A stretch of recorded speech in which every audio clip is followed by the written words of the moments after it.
thing that you can move around, and you can double-click it again to maximize it for easy access. That way you don't have to keep going all the way to your folder and re-clicking on your thing. This is just a neat little way to pop things up and minimize them. By the way, for best behavior now, we are recording. We are recording indeed. Okay. All right. Before I actually set off here, I want to do a sound test to make sure everything is at a level volume for all parties concerned, so something isn't super quiet for some people and super loud for others. So with that being said, I'm going to play a music track at about a solid volume. This is something that should be noticeably loud, but not so loud that it's going to overpower my voice. And I'll show you how to adjust that. I'm going to go ahead and get this up.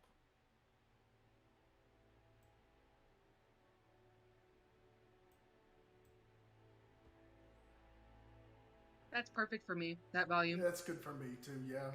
Good. Yeah. This is the kind of volume where it's not too loud, but it's definitely noticeable. There may be some things that are... Did that take a second for you to load? Yeah. Now it just started playing for me. Yeah, that's all right. Okay. Yeah, the issue is I have to have it uncomfortable for me because the audio won't pick up on this recording. I understand. All right. As long as you can hear me, so you know. You're not deafening yourself to the DM speaking. Sorry, what'd you say? I can't hear you over the music. Oh, who needs to hear the DM speaking, right? I mean, that's not like... I'm just gonna cast Fireball in the room anyways. Dismissible. Okay. I'm gonna preload this. Hopefully it'll play for everybody once it's ready. So what I'm gonna do... I cast Fireball? Nice. God damn it. Everybody dies. Anyways, what I'm gonna do is I'm gonna give a quick rereading of the introductory lore just to get everybody back up to speed and get this fresh in their heads. Unless we've all read it 1,000 times, you want to skip it. I feel like that'll at least get all the facts on the table. I'm getting sick of your voice. I don't think you should read it. So with that being said,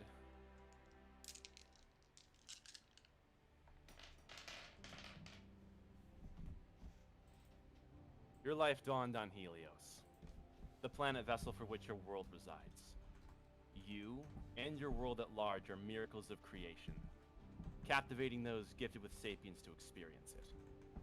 Helios holds natural wonders beyond anyone's wildest dreams. Massive archway rings and iridescent mountains decorate the horizons of humanity's homeland. Islands of stone disregard gravity and migrate across the skies. The deepest winding channels into the planet bear a stone which has never been scratched by any worldly force. This Helios stone has been found comprising most worldly wonders, rendering them absolute in their form. Modern architecture was based on the spire cathedrals discovered growing skywards, rooting from mountain peaks. Being made of Helios stone, many were inhabited throughout history, serving as indestructible capitals. Further accounts of Helios' wonders exhaust even the most accomplished storytellers, but most tales blur the lines between fact and fairy tale. Humanity was not alone. Luminant energy resonated through the lands, sparking innumerable forms of life to flourish. The beings this energy created held terrible power.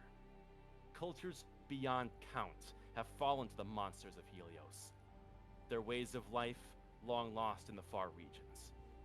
During such times of extraordinary crisis, sapient races unified, abandoning their homes to create a single kingdom to give answer to their prayers for survival. Together, they forged Highshire. The rest of the isolated world fell to silence. Under Highshire's unity, great minds studied the luminant energy Helios radiated, seeking to understand and ultimately control it. This practice became the foundation of magic. Despite many revelations, Arcana remains a force which humanity understands frighteningly little. Nevertheless, through tempered blades and conjured spells, Highshire established its dominance within the shadows of Helios' great arcing rings, pushing the terrors of Helios to the horizon. Humanity finally had a home. Scholars continued to pry at how all things came to be. But as answers for how only began to gleam, it beckoned a greater mystery. Why? the most open minds and strongest of souls, were seemingly spoken to by forces beyond their comprehension. An influence transcending all language, furthering their connection to Helios unlike any other. To the few who were influenced by its beck and call, followers flocked to them, captivated by their visions. Humanity found their why, and bestowed the name Zula to the consciousness speaking through her chosen. And by Zula's chosen, the world within the walls of Highshire became the only world that mattered. The lands beyond were shunned for their perils, and those daring enough to tread beyond were met with scrutiny under even the best of circumstances. An even greater fear lay in the darkness among the stars. Helios' lone moon Atlas was demonized, becoming the icon of humanity's mistrust in the night skies.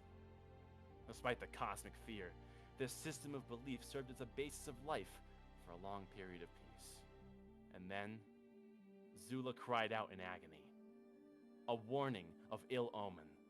An entity destined to descend from the stars to ultimately take the gifts humanity was given.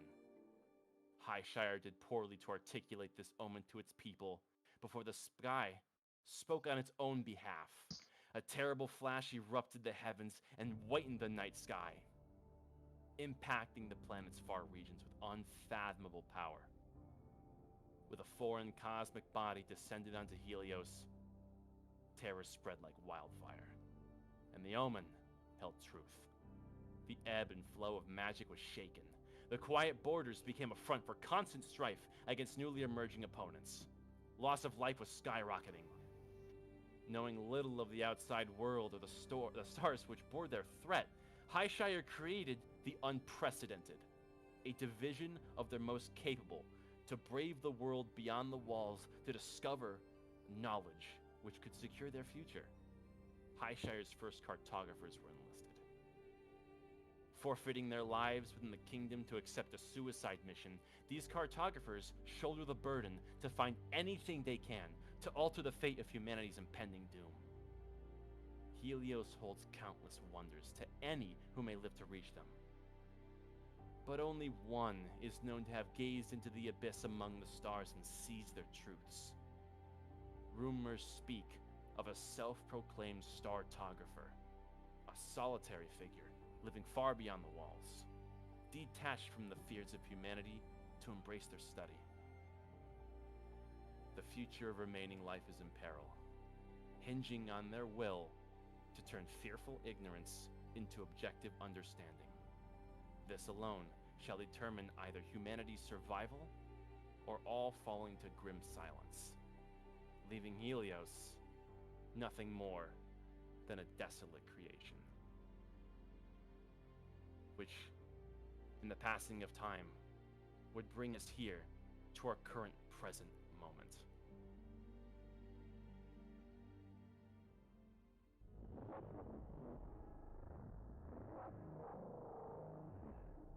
Quick question, B-Man. Yes, Did you just add the startographer thing? it's been there. Why do I don't remember that. Wow, okay. I wish I had Same noticed here. that. I also do not remember it. We do not own tokens on the current scene. Of course, that is intentional. Okay. Just making sure. Let's see here. I'm gonna preload this real quick. Still loading. Is everyone seeing a black screen? Yes. Yes. Good. Oh, okay. That's on purpose. Good. As with all other terrible wonders, everything began on Helios. To the most complicated of organic creatures, life has no limit on how it chooses to manifest here. Humanity, composed of a number of sapient mortal races, shares this world with the most abstract of entities. In a conflict for dominance, a hunger to seize the power this world radiates, these beings came together, campaigning for humanity's extinction. Through the flames of a dying world, Highshire forged itself a future for mortals. Defying all odds and thwarting these seemingly timeless creatures through a power they found in their unity, Zula was their answer. Their power, their future. But for all that, The reign of peace humanity created for itself seemed like little more than a passing instant when that star fell from the sky, throwing humanity back into a desperate plight for survival yet again. Now only the light of Zula, even then, appears to be failing to save them. And so, humanity took matter into its own hands. A handful of individuals from all walks of life are ripped from their lives through the machinations of the Inquisition to form Cartographer Patrol 26, and they're given one directive for which they have no restrictions. Investigate the existence of the rumored Startographer. But we can't begin this experience just like any other. This is something different. Our first breath of this world will not be drawn alongside your companions through the valleys of High Shire's outlands, setting out on your mission. The dawning of this experience comes from elsewhere, only on the blankest of canvases. No sights or sounds are present here. No perceptible passage of time flows. No emotions. No thoughts. It's unclear if we're even within a true present moment at all. To every letter of the word, there's nothing. That is, until there finally came something. A pulse manifests, echoing through indeterminate space. Rhythmic and powerful, it courses through you with every wave. It's beautiful. And it resonates within you, around you, and beyond. A curious thought rises to greet this sensation. You. Who are you? No. What are you? Questions for the void, for you do not have these answers.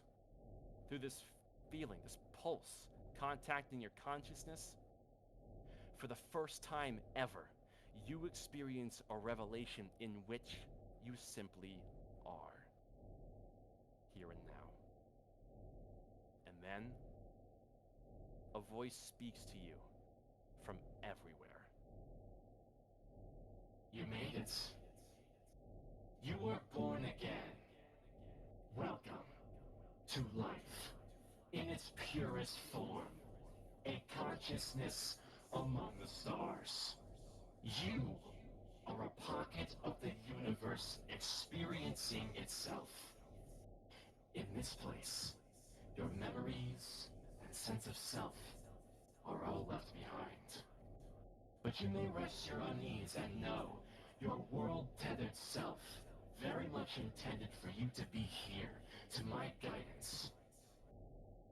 In but the briefest of moments, you will be gifted the miracle of vision. Embrace the sights of our cosmos and bear witness to the infinite majesty of our reality.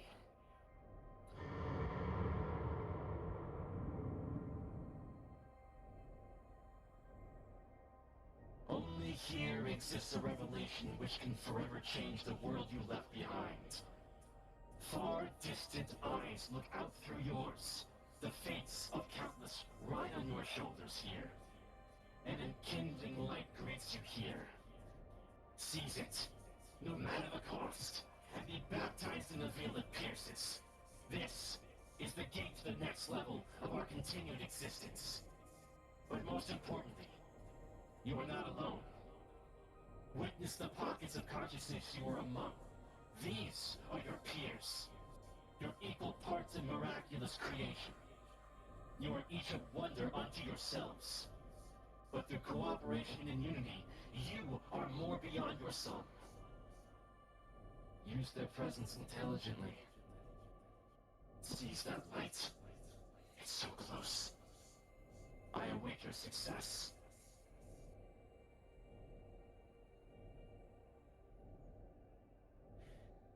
And with that, Your memories, your sense of self, contorted, almost not even present, is in a strange slur, as there is only here and now. As you float in indeterminate space, a starscape in every direction, pinpricks of light passing by you, and of course, a beam of brilliant white, powerful light is before each of you. As you follow it to its source, you see a magnificent display of power. A gate, as that entity described. But as for what that voice was, what it was talking about, is not entirely clear. There is only here and now. And to each of you, you're in your faculties, although your memories and sense of identity are a bit of a haze. As you float here among one another, not truly recognizing one another, not recognizing the place you're here or this purpose, but it does bear some familiarity. You're here on behalf of others, to save something, to save a world, but more than that, it's not entirely clear. Leaving you all open to actions. Am I able to drift in a given direction at all? Right now, it's hard to tell. This body, if you can even call it that, is ethereal at best. You can, in a way, see through you. It's like you're here and simultaneously not. But you can certainly try. Where would you like to drift towards? The beam? These people around you? Or somewhere else? The gate. All right. And for each of you around this strange, burly figure who appears to have some form of a strong protective suit around them, as they begin to attempt to move, to exert their own will, you would get a good look at them.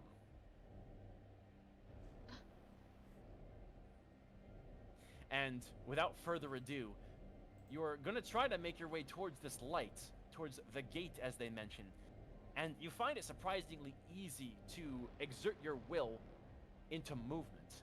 It's less about walking as you typically would, and more so just thinking it.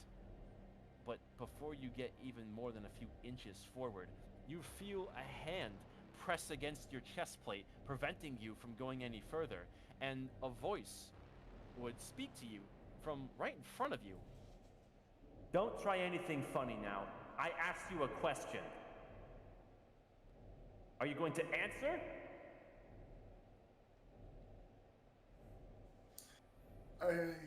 I feel and hear something, but I don't see anything. Yes.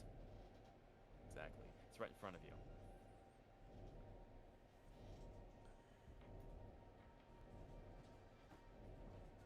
And you do hear kind of the shuffling of metal around you as well. But you're not entirely seeing anything. That voice was like literally right in front of you as someone was just a few feet away.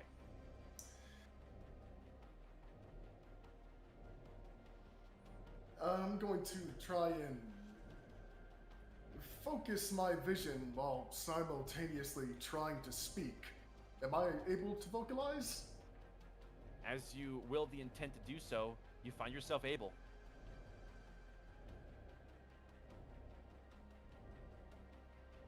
Repeat the inquiry for me. Okay, fine. And pay attention, outsider. And you see a form manifest as you would focus your vision. It appears to be a woman in brilliantly clad armor. As her intense stare, you can tell that she is in fact judging you very intently. Explain to me exactly why I should let you into Highshire's gates. We've never seen anything quite like you.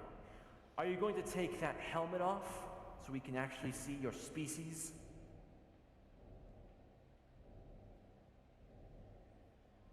This helmet, and by extension this suit, is necessary for my survival. As for my use to Highshire, I possess knowledge and experience of the world outside your walls. Not only that, but a keen skill in willing magic into items. Is that certain? Having knowledge of the outside world, having assets openly welcomed to our ranks, and conveniently we cannot remove that helmet to see what's underneath it. A little too convenient, don't you think? From your perspective, perhaps.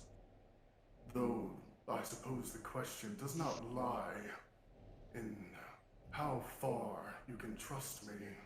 Rather, do you have a choice?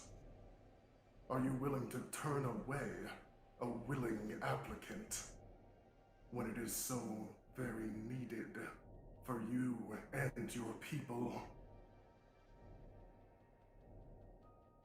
You can see her put her hand to her chin and she's mulling over your words. And to everyone else present in this mysterious place, you can see the figure manifest before the men in the suit. And you can hear their words as they converse. Everyone else does have the floor open to act as they see fit. I want to try, to look at the stars around me. Do I see anything that I recognize? Any constellations?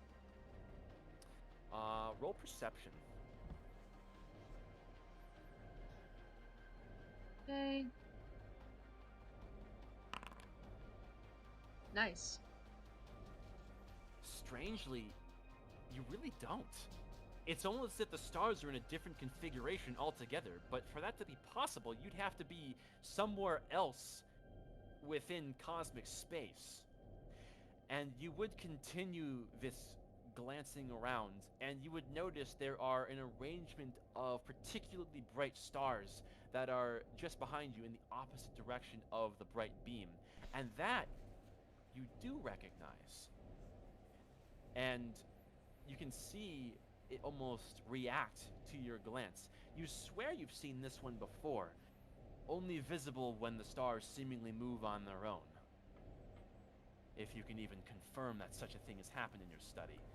It's all such a haze.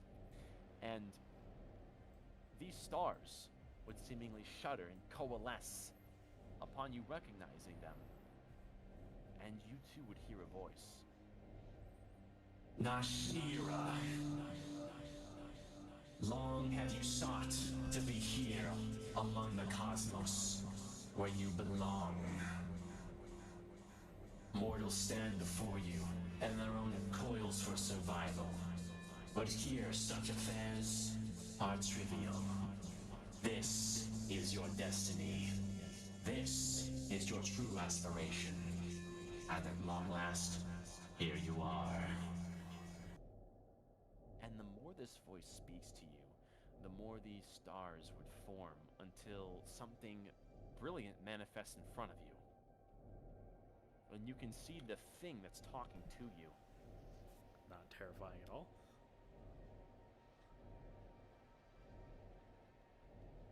Hang on, let me move the, oh, there it is. I couldn't see it for a second. I should have brought your vision over, that's fine. Okay. Do I recognize this thing at all? Do I, like, have any recollection or any, or does it even feel familiar to me in any way? It does. Now, granted, your memories here are a slur. It's hard to have any confirmation, but you swear when constellations seemingly move without explanation, if that's even a true thought, they always seem to form the same basic structure, abandoning their current constellations to form a new one, and that would be quite the match to what you're seeing here.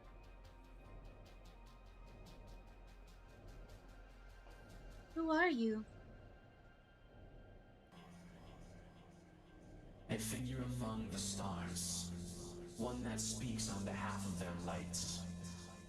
The light which has reached all, including the place you once were, including the place you are here and now. Your methods for being here are irrelevant. You simply are. And this is your one chance to walk among the stars and truly embrace the study you were destined to uncover. This gate is but means to fall back into obscurity. Only through me can you truly become something greater. Were you the one who warned me that the interstellar threat was coming? I cannot be certain. We share thoughts in this place. What you recognize as individual beings is merely to us oscillations. We are not among the intervals of darkness. We simply are in our entirety. The concept is difficult to articulate to one who has not experienced it themselves, but you can. All you must do is come with me.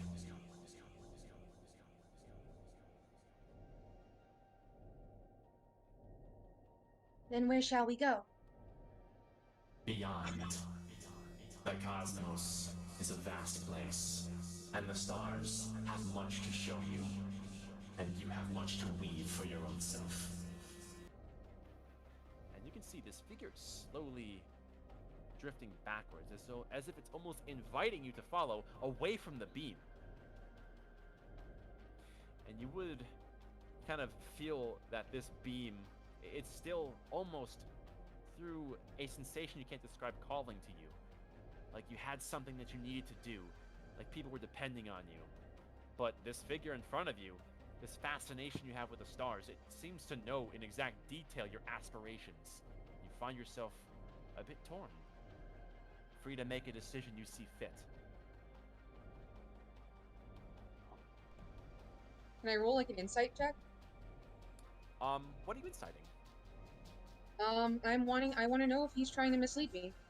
Okay, go ahead and roll. Ooh, Look at that. there it is. You find yourself lost in your own thoughts. It seems equally appealing, this gateway or the promise of finally getting insight and true knowledge to this study among the stars you so have craved for so long. You're at an impasse. The decision is ultimately yours to make. Might I interject? Yes, you have the floor. You can see everything that's happening here. Right. I would say, I would kind of look at the figure. Does the figure look like any kind of creature or anything that I would recognize from my studies? None. This is truly unique. I say, what you're saying reminds me of something one of my professors told me. Gains in research should be earned, not handed out. It seems like you're telling her to cut in line, rather than gain experience and wisdom. And Nishira, you would hear the words of the man who is on the far side of the beam. The being here doesn't even seem to react to your words at all, Girvan. It's completely fixated on Nishira.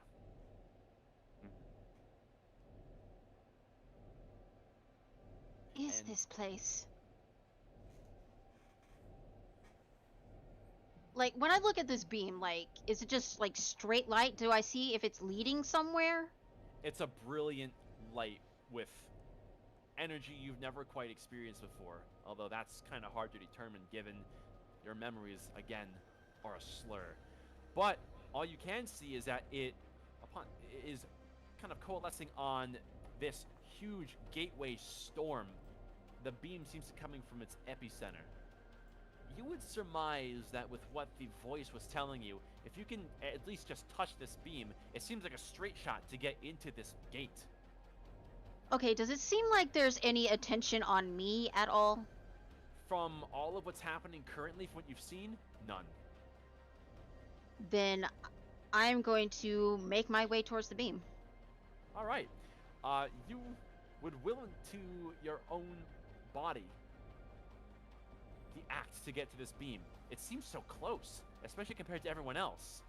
And you would begin to move yourself, but you can feel a gentle hand rest on your chest, kind of holding you back a little bit. And you would hear a voice very close to you that would speak out. Whoa, whoa, whoa, whoa, whoa, whoa, whoa, whoa, whoa. Easy, sis. I know it's exciting, but you gotta take it easy, remember? Do I recognize this person? It would immediately come back into your recollection. You do recognize this person. They're family.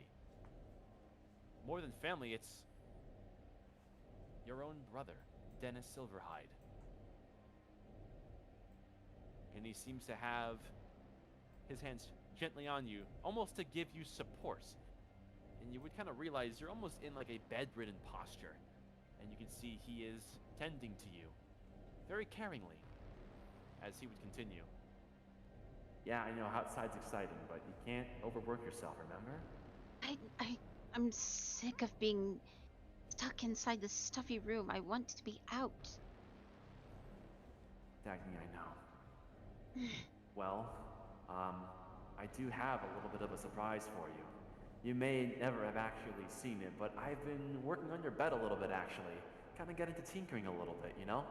Figured take a break from all the book reading and try something a little more handy. What? What did you do? Well, Felix did teach me a thing or two. Check this out. And you would see him kind of bend down below, and you hear a few mechanical clicks. And the more that he begins to interact with this invisible object that you're apparently resting on top of, the more it manifests into space. You're in a bed. And you can see that leaning over the bed as to where he's working his hands, there's these little mechanical apparatuses that are attached to the feet of the bed. As it looks like you're propped up a little bit, you feel the bed elevate, and you can see there's wheels. The bed has become mobile. Pretty When snazzy, did you do right? this? When did you do this? I know. It was a bit of a surprise. I had to learn to be quiet to work on this while you were asleep. Yeah, learned a thing or two about being sneaky. Felix taught me that too. Anyways, I did want to show you a few other places around the house since you barely get to see them. Let's go. I knew you'd be excited. Come on. And you can see him take hold of the bed frame, and he begins wheeling you in this direction, away from the beam. Slowly and carefully. Wait. I turn around towards the beam. Where are you taking me? Why can't we go this way? And I point towards the light. That's I would suggest a window, sis. I would suggest getting off that bed. I think I can surmise what's happening. Can I see who said that? Yeah, you would look over and you can see, in plain view, there is this figure here, much like you, floating in indeterminate space. And you all would, of course, get a good look at him. This reminds me of one of my classmates' pranks with the mind-altering tea that one time. Let's see, we have temptation, we have the alienation, we have the urge. I believe you mentioned bed, so the urge to just stay inside. Oh wait, I think we haven't. I can already guess what's in store for me if I try to approach the beam. Gavon? What are you talking about? A voice has come behind you. Oh great. Yes. You would look to your right, and there is, in fact, a strikingly familiar figure, but the exact likeness is a bit hard to describe. It's a bit of two conflicting personalities merging on one face. Hard to make out anything clear. Gavon, what are you going on about?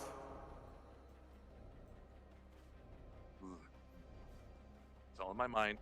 It's all in my mind. Ah, this is.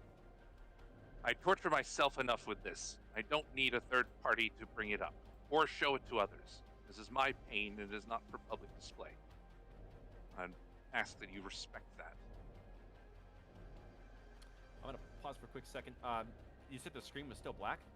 Yeah, I'm like you're pointing to things, but I don't see anything. They don't have permissions on their token. Is that so? Is the screen black for anybody else? Nope. No. It's it's moving around a bit, so it's hard for me to like. It's jumping around my screen. Okay, I'm gonna delete and replace your token. Can you see? Are you able to see everything just fine? Yeah, Amazon's off screen for me, but Really? That's You strange. So you can right click and move the screen around that way. oh, there we go. You can also Okay, zoom that in. works. I- Thank you. You can use your scroll wheel to zoom in and out as well. I should have been more clear on that. That's fine. Well, I physically don't see anything on the screen. Oh, They I don't- can zoom in and out. Okay, well that's handy. They don't have Let me- permissions.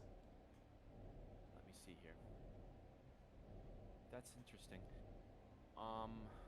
Refresh your game really quick, Amazon. Sorry. Yeah, you're good. Fresh.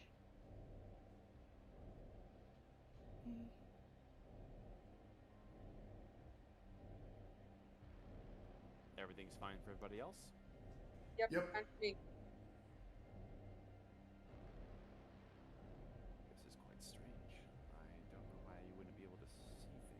Mistake. Including- Lost Amazon's the owner.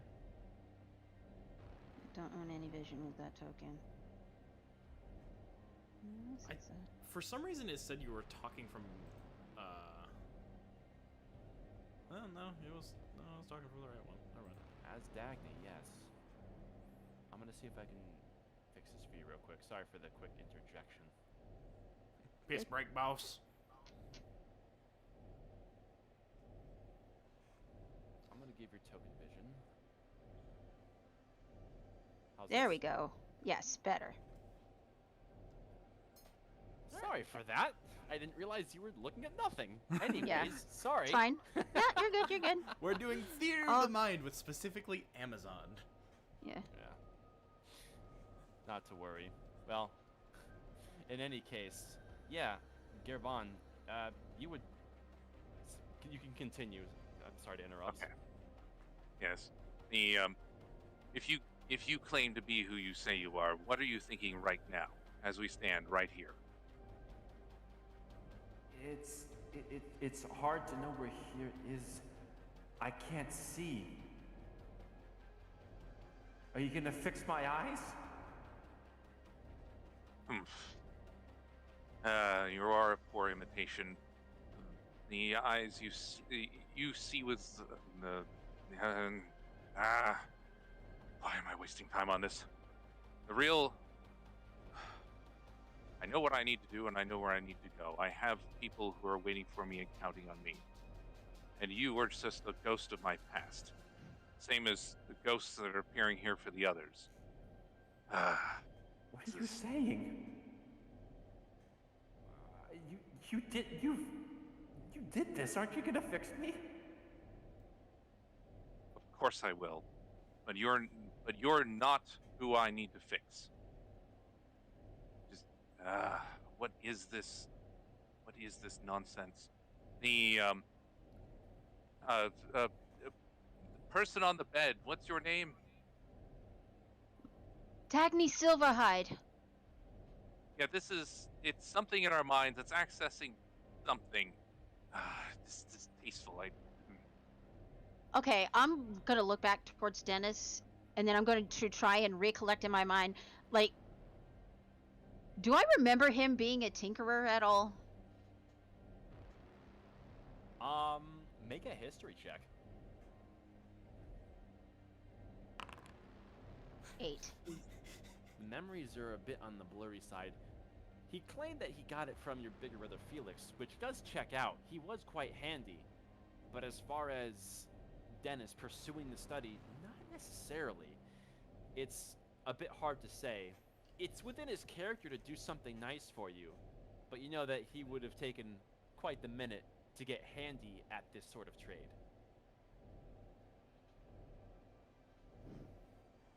Dennis, this is a very complicated piece of machinery. How long did you work on it? Uh, all right, you got me. It's a few of the old contraptions that were left behind from the basement. I think they were Felix's. I don't know. It's a bunch of the old stuff from Mom and Pop, but I was able to rig it onto the bed. I mean, they're just wooden feet, anyways. But I'm getting better, I promise. I'm making an insight check on him to see if he's telling the truth. Go for it. Natural 20. Nice.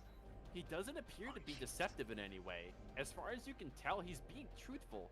But as far as the truth in its entirety is, along with being in this place, seeing all of these visions with these other people, seeing the gate, just doesn't add up. Hell, let's see who's after me. Yeah. Just gonna try and walk forward. All right, yeah, you seeing all of this, think, all right, well, fuck it, let's go.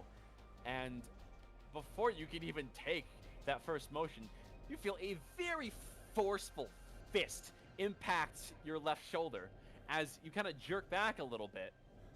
And you would feel another fist very forcefully hit your center spine as you're jerked in the other direction once again.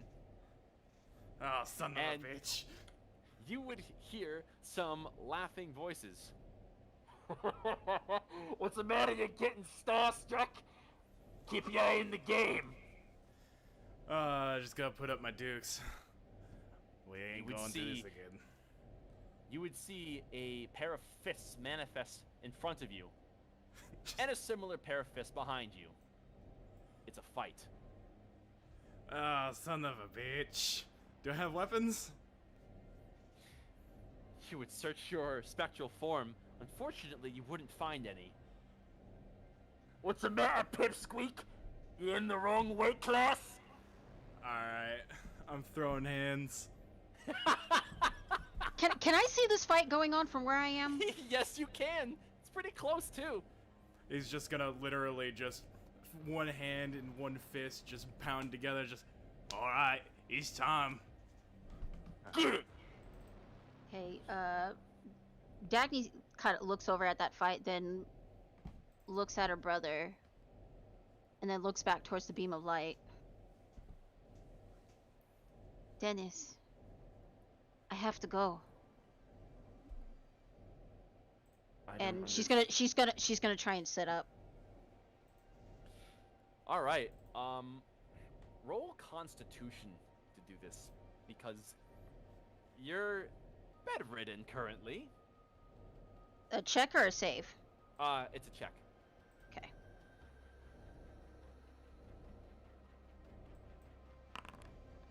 Eight. Having felt yourself buy into this slur of memories, visions, whatever it is, you find that the power of belief is quite strong. And although you're trying to get up, it's quite hard. It's as if you're sick. What do you? Hey, take it easy. I was gonna wheel you around. See, if you want to just lay down for a bit, so we can keep you. Who are you? You're not Dennis. Dagny. Are you alright? I maybe not be able to tell without your lighting. You really play my brother very well, but I know you're not him. None of this makes sense.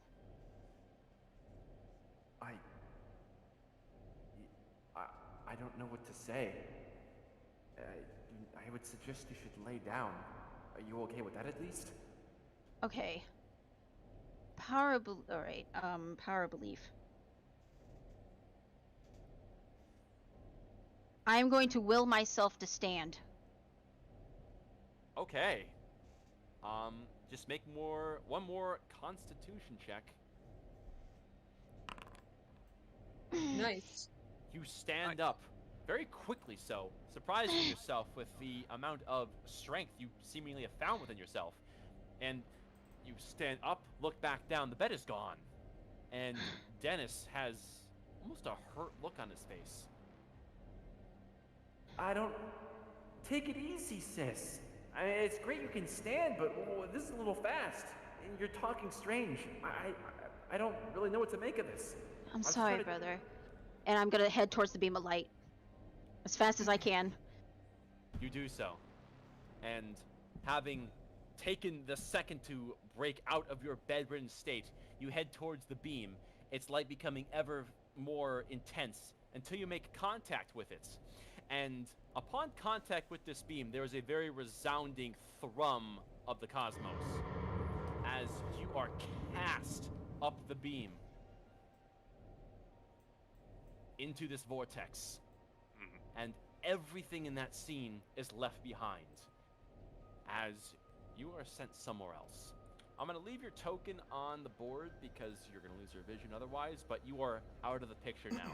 And everyone else would see this, and you would see that this figure that she was talking to just would slowly fade away into obscurity. Throw hands check. That's what I. Anyways, yes, you were throwing hands. Go ahead and make your unarmed strike. All right. Plus strength plus yeah. Oh, that's definitely a hit. Go ahead and roll your damage. What's the fuck? What's unarmed damage? I unironically have never punched somebody I think before. it's 1d4 plus It's- strength. It's 1 plus your strength. So it's 5. Yeah. Oh, it's flat. Okay. Yeah. You would do this damage to this gladiatorial figure, and you knock him back a peg. He goes, Oh, little pipsqueak's got an arm on him, but two can play at this game, you little shit.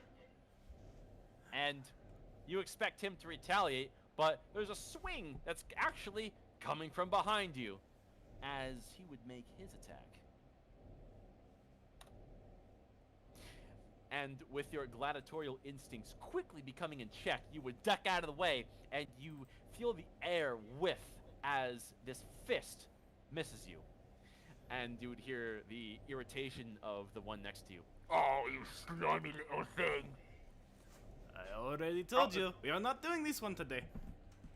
Fighter one, try to like dodge or roll towards the light beam. They're a distraction. I'm just, Whatever your name is. Battlesmith. And I'm just going to shove him again. Just All walk right. forward, shove. Just a shove, you say. Go ahead and make a strength check. We are not having this today. 23. He will contest. And you would find that using your battle prowess, you're able to shove him as you get a decent shove on him, and he would stagger. You would see his form fade a little bit at the sides before re-strengthening and revitalizing itself. Oh, you're a slippery little weasel. Ugh. Oh, it ain't over yet. Shoving like a sissy ain't gonna win fights. Alright, that's it. I'm just gonna And- fucking pounce on him. You're getting ready for that pounce, closing the distance, and the gladiator behind you would close the distance as well, as they're both going in for swings. Let's see how they do. Before it dies in his like first encounter. The swing from the person in front, you can see he's still a little staggered from your strength, so he would be a little slow, easy for you to step out of the way. Regrettably, you step right into the way of a punch from the person that is behind you, as this would fully contact your back, and you would immediately kind of feel yourself kind of fall almost to your knees on ethereal ground. You can see there's the dirt of an arena with many footsteps and track marks visible. You can see the walls begin to manifest in a number of directions, pillars, bloodstains. It all becomes more real as that punch would make contact. The beam, however, remains true, as well as the people around you, as this fight gets continuously heated. And as that's going on, Rin, you would see everything that's been happening while being confronted by this individual here, as it seems that she had taken this time to mull over your words. Roll persuasion. Okay. Hopefully it's not shit. Oh. Can I give advantage on that? No. You can see her stern expression is unwavering as she would speak again. Right, I'm just supposed to shrug. Allow someone we've never seen before in. Not even check to see what race they belong to. Trust that they're not something of a monstrous articulation, wearing the skin of something humanoid. Trust that they're going to offer themselves to Highshire's betterment. I grow tired of your inane superstition. 8 years I have lived outside your walls, amongst your exiles. If I were some monstrous being, would I not have preyed upon them? Tear them apart like the monsters outside? No. I have cooperated with them, just as I am offering to cooperate with you. Your overcautious demeanor breeds pestilence, inaction. It is your people who are finally willing to see the world and deal with the omen, to find answers. I need not explain myself to you. All you need to know is that our goals are aligned. Now, will you step aside and let me pass, or will I have to move you? Make one more persuasion roll with advantage.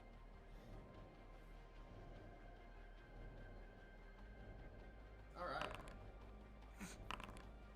Damn. It begins. Persuasion is not your strong suit. Nope. This is why I hate fucking judging what I'm Okay. saying on a roll. Oh, Don't can I worry. yell? Can I yell something in there? You can. All right. I'll say, in the name of Kuthok Sachens, I authorize this man to enter the city. Interference with him will be and you will face his wrath. The Inquisitor's gaze does not leave Rin, but you can see that she's taking in your words into consideration, albeit with intense scrutiny. You would see she would lift a hand and make a quick motion with it, and the shuffling to your sides, the metallic shuffling, would become increasingly apparent. All right. You want to get into Highshire so badly and prove yourself? Let's get a second opinion, shall we? You're coming with me. And you can feel that these guards grip each of your arms very firmly, and they are very close to you, as is the Inquisitor, as they begin escorting you towards the beam. Whew. Glad that And worked. the closer they get, the weaker their pull becomes, until you get just within a few inches of this beam, and you find yourself standing there on your own volition. The final touch must be done by you alone. I'm going to kind of make a brushing motion on my specter arms, cringing from the filthy touch of those guys, before giving a final gaze around. Before calling out to the others here. I'll give you a little wave. I'm glad that worked.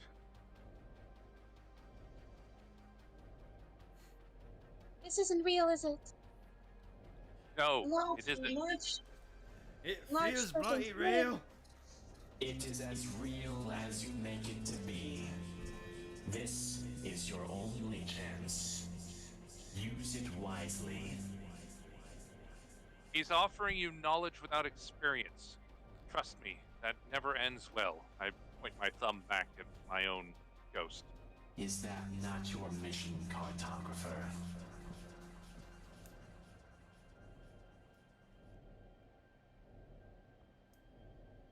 Large Serpent, you would have known if you had been the one to give me that message. Are you a figment too?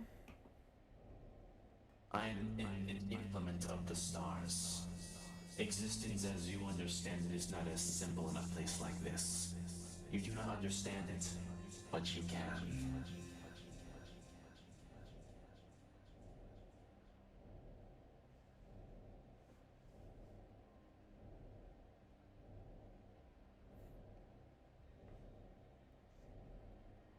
Mm. It's just trying to distract you. Whatever that is, and it's not real. It's a figment, like my own. I'll What get greater here. source of information is there to learning the origins of the visitor upon planet Helios? I'll get up here.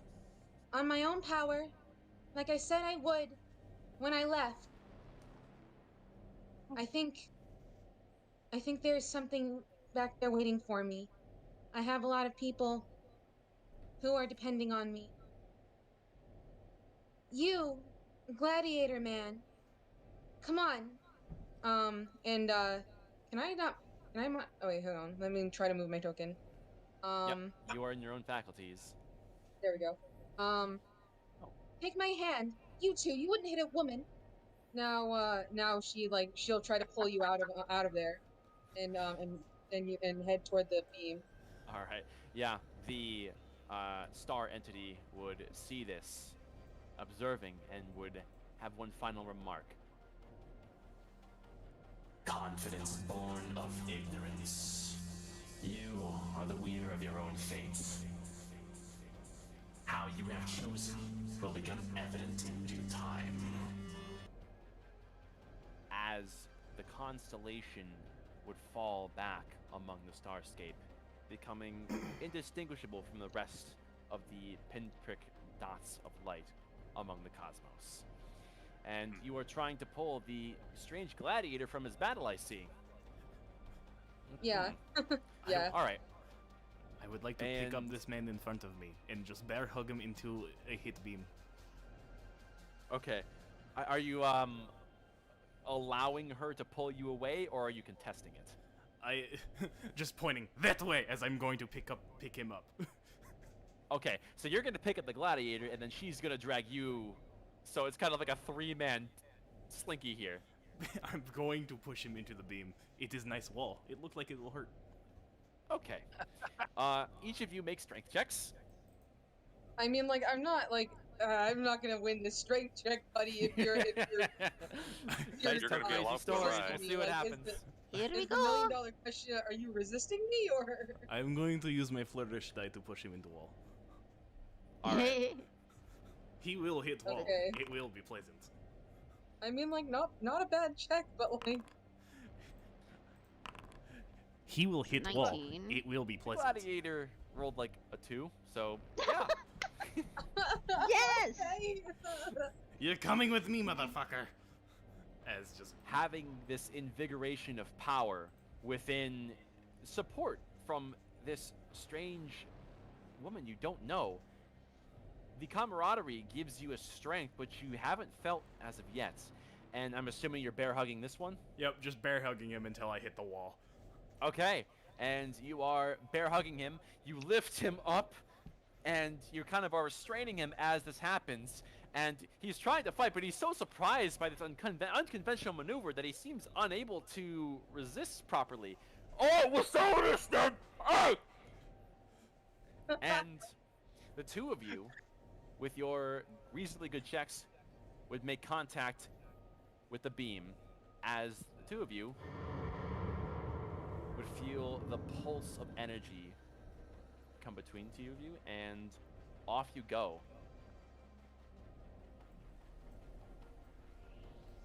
I hit that man well. And you're out of there. And the gladiators, seemingly trying to dust themselves off, into obscurity. He dusted himself away. The floor is open to Girvan and Rin. look to the best person here and tell them, well, I suppose that's enough foolishness. It seems our goals are mutual for now.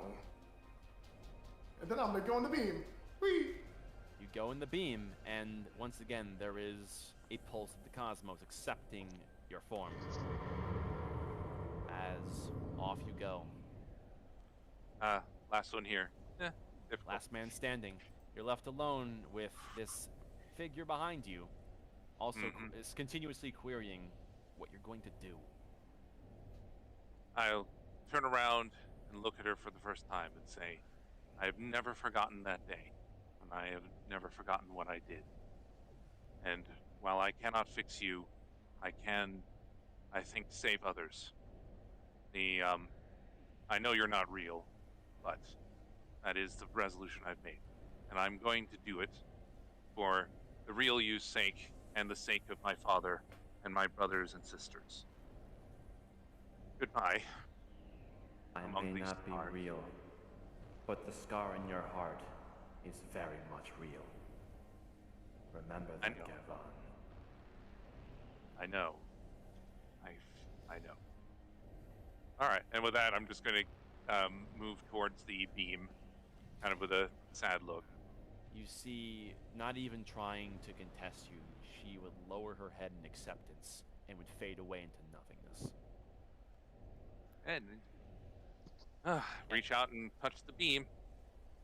You are filled with a flood of light as the cosmos would thrum one final time, and you are cast along the beam to the gates.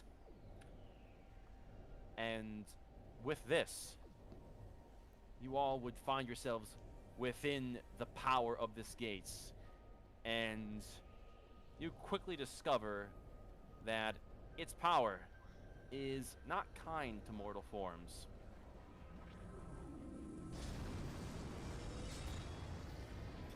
As party wipe. Con saves across the board. Oh shit. Unironically?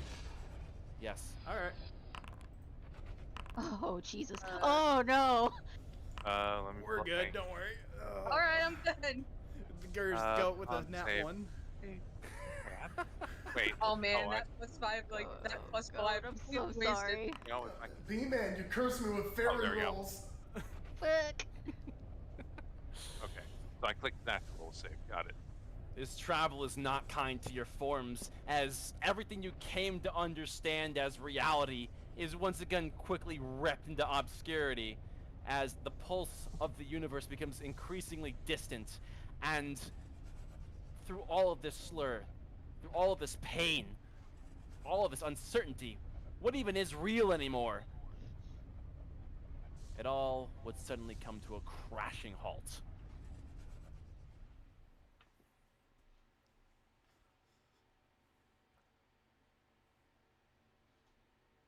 And I would hope that this is loading for everyone.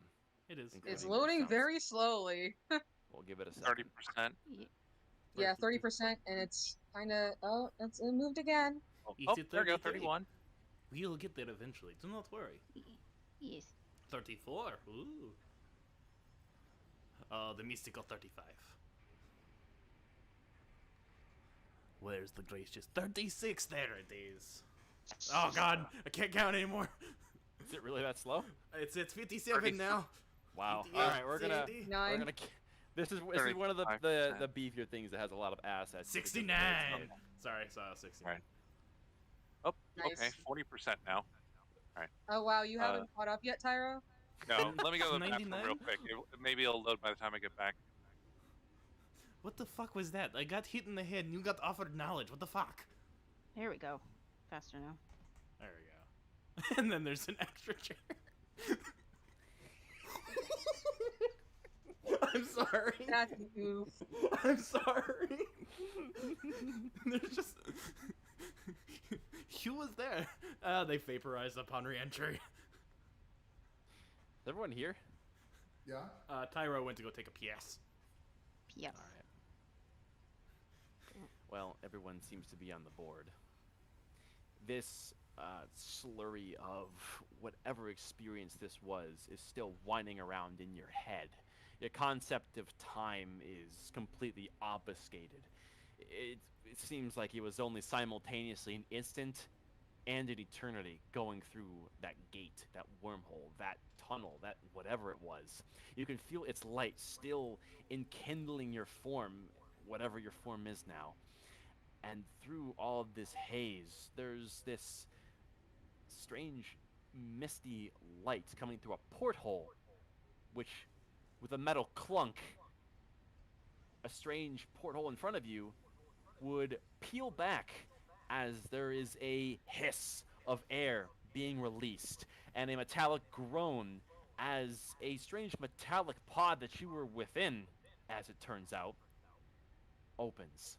And this mist that you were within inside of these pods would quickly rush out, chilling you to your core, and would escape into the room of which is full of strange mechanical wonders. You can't make out the details quite well because you're still ramrod stuck in this pod, and you feel extremely lagged. The ability to move is all but gone. Some worse than others. Yeah, I think Dagny, upon waking up, she's immediately going into a coughing fit. What does the smoke taste like? It would be a tasteless mist, almost as if steam. Are we able to talk? Well, Steve. as for currently, for each of you, your ability to move you can feel yourself greatly pained, almost as if your entire body had fallen asleep per se, pins and needles.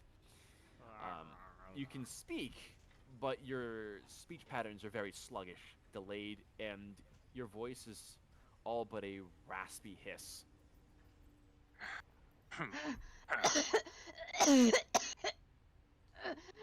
Are you all? Like she's trying to ask if you're all right, but I'm not sure if I'm all right. My brain feels itchy. I feel like I tried one of the chief's new concoctions. Ow.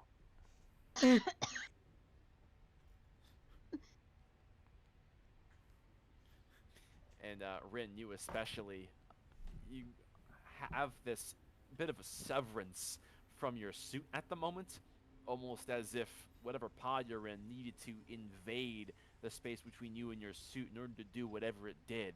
So for the moment, this suit is almost like dead weight. Yeah, so I'm essentially immobile for now. You can, however, speak. If I try, like, what happens if I try to get out?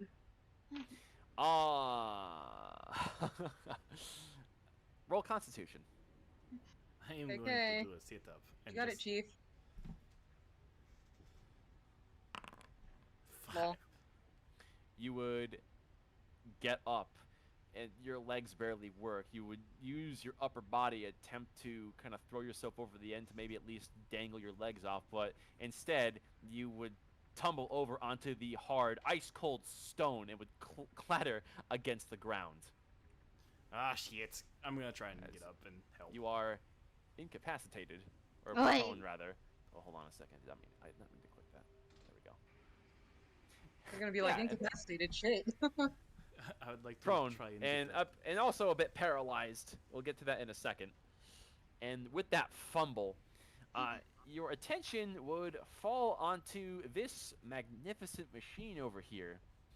You can see it almost reacted to your movements, as there is a big fuss of mechanical parts moving and rearranging, specifically around the midsection.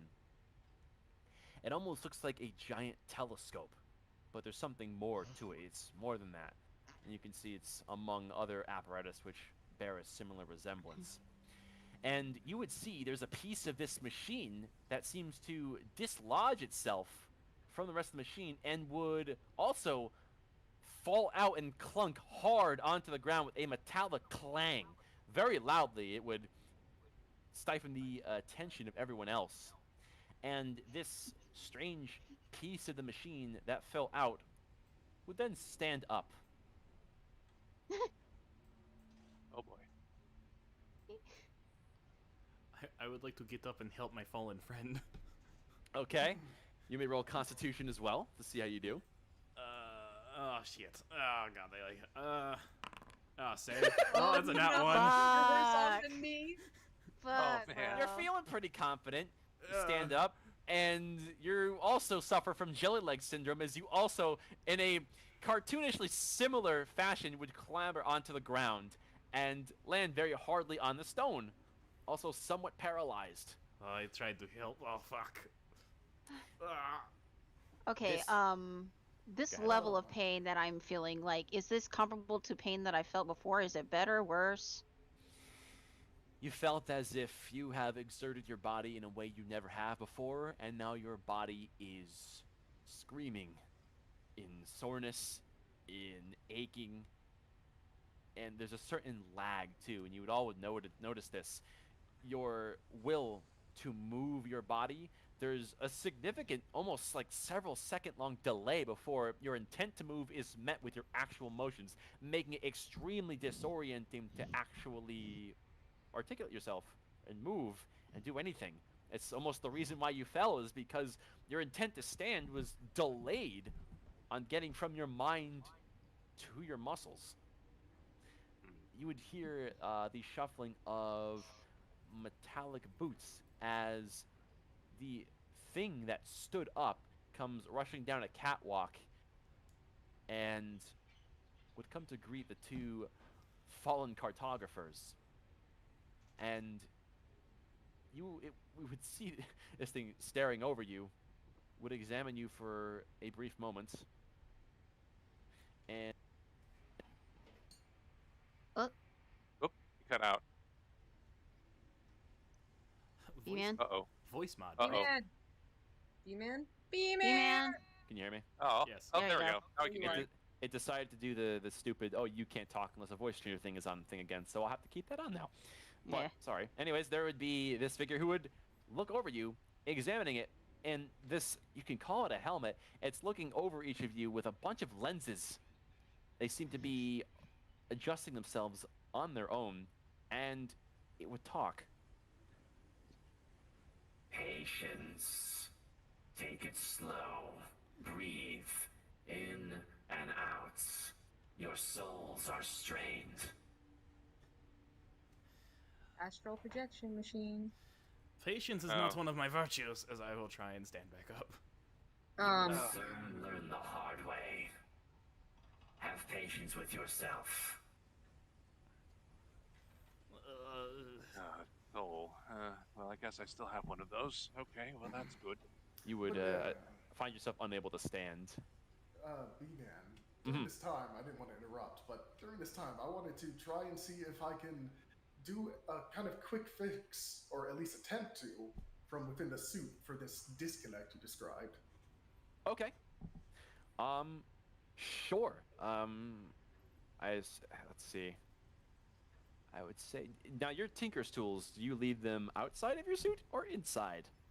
I imagine they're kind of spread out.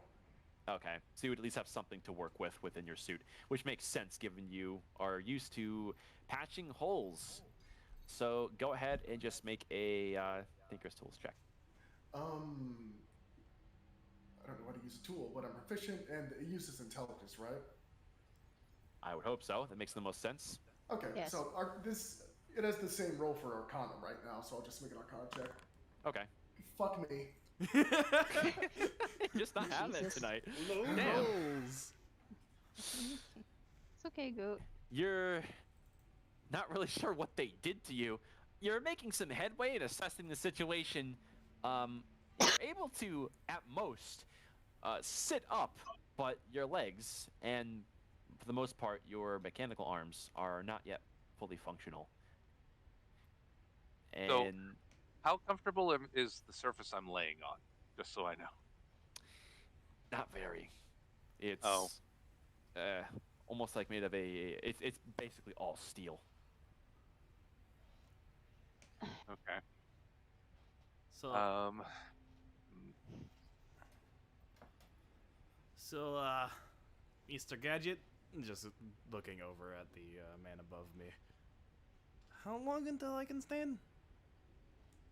It's unclear. This is the first time my machine has been tested properly. Fuck. Given my biological complexion, I am not able to test this on myself. However, you have held up your end of the deal and seem to have survived. Now I will hold up mine in but a moment. Things need to coalesce. How are you feeling? Brain itchy. I see. Exhausted. That is to be expected. More than a little pissed off. Also to be expected. I am more concerned with the gap in my memory. Were we willing participants in this machine of yours? Yes, you have my word. On that note, how are your recollective faculties? Can you recall the events just before stepping into the machine? Can we?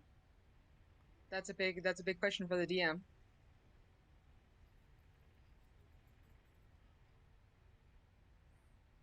Mr. Voice Mod, no worky. Yeah, I There we forgot. go. I have to click the no voice changer to fucking speak. That is so obnoxious. Anyways, that is a big question, and each of yous can make history checks. Don't Oh, fuck boy. me, roll. I'm just There gonna you go. willingly fail this. I'm just Oh, gonna. I critted. Hell yeah. No fuck. Like I think for Dagny, it's like the pain is so much for her that she can't even concentrate. Like she can barely hear what's being said. There we go. How's the Oh, soundscape, by the way? Is that playing or is it not playing? It's fine. It's playing. Good. It's good. Mirix is just It's on playing. the It's ground. very not quiet, giving but a shit. and I only just now noticed it, but it is playing. Mm. In that case, You're good. there we go. A little bit louder. Yeah. As for Nashira and Gervan, being a little bit more quick to pick up on his words, you would recall in that strange place you were in among the stars, there was that voice that spoke to you. And it did mention that your worldly selves very much intended for you to be there to the voice's guidance. And when he repeats this fact, it just seems to come back to your minds as in, yes, this was something that was agreeable, but the circumstances surrounding that are still completely unclear.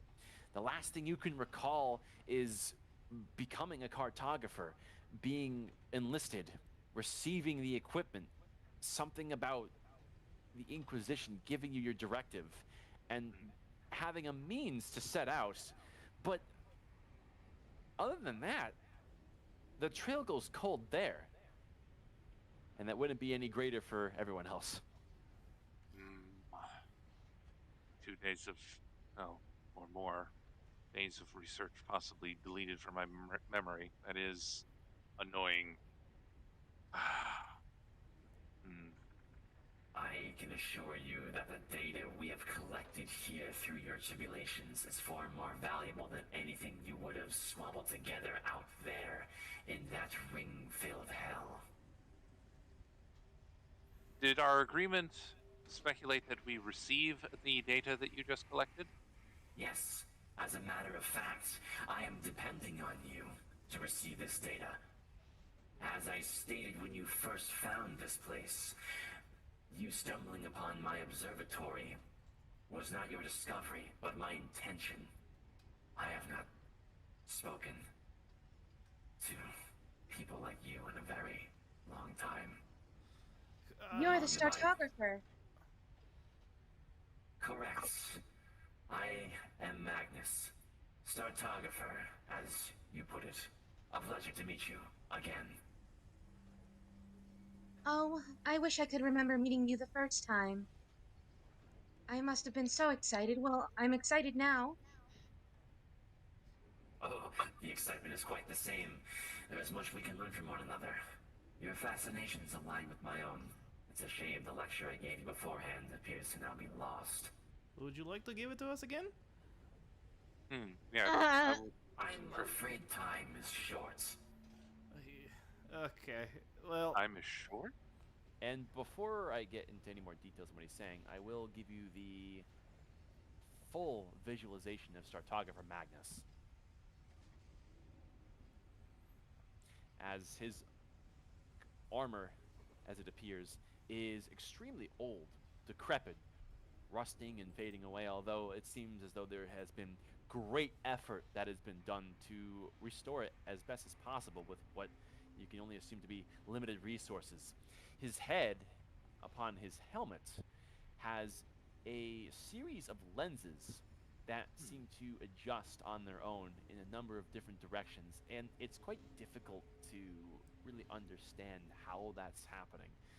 You know of telescopes and their functions, but just by getting a look at him, you can tell that there's something more going on with what he has here.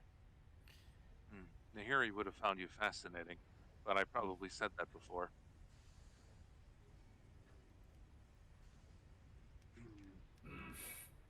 Many would have benefited from my study, but few would be able to truly understand and appreciate it. Even finding all of you, you were naysayers. I must ask, your mistrust in the night skies, where did they herald from? well, I got beaten in the back of the head, so.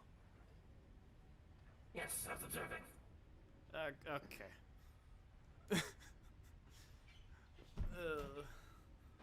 My distrust was from being beaten in the back of the head, then. The fist didn't, well, I would say the fist didn't come from the stars, but in your case it absolutely did, so point taken. Just laying down further, just head against the pavement, just legs still no work. I hold no foolish superstitions of the stars, like those of Highshire. A bit strange, considering your conflicting ideals, given you're willing to fight and die on their behalf. You had briefly told me about your position. Being on the outside of their walls like that. I do understand helping those, despite all that they have done to you. It's admirable to a sense. Foolish to another. Context is everything. I will not try within your personal life, should you not wish to discuss. Simple cooperation is beneficial to me. Resources, manpower, such things as those. But regardless, I believe I'd like to get out of your machine now. Oh, yes, of course. You had to have special parameters. Foolish me. Allow me to make the adjustments. You would see there is a quick flurry of adjustments and tinkering that he does to the machine. His hands move quickly, and you can see there is 2 additional smaller, almost mechanical, spindly hands that come from underneath his seemingly actual arms that work in other areas. And before long, it would appear that your suit is fully online again. Alright, fucking great. I'm gonna mosey my way out. Okay. Just make a con check. Check or save? Check. Yeah, given that the mechanical elements do play a role here, which are now fully online, you are weakly able to stand on your own 2 feet. As you can feel the fatigue of whatever you went through beginning to fade.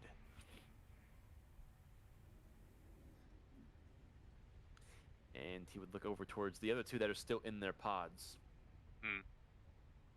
I will attempt to less stand and more kind of roll out, so as not to go jelly leg like the other 2. How come he gets to stand? This is bullshit.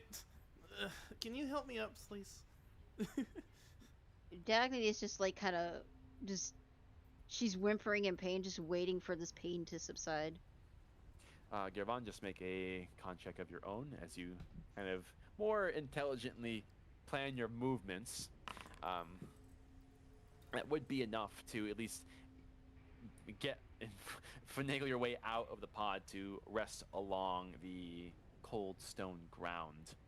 You can feel your faculties beginning to return a little bit, and the lag between intent to move and muscle movement is beginning to shorten. As Magnus would come over towards the two who had previously fallen and extends a hand to each. Just grab On him. checks or No, it's just like he's offering to help you guys up, is allowing you to lean on him a little bit. It's only a matter of whether you're willing to accept his help. can we get up then? Yeah, if you intend to do so, you would accept his help, and you are both able to stand up. Little jelly-legged, but stable. You starry one. Sorry about. Thank you for trying to help me. Well, in space. Right. Oh, well, it's no matter. It seemed as if you were going to have the hardest time out of anyone getting to that peak. Fighting is normal. It is fine. it's interesting to see how your unconscious manifested in a reality separated from our own worldly tethers. It's something I wish I could study more, but given the current worldly circumstances, your mission to complete ends. What I will be bestowing upon you in but a few moments once the charge is complete. Fortunately, that cannot be further explored. Before going on, you mentioned your mission. You specifically wanted to find me. Your Inquisition was able to humor a rumor enough to send people likely to their deaths to find me. By any chance, do you have a map of the direction we came from? Because that does seem to have left me. I would imagine that beyond your immediate horizons, your knowledge of topography is quite limited. After all, Helios does change over time, so anything you would be able to find from a century prior would likely be outdated regardless. It's funny you mention. Allow me to show you the fruit of our labors. Oh, son of a bitch. Alright. Wow, this fucking voice changer not working thing really sucks. So you would see him walk over towards this. Just And jelly leg. Jelly leg, make your way, and Dagny, the pain is progressively subsiding. It does kind of hit close to home, given your history of ailments. So there's a bit of a psychological scar in feeling all of this, as if what you feared to become one day. But it is subsiding nonetheless. Do you need help? Irvon will move Like she slowly basically now. has tear up in her eyes as she just tries to sit up. Just extending an arm. You can use my hand if you want. I smack it away. Don't need help. Well, suit yourself.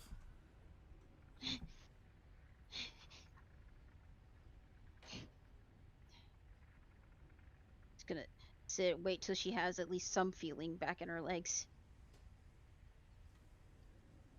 Your body may be frail, but your spirit is stronger than most. Admirable. I can see why they chose you. What was that?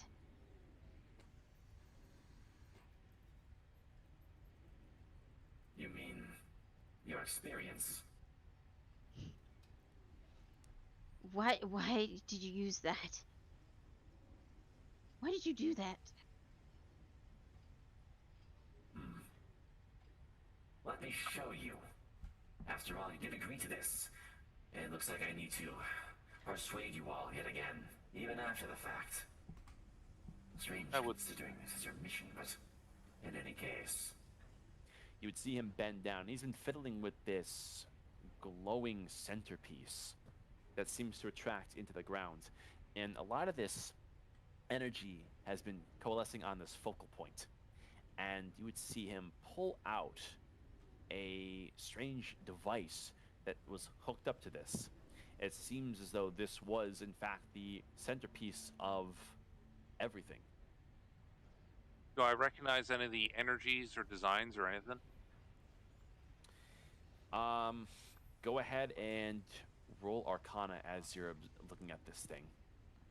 I I'll think I reveal would. it. Dagny, I think, through the pain would notice that as well. So Okay, she can roll as well. You can both tell that whatever he is pulling out of this insertion point here is leagues beyond anything you've seen before in complexity. The most you could decipher is this is some sort of emitter, but even then, that's a bit of a stretch. You have no idea what this is, although it does appear to be, as he put it, the fruit of your labor. And he pulls it out and would explain. Was the voice changer working? Yes. yes. God, I hate this. It's like, no, it doesn't work. There was an artifact that I had promised to give you. One you agreed to take. One that would make your mission, your quest to shed light on the obscurities of Helios. One to find this prophecy you are seeking to change and overturn. To make a difference. This device is something I've been working on for nearly a century. For this exact purpose. I am no master of divination, but I do see more than most. And with this tool, you will too. This is specifically designed for your purpose. This is now all of yours. Your very own cartographer core. And as he says those words, a lost memory of what this thing is comes back, as if he explained this before, but you had simply forgotten. Well, Take a second to read that. Exactly how fragile is it? Fragile. You needn't worry. This is built to ride alongside you through hell and back. All right, cool. How many are there, or is it just one? one. There is only one. It's attached to all of us. Right? Why did we need to go through what we did to obtain it? Why don't I demonstrate? Give me just a moment. And you can see this thing begins to charge up. You can see it's already coalescing with a great deal of energy, the energy in which you had allowed it to imbue. And I'm going to give the map a second to load because it is rendered in 5K. 96%. Yeah, let me know when that bar is done and I'll flip over to it. 96.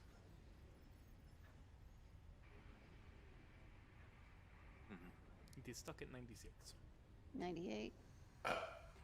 Ooh, 98. Ooh, that's a new number. The usual event. Well, an unpleasant process, but at least the goal was a good one. Do we have our shit? I'm not bitter about what we went through, albeit a little disappointed, I think. Done on my end. I mean, they had Well, to If fucking fight. you've lost all context, once it is regained, I promise you, this will do anything but disappoint. There are many things attached to this besides its primary function. And is it done loading for everybody? Done loading I'm for me. still on the same screen. I'm still on the same screen as I'm loading. preloading it. Ah, Yeah. Okay, yeah, You it's see done it loading loading, for me Mark? then. It's fully loaded. Yeah. The cartographer would place this along the ground and would go to activate this as it would open up and this would project some very complicated looking illusionary magic above all of you.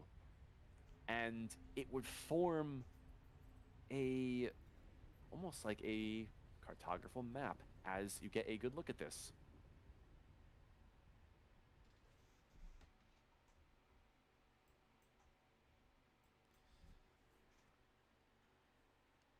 Oh, I assume we're at the center of it? Yeah. That is correct. Used intelligently, this device will allow you to see things beyond what your eyes cannot. To see the wonders of Helios that you otherwise would never know even existed. This is how you will view your world long before you have to experience it firsthand, letting you see where you're going long before you arrive. fascinating. Are So- we on this island in the center then? That is correct. It is centered on where we currently reside. We are here. How did we get to Where's- the island? Well, you did come here by boat, along with that fellow that was along with you who's still outside. I imagine your memories of him and your transportation have yet to come back. Apparently. Hello. Alright. Where would Helios or Highshire be on this map? It would be far north. You had a pretty direct route south. I see. And unfortunately, it is out of viewing range of this. But as time goes on and this core advances itself, its perception radius should only improve. I promise you, if you head in this direction, towards the Green Hills, following your arcing rings you hold so dear in your society, you will find your way back to Highshire. I imagine the fellow you're with will also be able to navigate. He did seem to be your navigator after all. Perhaps it's good fortune that he did not go through the same process. Although with that empty pot available, perhaps he should have. Who's to say? I see. What was his name again? Sorry? On that note, I don't think you actually mentioned it to me. Well, that's going to be an awkward conversation. I would like to try to remember the name of our navigator. Okay, We will- go ahead and make a history check. 8. Yeah, Can I try one? Can I try as well? Sure. Fuck, history checks around. Oof. The I most guess I'll these shoot ones my didn't matter. shot. all right, the most you can recollect, and you would kind of like quickly discuss it around the group. Like, anybody remember any ideas? The most you can gather was he was a half orc. He was a dude. Well, we can use a trick that Konami showed me. We'll just call him a nickname until he catches on that we've forgotten his name. Alright, we should just all decide on one now. Greeny? That sounds very racist. Big. I mean, do you have one better? Horny? I mean, teeth, you know? A big guy. Spare me your foolishness. When we regroup with him, let us simply inquire on his name. Inform him of our memory loss. Man, I I hope agree did. with- Level-headed. I imagine agree you'll with the man in understand. big armor. Man, I hope I did not have a heart-to-heart with him, because I do not remember it. Time grows short. There are unexpected ramifications to the use of this machine with the energies it uses. It appears as if the weather has been agitated. I should have expected as much with these strange energies radiating through these rings. It almost has an intelligence to it, the way it reacts. Are you going to be okay? I will be fine. As for you, I would strongly recommend heading back home post-haste. But before doing so, there is one other revelation that I will share with you. One that you can share among those who you report to. Your Inquisition, your chosen. While you were in your trance, it allowed me to see far beyond my normal limitations. Not just through space, but through time as well. tried as much as I did to observe our fallen star in greater detail as I promised I would, much to my initial protest, I was able to discover something. I'm not sure anyone is aware of this. Shortly before the star fell, before the omen, there was another anomaly, another event. And this turns my theories on its head. There was something that left Helios in the same trajectory that the comet had taken. I have ingrained this image into your cartographer core for you to recollect as you see fit. Observe. Whoa. I see. Someone So fired. something left, and something came. Precisely. A signal flare, a weapon. Maybe a Someone change of someone guard? interfered. Or perhaps something. This occurrence happened in the far regions of the north. Far beyond even the Chromatic Mountains. The far regions of the north. I imagine that's where we'll be sent next after we report this, then. Yes, that is a Possible. safe bet. Although, the goals of your Inquisition, I'm not entirely certain of. They are hard to read. I mean, hopefully it's to save the world. Well, we have that goal in common. Unfortunately, there's so much I wish I could share with you. Well, again, but time is drawing short. Will we This be able core- to talk to you again? It's not likely. In fact, once you leave here, your memory of how you got here will be obfuscated. And that is by design. You will be unable to relay the precise location of where we are now. Unfortunately, the world is not ready to see what I have to share with them. I have a question, DM. You may speak. Is he holding that sick-ass stick that he had on the full vision? Yes. He has a parting gift. Can I have that? It looks rather pointy and rather good to hit things with, and it looks fun. Well, by fun you mean a implement specifically designed to work with my machines here? It's not exactly a weapon. Your javelins would be plenty sufficient compared to this. Can I at least get the signature on my javelin so I can send it to people with your grace? A signature? What, do you want me to engrave my name in this? Yeah. Parting gift. What's the harm? And he would approach, and he has this, it kind of looks like a implement from a tinker's tools, and he would engrave his name onto the like the fat end of the javelin spear point. And you would look back, and curiously, it's in a very strange dialect that you don't recognize. Well, I guess if we're asking for small favors before we go, do you recognize the substance this is made from? I'll show him my trinket.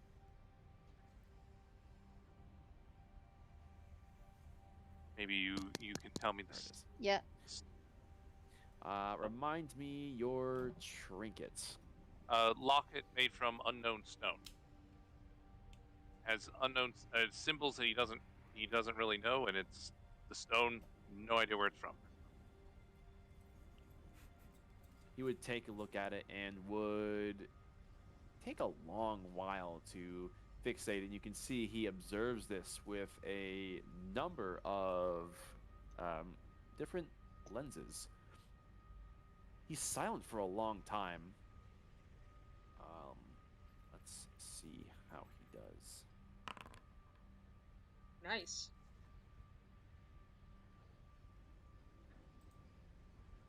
I have a feeling that the 22 is low on his end. Quite remarkable. It seems to inherit some properties of heliostone, although it lacks its sturdiness. Magic latent almost, but not quite. As if they were onto something who didn't complete their research, but made use of a trick with what they had. I would argue this was a prototype for something greater. I see. Thank you. That helps immensely. A pleasure. You've helped me a great deal. If there's any last favors, please speak now and speak quickly. I fear the clouds will not give us much time. Dagny's gonna go ahead and try and like just swing her legs over and put her feet on solid ground before standing up. It's a slow and very deliberate process, but you find yourself able to stand without much difficulty. I'm assuming like my arcane rod is around here somewhere. Yes, like your things are essentially by the pod. Like there's like some shelving, like some little like compartments, which everything is there. Good Yeah, admission. she's basically holding onto the sides of the pod till she finds her arcane rod and uses it to gain her footing again. You do so.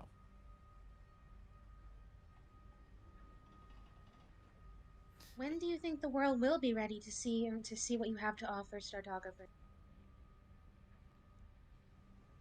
I've been asking myself that question for well over the century I've been alone. I don't know. I've been alone in my head. I know that feeling. But It's a noble existence, but it takes its toll. Everything that I've done here is for humanity's future. But with the way the world has existed for so long, I must have remained here. There was no other way. This is my way of projecting my own findings to push everything in a better direction. More than that, I unfortunately cannot disclose. well, if you choose to reveal yourself, I'm sure my father would adopt you. He likes picking up those who are lost and lonely. I mean, I'm likely several times his age, but I understand and appreciate the sentiments. No. Thank you, He's yeah. mine. He looks cute. He's mine. I believe you should get going now. I agree. That would be for the best. I imagine you've grown tired of entertaining these fools' antics. Oh, on the contrary, I have waited for a long time to interact with people again. It's refreshing. I almost feel human again. It's curious, although... He would look through your visor for a long time, Rin, back at your pod, then back to you. I do wonder if even the decision to reveal myself here was a mistake, but I suppose only time will tell now. In any case, this is adieu, my parting words to you all. I have faith, and more than the world realizes, they are depending on you. Not just the cartographer movement, but you.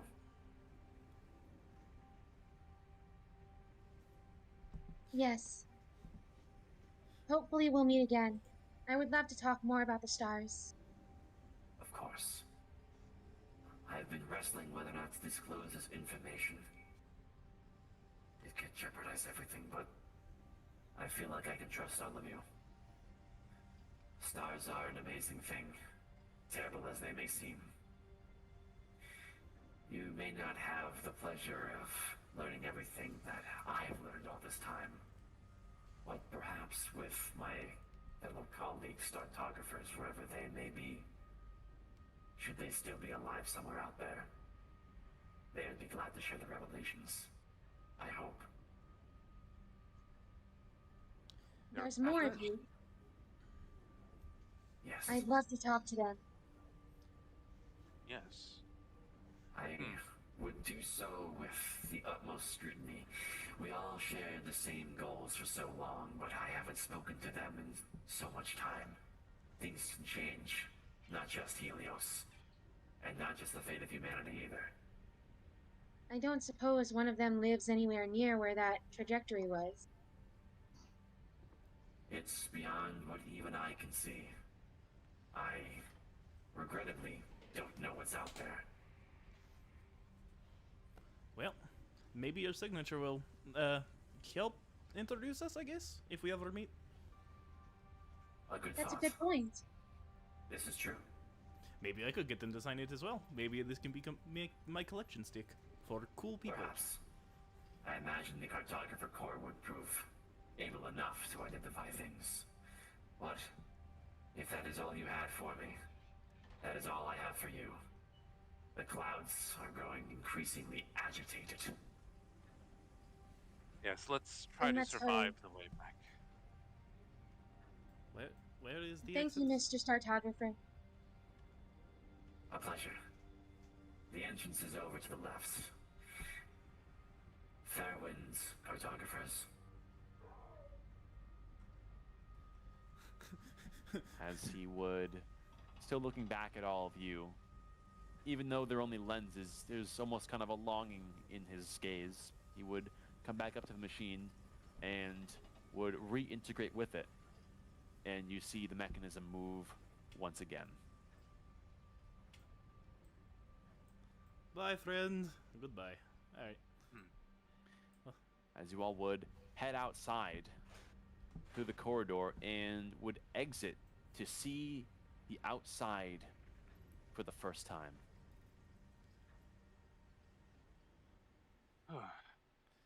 So have we determined the nickname for him? Isn't Startographer already his nickname? No, I mean the green one that's outside. Rin Oh. agreed to ask him his name directly. Oh, We thank will let fuck. him take care of it.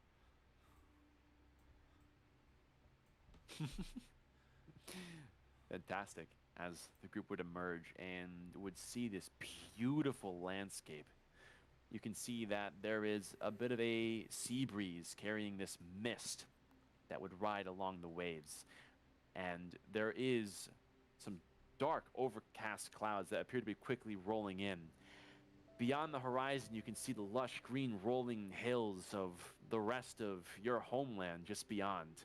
And towering over all of them are these fantastical rings made of seemingly some sort of iridescent stone that reflects the sunlight that's shining down through the increasingly forming clouds.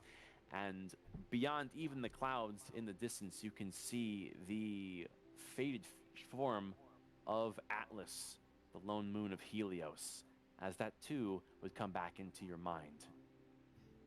And breathing this in and taking in the world of Helios truly for the first time since your memories have been scrambled, you sort of forget everything for just a moment and appreciate this moment of peace. This is the world you're looking to save.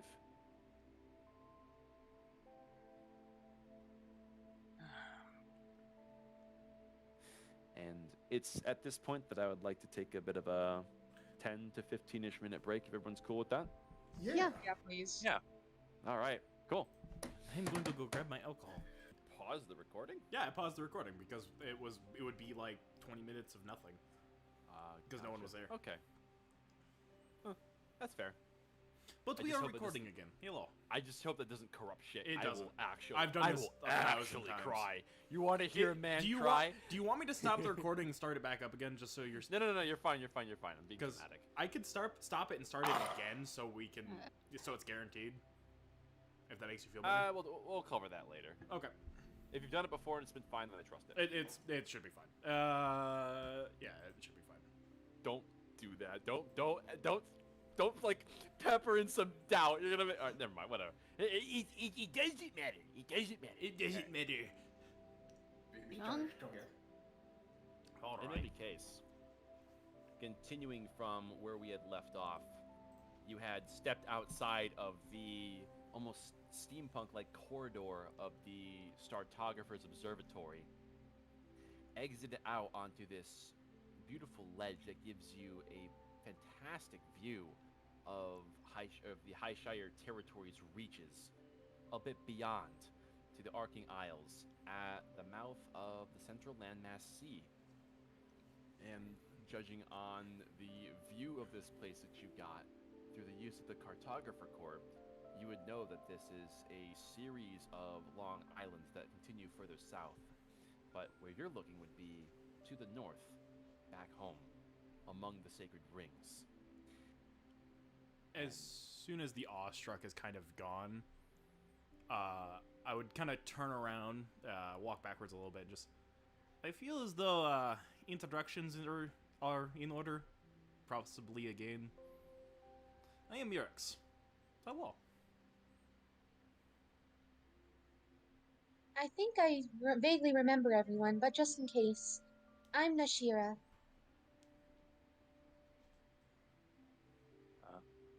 I'm Gearvon. Sorry for being so grumpy. That particular trip brought up some bad memories.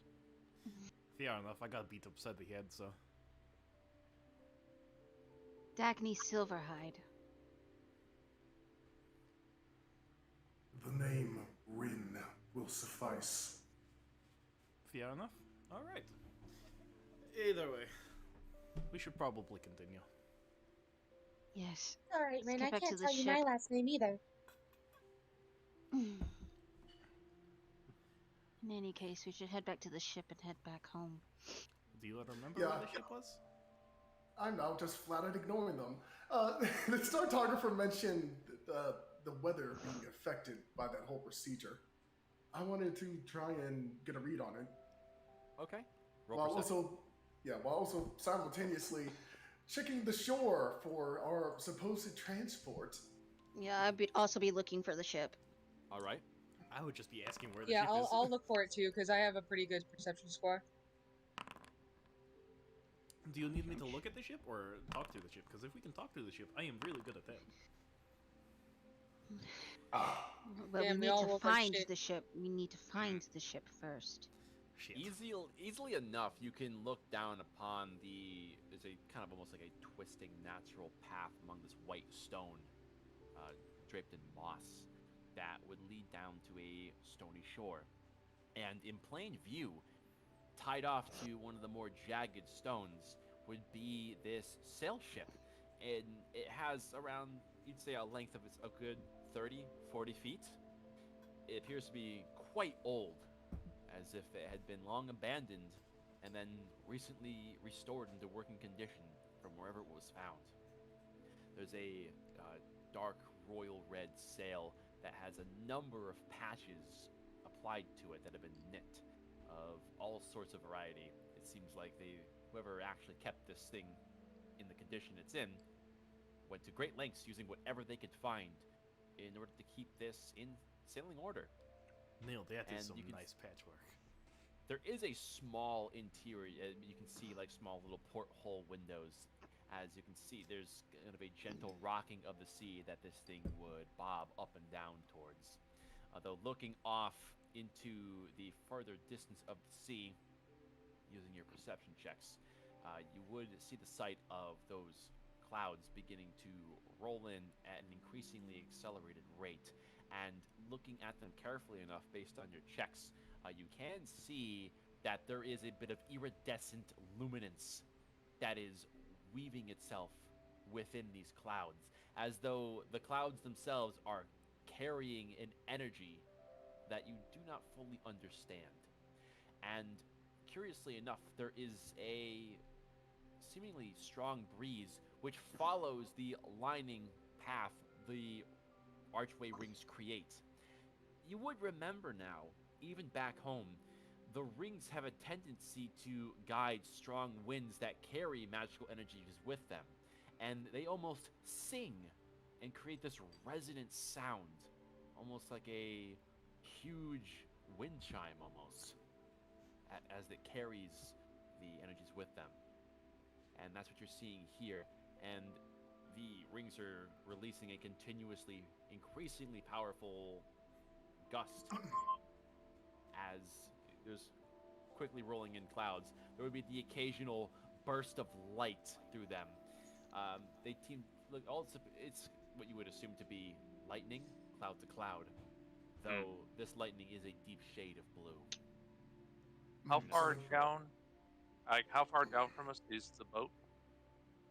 So you're on top of kind of the peak on this small island, and it descends a good 100 or so feet before you reach the shoreline.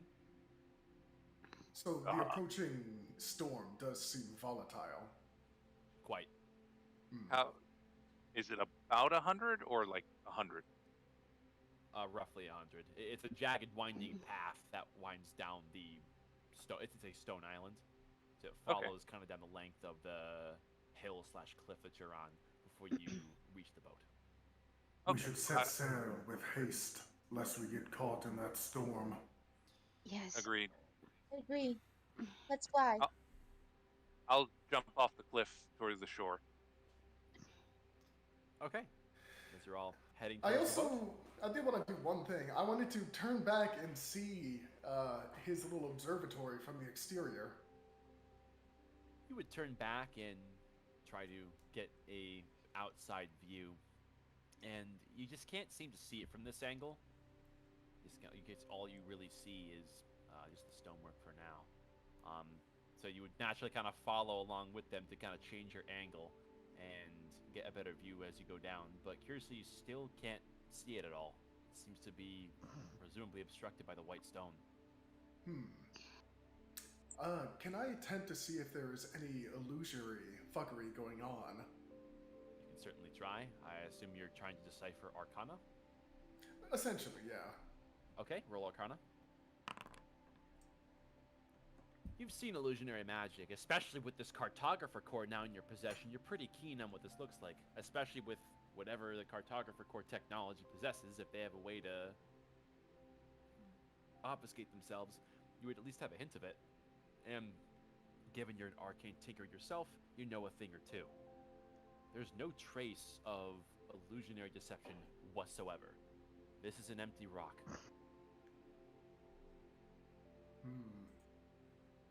I see. No, you don't. That is the point. I will put that mindfuck out of my mind and continue toward the boat with the others. Are we just going to ignore that he just jumped off? Yeah, I'll just, it's 100 feet. I'll be fine. I don't care if he smashes on the ground and dies. That is not smart idea. Like Yeah, I'm actually gonna look and see what Gearbon is going to do when he jumps off. Yeah, so, Garavan, you have the floor to describe what you're doing here. Yeah, like I will too.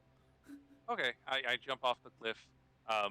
You note my feelers extend out a little bit, but I won't do anything with them. I'm not trying to move. I'll just land.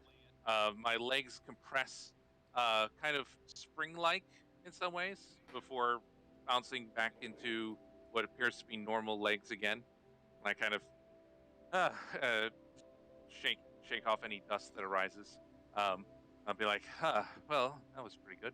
I assume it was about 100 feet. Roughly. Okay. It's a 100-foot descent.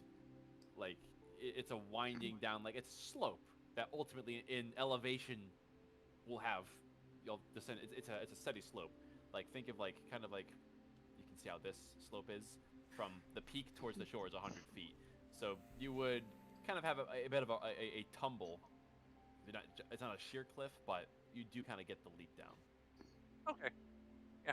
And I mean, yeah, it's very apparent. My legs absorb the impact. The pants are designed to fold with them as they kind of curl, and whatever's underneath the pants just kind of reshapes and then springs me back up.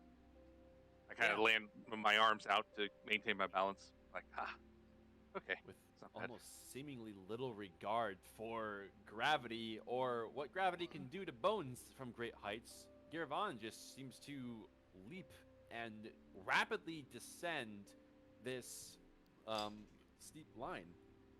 And you would see that he has these antennae that are along his head. And almost reacting to his descent, they extend quite a bit more, and almost seem to activate almost anti-gravitational properties on him as he slows his fall, and this way he lands is very unnatural, as this jelly leg property becomes apparent, as he described, and would be by the base of the boat now, unharmed. That is bullshit. I wish I could do that. Do I see the our navigator friend? Is he on the boat or anywhere? You would get a good look on the deck, but yeah, you can only assume that he's inside. All right. I'm going to go into the boat. I want tea. I want tea very badly. This is why I did that. I presume the rest of the party is following suit. I'm just looking at him in awe at the fact that he is suicidal. Yeah, I'm just going to take the safe route and go down the stair-like path. Okay. Just shouting down, major disregard for your life is usually not a good sign. I look up at you. It's like, huh? Whatever. Don't think on it too hard, Mariax. As you all would approach the boat, you can see that kind of roughly sewn into the sail that's kind of folded up, as well as you would see a similar symbol carved onto the sides of this seafaring vessel. There's a repeating symbol. It seems like a very recent addition to the boat. And you would immediately remember this is the symbol of Highshire, the symbol of your kingdom, your people. It's the symbol of hope. The symbol I will wear at some point in my life. And Gervan, you would have the lead as you come inside to this small interior cabin. It seems to be kind of one large, like, common area where everything is laid out. Combination of cartography tools, rations, some arrows which are tucked away, a couple of spare blades, and sleeping on a bench would be a young-looking half-orc man. Seems to be somewhat well-dressed. You can notice that there are some battle scars along his material, as well as his face, but he seems, in spite of that, to have well-maintained himself. I will gently tap his shoulder. And he's sleeping like almost on his back. His arms are crossed. And he's breathing in and out heavy. And you would give him a tap, and you go, oh, Gavon. Hey. Hey, so my memories are a little hazy, but I know that I would bring tea. Do you know where I would put said tea? Oh, yeah. Like you could ever lose your tea. Hey, what do you get hit on the head? Something like that. I'll let the others explain. I need to calm myself. Okay, there, champ. Yeah, top shelf. It's over there. He points. Thanks. And I'll course, spend the rest of my time making tea. Yep, you have all of your implements right there, ready to go. I'll also make some for the others too, since I went first. You see the half-orc give a very exaggerated stretch before scratching his head and sitting upright on the bench he was asleep on. Hard wood, of course.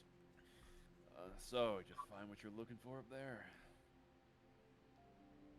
Yes. I'm just waiting for the others. I jumped ahead of them a bit. Jumped. Yeah, you've proven that. You got them weird legs, huh? Yeah, gift from my father. Yes. Well, okay. Rin said he was going to do this, but I guess I will. What was your name again? Oh, come on. We've been traveling together for 3 days. Well, I did say you hit your head, right? Yes, of a sort. That's okay. I'm pretty forgetful myself. My name's Obosh. I need you to speak a Oh, little louder, friend. Shrugao. At this time, the rest of the party would be catching up, and his name would be in earshot, of course.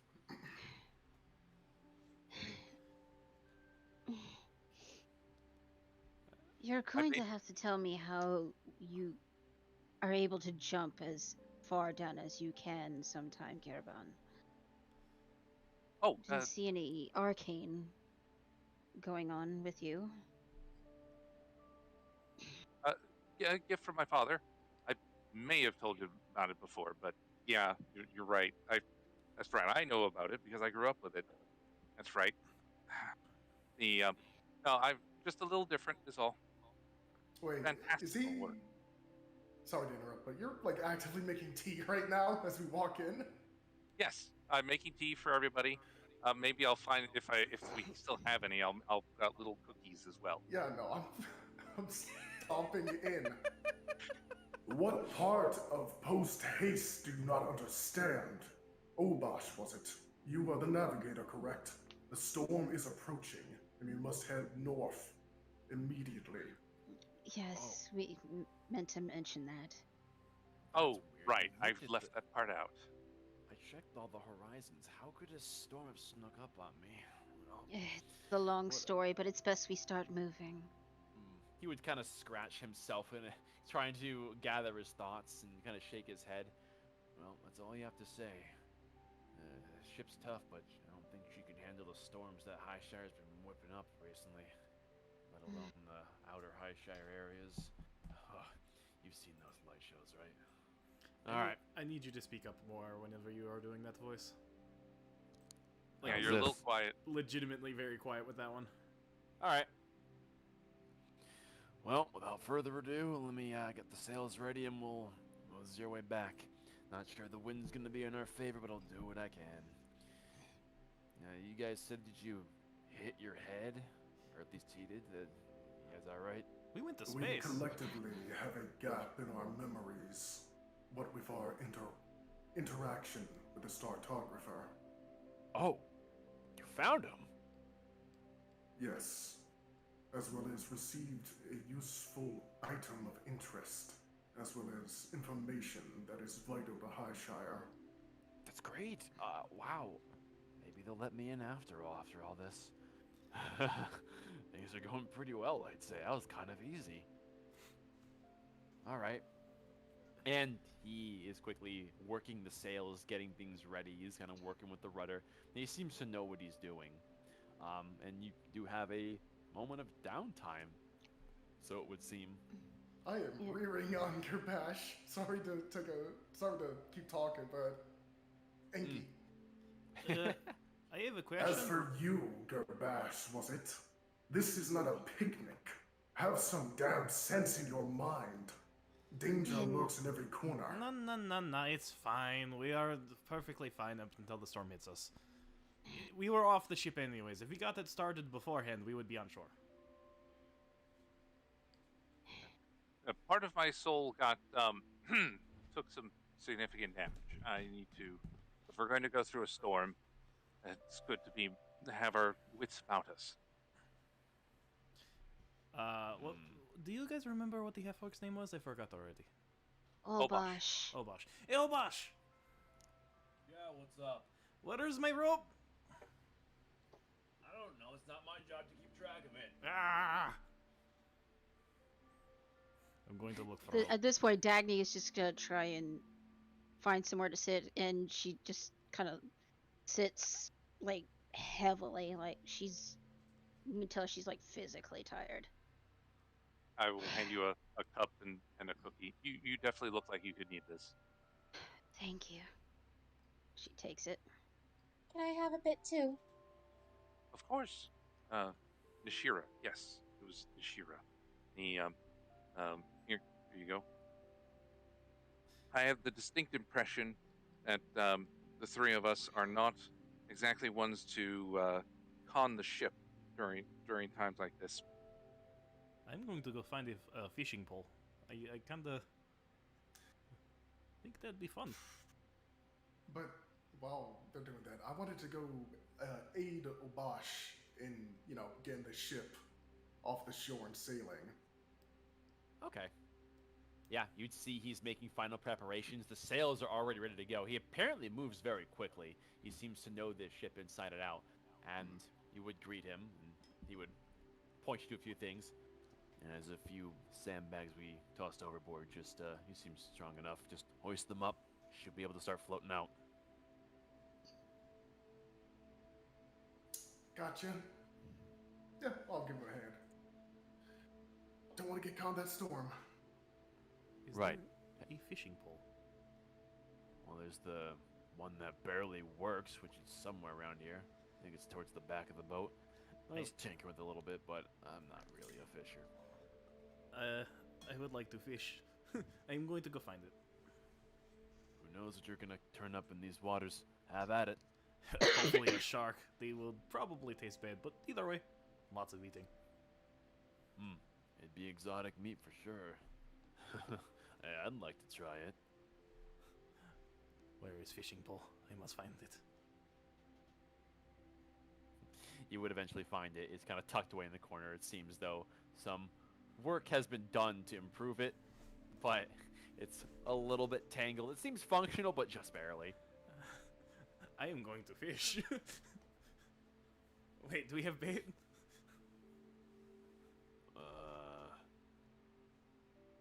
I didn't really get to that part. Sorry. Shit. Do you think a hook in water will attract fish? Now, if something likes to nibble on metal, who knows what's in there? I'm going to go grab a cookie from downstairs. I'll hand one over. Like, are you sure this is the right time to fish? I don't know if Obosh would need help. And Even if I did know how to drive a boat, which I don't remember if I do know how, I would more than likely just crash it into the water or into the rocks at this point. It's not a good idea for me to help right now. Rin Fair seems point. to be helping him well enough. I do not want to fuck something up and make the sail fall on us or something. Yes. Same. It's probably best we just stay out of the way and fish.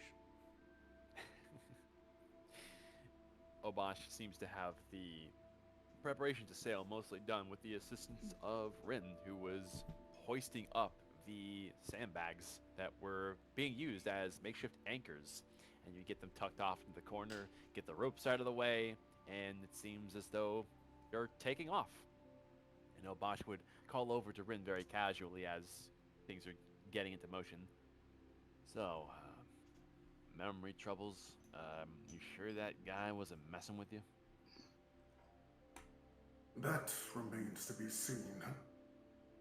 There is a seed of doubt regarding the one we just met. However, given what he has shown us, as well as the items of interest within his domain, I find disbelieving would be foolish. Yeah, I mean, they did tell you to prove his existence. They didn't really say to bring him back. I'm not sure that someone like him would be willing to go back, get a hermit to leave his shell. But I guess if you have proof, that's all they can squeeze out of you, right? Do you think that's enough for them to let me in? Hopefully. Hey, you said you were having some troubles with your noggin? What do you remember? I remember dealing with the Inquisition. Being invited into the Cartographer Corps. Invited's a funny way to put it. Indeed. But beyond that, everyone here is a new face to me. Oh, I guess we're meeting for the first time again. I would suppose so. Though, given from your wording and interest in entering Highshire, I take it you too are, well, an outsider out their walls, or an exile.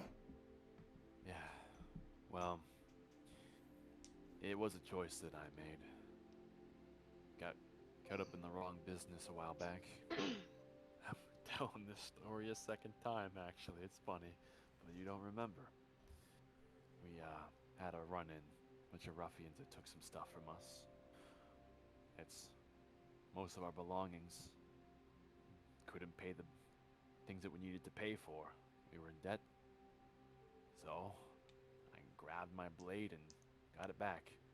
Didn't kill nobody, but got some blood on me and blood on my stuff. And sure enough, I got it back, but when the Shire guard was asking what I was doing with a bunch of bloody valuables, to make a long story short, they're either gonna kick me out or kick my sister out. My little sis wouldn't have survived out there, so I took the fall. So she could stay. Noble of you. Yeah. And it speaks, well, truthfully, of High Shire's way of enacting their justice, if they can call it that. I call it justice. I mean, I didn't really make too much sense of who I was stealing back from. They kind of anticipated it, to be honest. I think they wanted me to take it back. I think they was stepping up to frame me.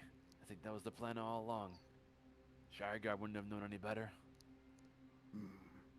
Indeed. But I suppose in tagging along with a bunch of the highly esteemed cartographers, they keep saying it, maybe it'll be enough to balance the scales.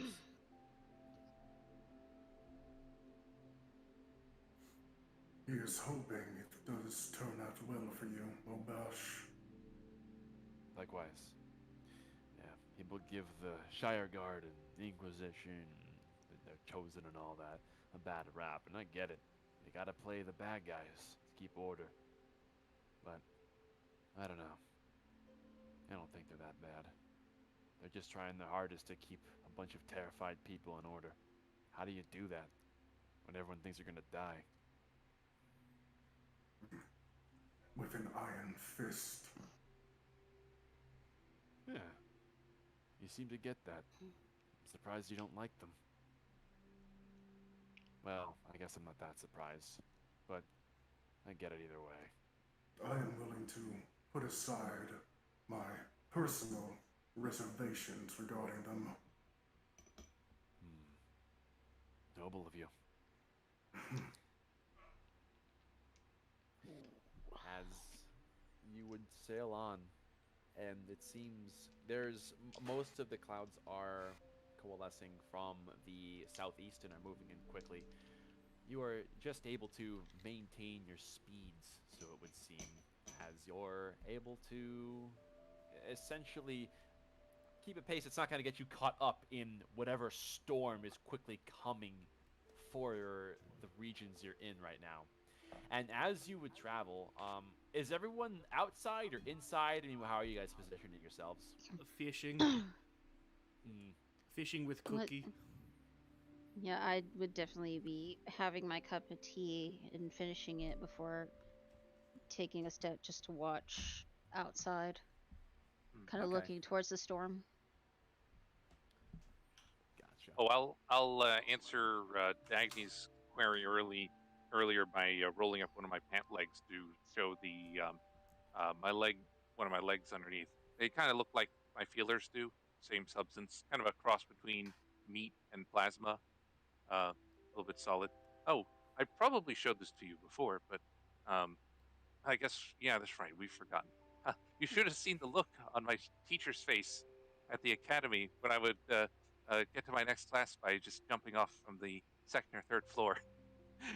It was a great way to prank some of the newer professors. Interesting. And you say your father gave them to you. What was he? Oh, my father, yes, Kuthak Sachins. Yes, he is the head of the lab that I'm part of, and the reason I joined the cartographers. I'm trying to find more samples for him, as well as bring back research and knowledge, so he can help us protect ourselves against all of this madness. A noble effort. Brilliant, brilliant, Matt. I'll introduce you to him. Introduce you someday when we get back, maybe, if we're lucky. Yes. And Ashira, I'm decently certain he might want to meet you too. Oh, why? Well, you like the stars, you said, right? Yes, very much so.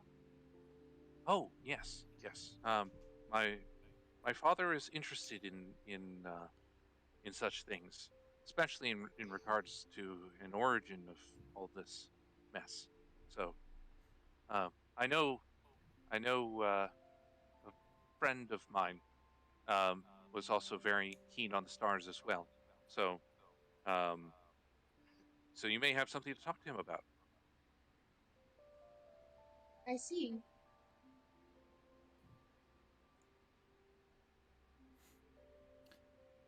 Do fish with cookie get anything? Let me see here. Fishes with cookies. I mean, fish will eat anything. Yeah. So, some time would pass, and you're holding on to this thing. You're not even sure if the cookie is actually adhering to the hook, given it's not actually really meant to be used that way. You are quiet. But Please speak up. you would, Sure. out of nowhere, suddenly feel a very strong jerk of the line. Hell yes. Make a sleight of hand check to see if you can set that hook. No, not sleight of hand. It's enough. Yes. Oh, not bad. And you have something on the hook, and it's fighting quite frivolously. Help. Just gonna start trying to get it in. I'll All right. I'll move over to help him reel it in. Okay. Yeah, you're kind of giving him some pointers to get this thing reeled in. Maybe you'll have something you can cook up for dinner. Who knows? Yeah.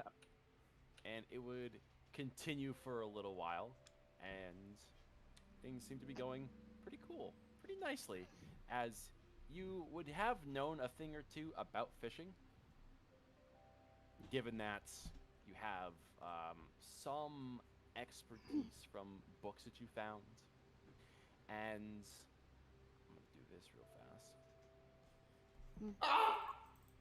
You would eventually show him quickly how to reel things in, let it tire itself out, rinse and repeat, and you would see something beginning to come to the surface. Oh, wonderful. How far away is it? He'd say it's about 30 or so feet below the surface. You can see it shining and reflecting the continuing to dim sunlight. Very reflective. You'll get on my belly. Get in my belly. All right. I will reach up into my feelers, pull out what appears to be almost like a round seed of sorts, squeeze it a certain way, and then I will throw it into the water. Shocking grasp goes off. Ah, you would Yeah. shocking grasp this, and Right. you. I'm going to burn one of my maintenances to increase the range of it to 30 feet. I see. Hmm. You would drop this into the water, and water being a fantastic conductor seems to play very nicely with your contraption / gadget. And you would see the shock ripple through and illuminate the small fish as a bolt of lightning would go straight through its side, create a small burn mark, and its struggle would immediately stop as it begins to go limp.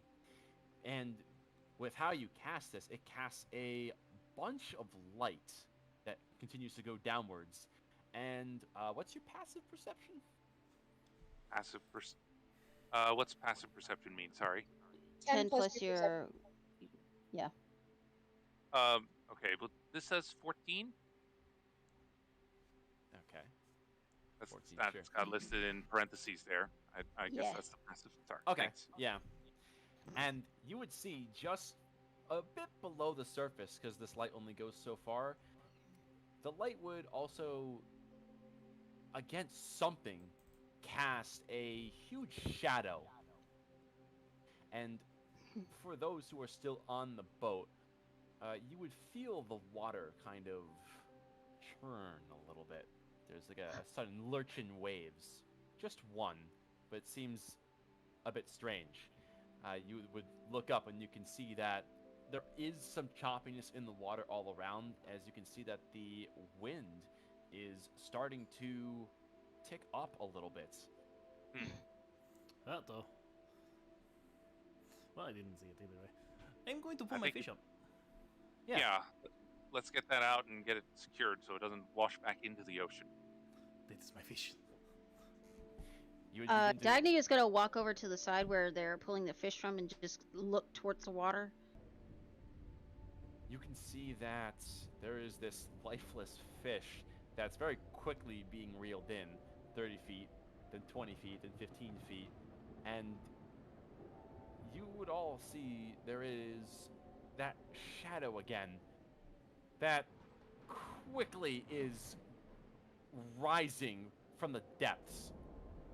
As just before your fish is maybe 10 feet before breaching the surface, something else comes up along with it.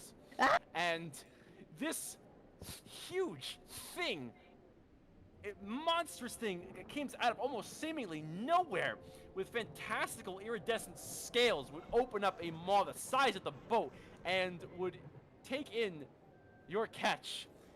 The snap of its jaws creating a shockwave in the water that forces the boat off to one side and would go back into the depths, still rocking the boat. Everyone make dex saves. No, you fuck my fish. Fuck.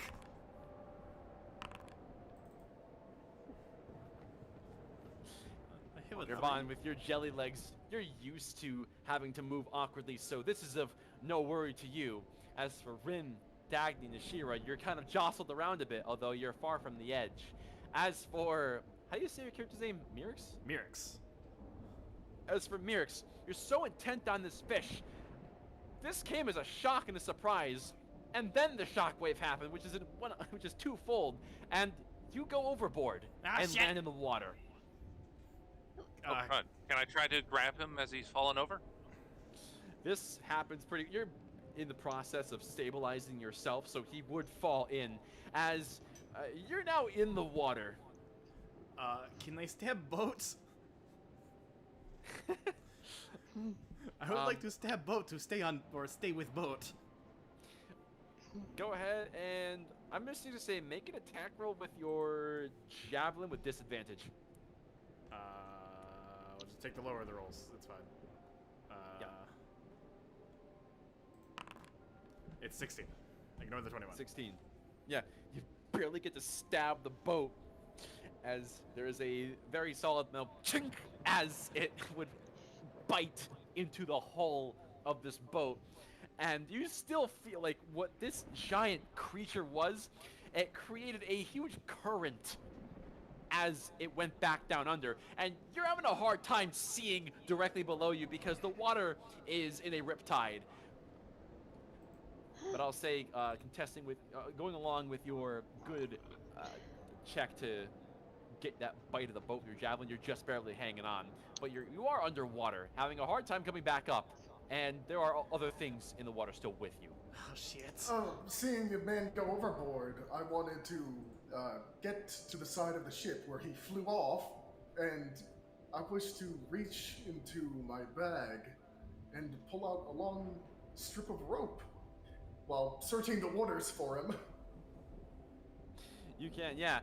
Sure enough, you can see him along the strong currents. You can see kind of the shine of his javelin in the water.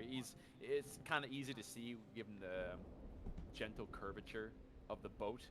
Right. And yeah, you have a clear shot at him, and you can hear Obosh calling out from the far side of the boat. What just happened? What was that? What was that? Marriott fell over. Get him I up! got him. Get him up! I'm commanding my rope of climbing to shoot downward into the water and try and wrap around him. Obeying its command from its master, your rope would cast out with impressive speed and would sling into the water. And I assume Mirix is a willing participant Yes. in being grappled. I So yeah, you will would. willingly fail the grapple check. It's fine.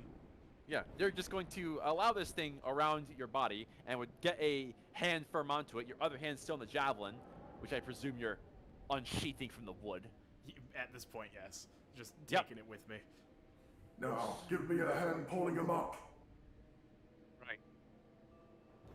Obosh would run over from his position at the wheel per se, and is helping you pull Mirix out of the water. And with what fading sunlight we still have left, you do see there is something reflecting that sunlight down under. Oh boy. Okay. How yeah. close is it to Miriax? Hard to say. Uh, Water is distorting your perception of distance. I'm going to start climbing up a rope as fast as possible. As But they yeah, are Yeah, pulling me. I'll also Bert, lend a yeah, hand we're pulling. Through your combined efforts, I would say it's easily done. And in a matter of moments, a matter of a round, I would say, you are able to get up and over as everyone would pull you, and you come toppling over back onto the ship. I was not expecting to take a bath today. Fuck. Well, I The think water we're all would glad go you did take a bath. What the Eerily fuck was that? Just don't do The it like wa- this. Sorry. The water would go eerily still for a second as everything calms down for just a second. And then in a motion, you see a huge fin come out of the water about 40 feet off as this thing once again would breach and would slam back into the water, thrashing its tail about, and goes underwater so deep again that you can't see where it is. Perhaps we should go faster? Is this something that I would recognize from my readings in the past? Make a history check. 14. You've never seen this before. Some sort of sea monster. Is it blocking the way? I think we'll be fine. I knew that was a bad idea. I don't know what's in these waters.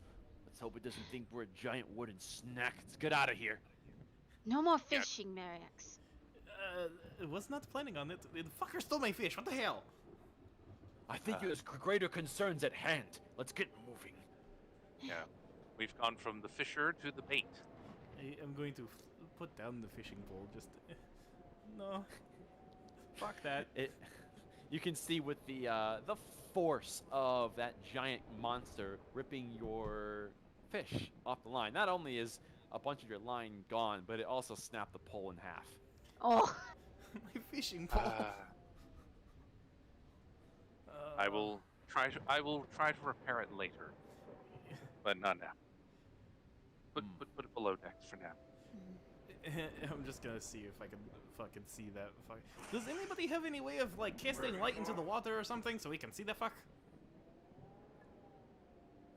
Are you sure? We don't want to attract its attention. You know It's what? not. Fair. Yeah, fishing was poor idea.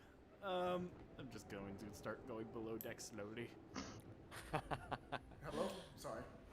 Yeah, the heavy stench of seawater is still on you, but you would, with effectively your metaphorical tail between your legs, go under deck. Nope, fuck that. Now finish with your fishing endeavor. I cannot help but feel the need to reiterate that danger lurks around every corner. Pay attention. This isn't a vacation. Calm yourself, Rin. We know that.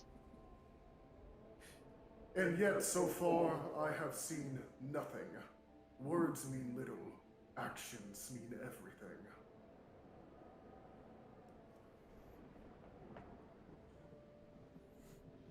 I am below deck. I do not hear this. Abash kind of gives a word over his shoulder. I suppose bickering doesn't do much good either. Why don't we just simmer down? We're not far from landfall. At this rate, we'll beat the storm. Got a lot to be thankful for.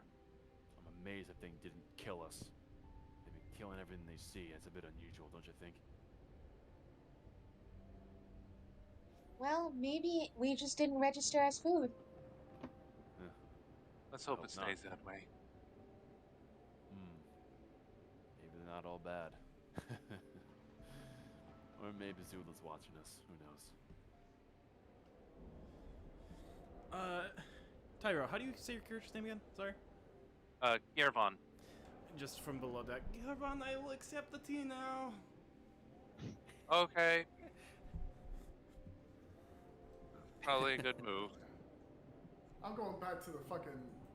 The front is called the bow, right? Yeah. Yeah. Yeah, I'm going to the bow and keeping a lookout. Agitated from idiots.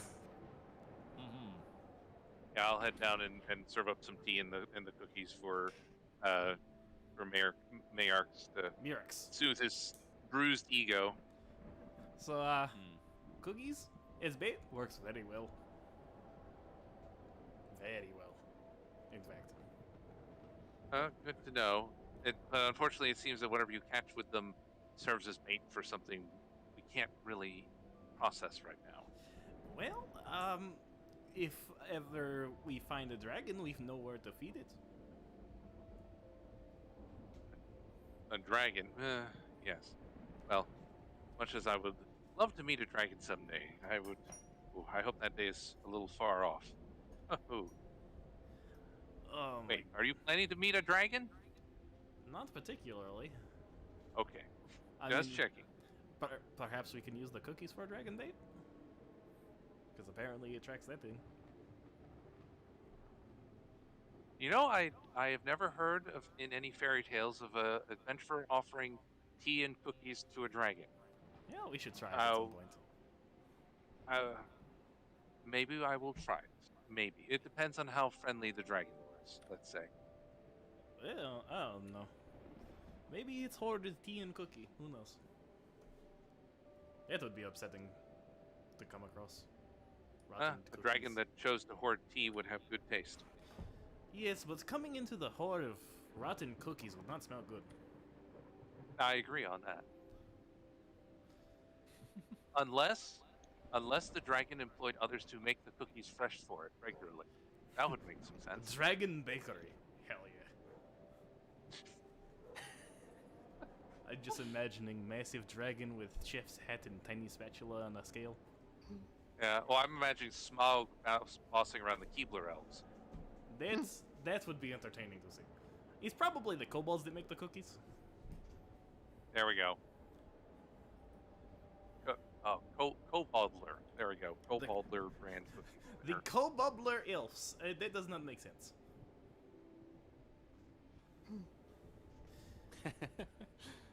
You'd have your banter as everything continues onwards, and you would manage to keep pace with evading the increasingly violent-looking storms that are forming now to your south. It seems as though the island that you had come from is just about out of view now, but you can see the rough area via the almost vortex of clouds that have formed there.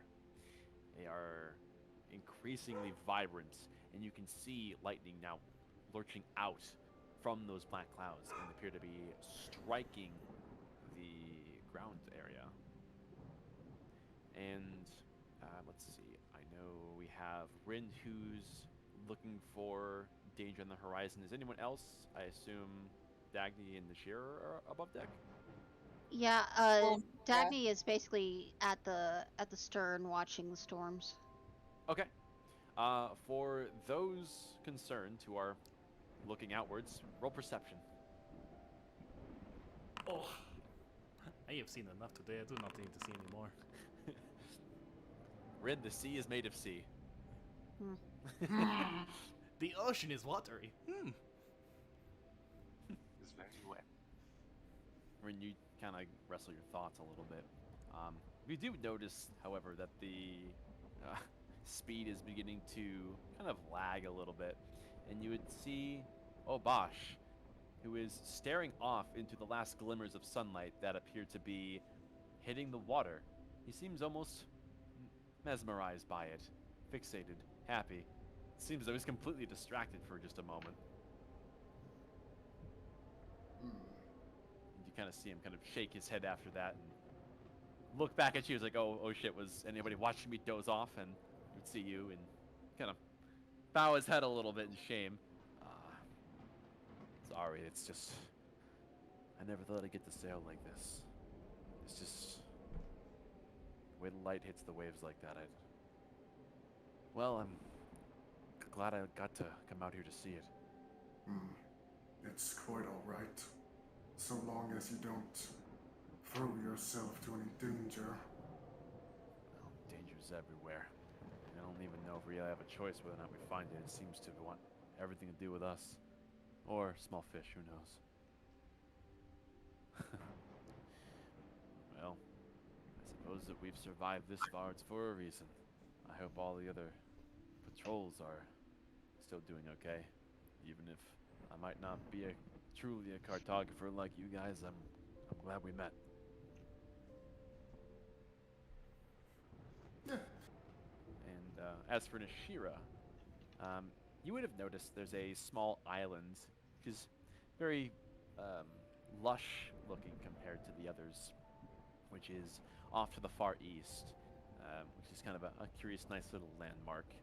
And over the course of the next hour or so... I rolled like a 22. Did I see anything? Oh, that's what I'm describing right now. Oh, okay. Yeah, it would be birds and various wildlife that you don't recognize that fly overhead. Nothing that resembles a threat, so you can tell. Although a curious thought arises. About an hour has passed, and this lush island off in the far east, you should have passed it by now. It appears to be the same distance, the same spot on the horizon as you have been. Almost as if the island has moved with you. Kind of a curious thing, although it is just an island.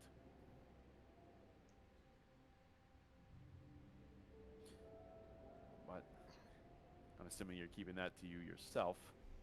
I mean, like, she'll say something. Hey, Rin, here, Garbosh.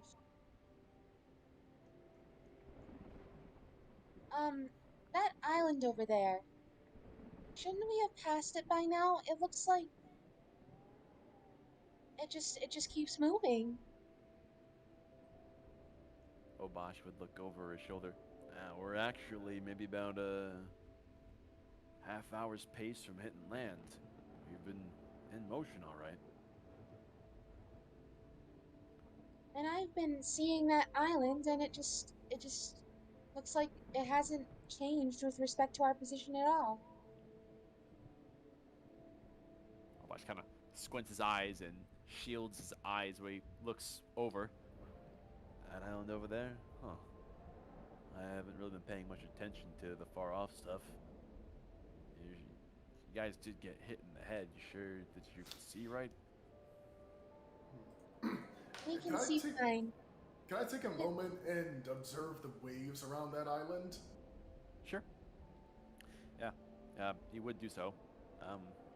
Going off of the collective perception checks, I assume people are looking. It doesn't appear to be creating any disturbances in the waves. It's interacting just like an island.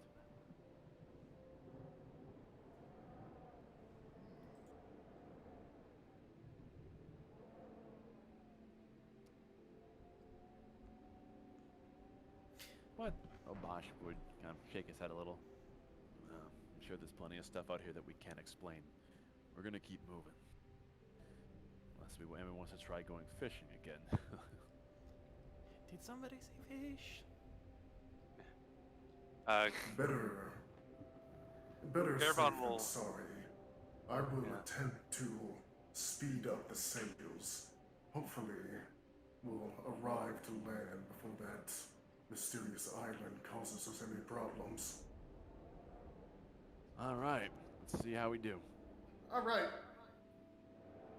I'm waiting for him to get in position, And I wanted to kind of speed things up and get the fuck away from that suspicious island. Okay, so what exactly are you doing here? I'm casting this behind the sails. Wow. Gust of wind. Eagle forward. Nice. Fantastic.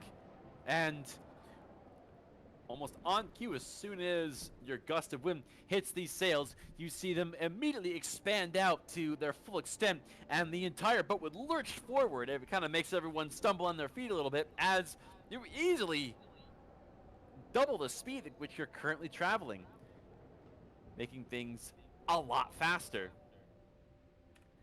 And with the storm clouds closing in, working their ways, with all the strange anomalies that have been seen under the water or on the horizon, you would eventually make landfall and would arrive at a kind of an isolated part of the shore.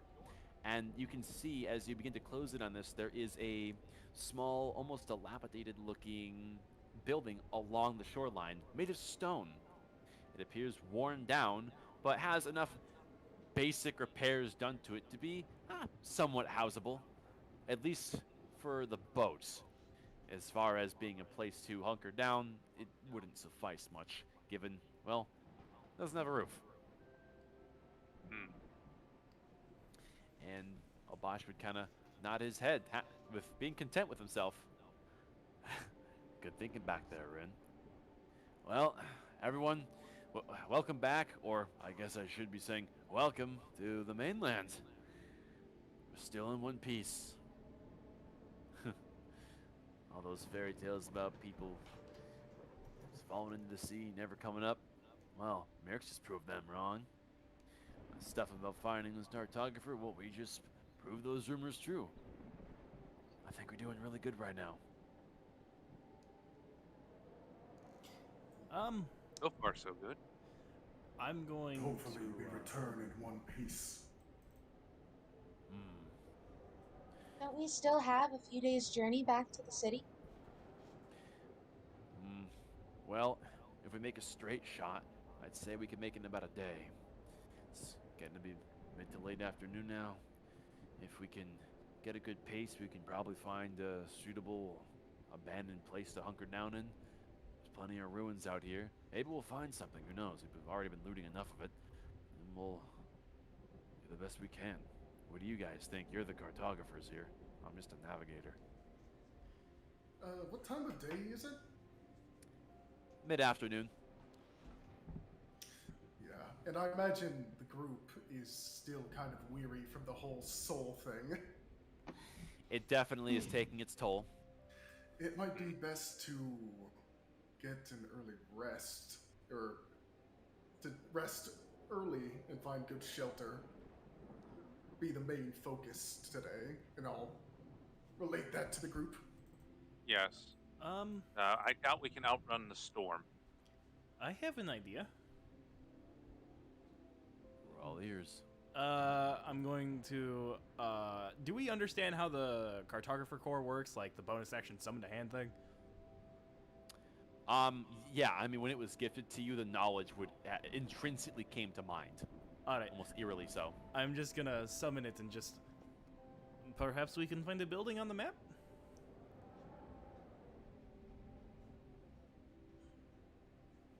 Not a bad idea. That would definitely assist our search. If Very not, well, let's take a look. if not a building, then a cave. Or particularly thick patch of trees would work as well. Just Very well. gonna use the cartographer core. Okay. And bear in mind, you would also know that if you decide to use this, it does take time. You must remain in place for it to essentially gather a draw on the local land. Is that like about 10 minutes or so, or longer? You're not sure. Mirx, since you have it, make an Arcana roll. Oh shit! Would anybody else like to fuck, whatever. Not bad. At this time, you would have docked this boat in the somewhat secure little cubby in the roofless building that's on the shore. You gather that Obosh probably had the knowledge of this place and has been tending to it in his adventures out here. And it takes the better part of, assuming you're going to hold out for this long, for about an hour for this to fully gain its charge. At this time, you guys necessarily aren't actually injured, but you could, quote unquote, short rest Could I make a net? during this time. Yeah, because it takes an hour for me to make a net. Aren't Okay. you- Oh wait, no, the machine's starting itself. Never mind. Yeah, what material are you using? I am just going to try and find a singular fucking rope on the ship. There is plenty of that. I am just going to take a length of rope and start making a net while this is going on. Yeah. You would start weaving a rope into a net. And the cartographer core remains on the. I'd say like you've parked your boat into its dock, into its hold, but you're remaining on the boat just because it's something that's somewhat safe. You did get quite a bit of a lead using the move with the sails, thanks to Rin. So you could probably spare the hour to outpace the storm still, but afterwards you're probably going to want to at least rely heavily on its knowledge to find somewhere safe. And after an hour, the mechanisms of the cartographer core would hum to life and would project the map, and you all would see what it has to show. Just as it's like glowing and just looking at the orc, just see, getting hit in the head wasn't too bad. We got something cool.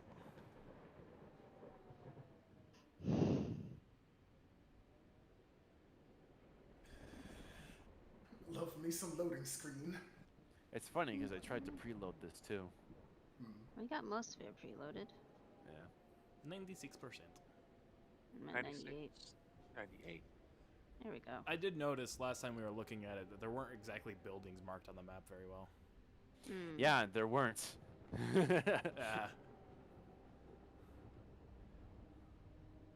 But perhaps we can find cave? Who knows? Caves are suitable, so long as they're not already occupied. Yeah. I mean, perhaps we could find dense forest and just set up shop there. I can make hammock.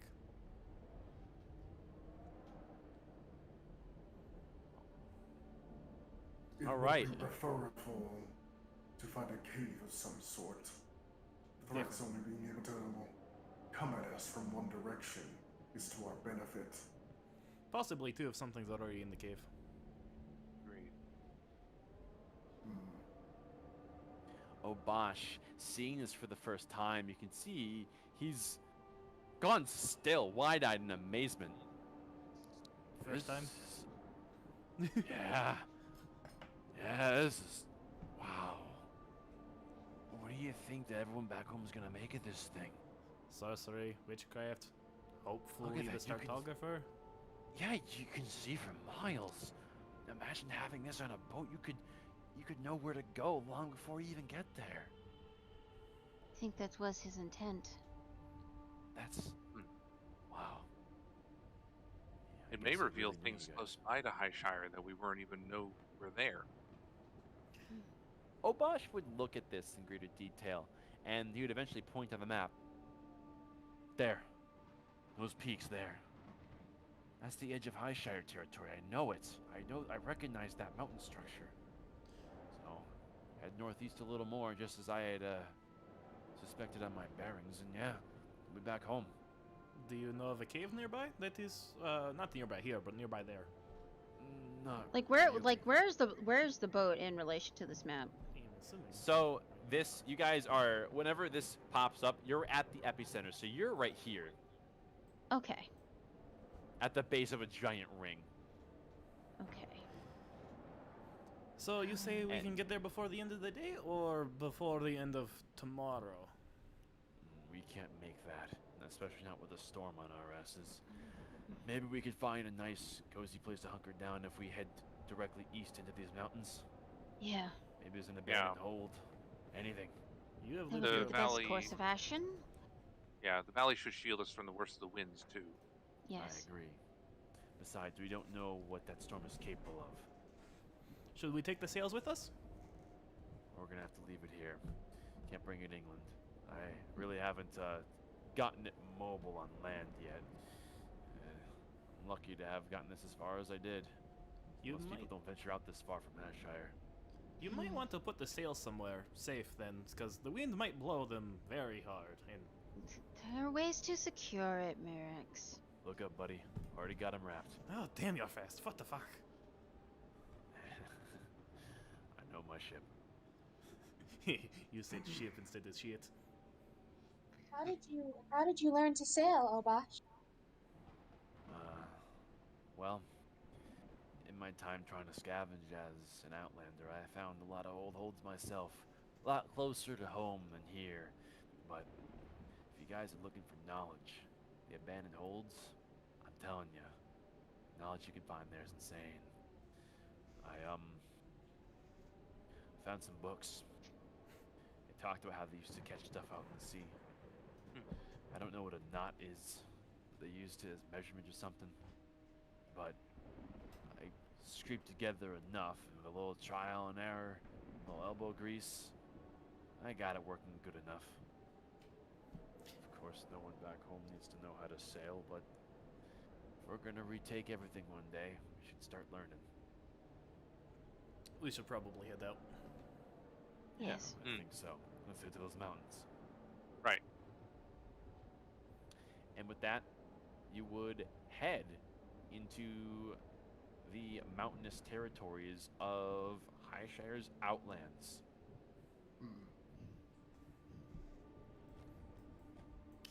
Just, along the way, just,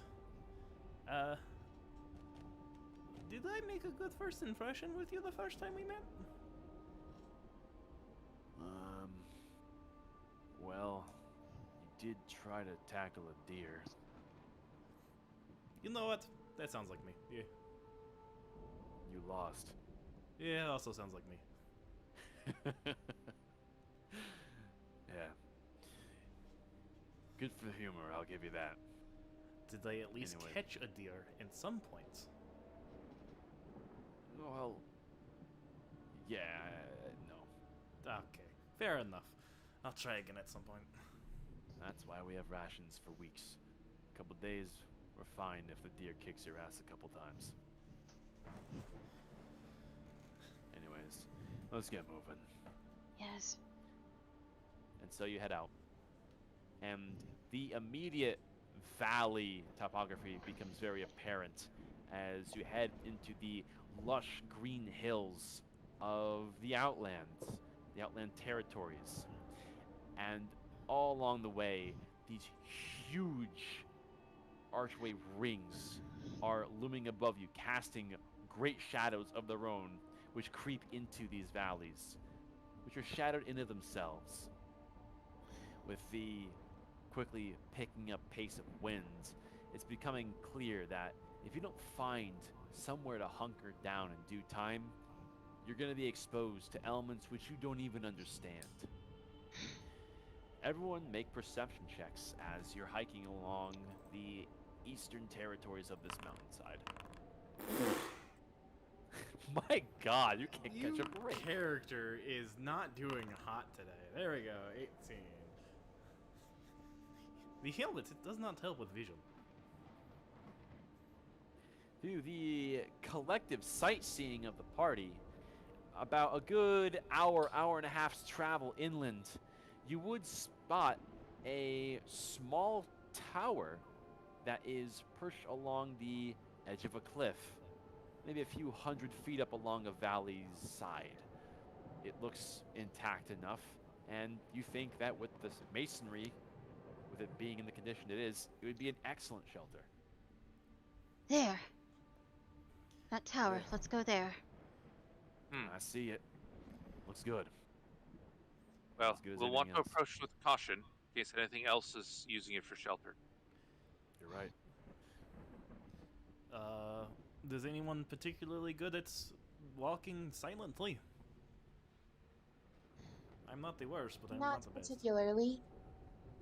I can certainly try. I believe we're in too much of a hurry to waste time trying to sneak about. It's best we move hard and fast and clear out whatever may be dwelling inside it.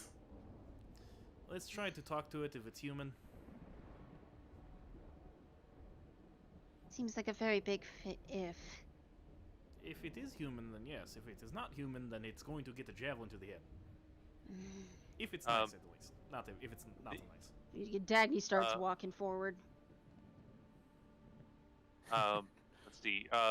Mirks, how about I grant you, make you difficult to find for a little bit, and if it is something threatening, you can get the drop on it at least.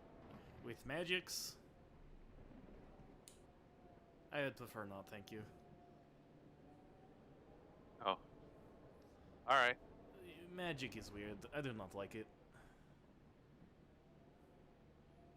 With that being said, it would take a little bit of time approaching this cliff which hosts this tower at the top of it. You would in time find at least a passable trail that would lead on top of this valley side.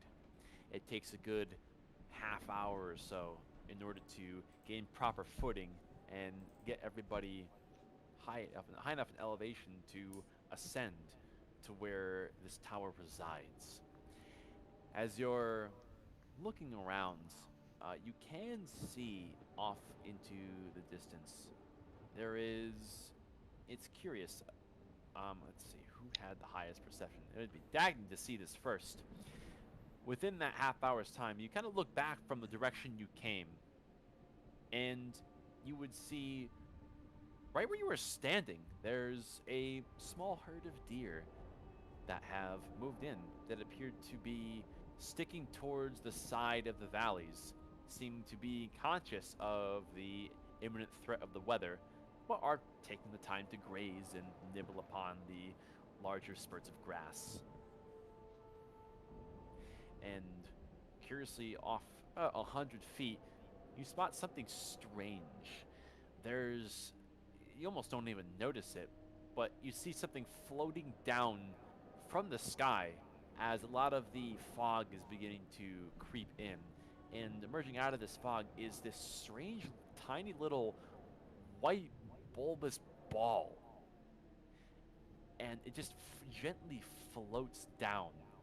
And you can see, it's very hard to make out at this distance, but given your good perception check, you would see with your keen eyesight, it has little red spots, almost like little red tumors that are attached to it. It's very strange and hard to make out. It's unclear if this thing is a stone or something else, but it appears to have descended from higher up into the air, and it appears to be just ominously hovering not too far off from where the deer are. Does it seem like it's looking towards the deer, or is it looking towards us? It's unclear. It's just a white ball. There's nothing really for it to look with. But you would see after... Oh, go ahead. Oh, it's 100 feet away, you said? No, it's hundreds of feet away. Hundreds. Sorry, thanks. Yeah. Can I jump You're climbing up on a mountainside right now towards the tower, and this is down in the field area where you guys just were half hour prior. And you would see this little ball, after a while of hovering, would begin to silently approach towards where the deer are. And it almost seems to stop and move at the deer's awareness. There is some sort of intelligence with this thing. And along traveling with the rest of the group, you can't help but watch what this thing does, because you've never seen something like this before. Yeah, like she's definitely stopped climbing and is watching this thing work. Yeah. And the rest of you would notice Dagny staring at this. No, come on, no, come along. Look at that. You see that? Have you ever seen anything like it, Dagny? Like, would I have any idea what this thing is? Have I seen anything like this before in my readings? History check? I'll also try to search my memory too. No. Oh, jeez. Can I try one? I say no. Big oof. Can I try a history check? Fortunately, you, as a collective, would not know what this thing is. And you would see this thing would silently approach the deer. It almost seems to move with the encroaching mist. There's definitely a semblance of intelligence behind it until it's almost right on one of the deer from the farthest of the pack. Or the herd, rather.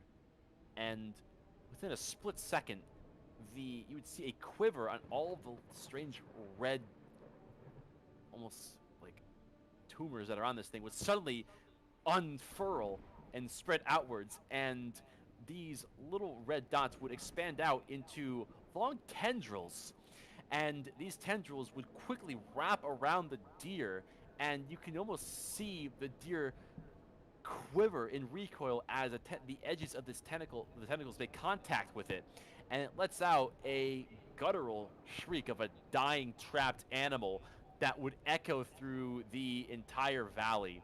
And if you weren't paying attention before, you certainly are now, as the rest of the herd is out of there, leaving this one deer behind. And you can see in real time, in a matter of seconds, this deer shrivels up and almost seems to be relieved of all of its bodily fluids as it becomes skeletal, almost corpse-like and pale, as these tentacles have their grip, and it would flop over lifelessly onto the ground. It is time to go. Oh. Inside now. Fascinating. Upon your last glances before you get inside, you would see that this thing turns in such a way where you do get somewhat of a look at it. It turns out it can see you just as you are seeing it. Yeah. Right. Everyone stay together. This thing goes after stragglers. If I weren't so afraid of it, I'd want to capture a sample of it. Those tentacles it has would be quite a fascinating thing to study. I will But more than not likely try and kill it personally. if it tries to come at us. Do not worry. Enough postulating. Oh, Let's please do. move. Oh yes, And you if you quickly can kill make it. your way towards this tower. And quickly into the safety of the hold you go. And this interior seems sturdy enough.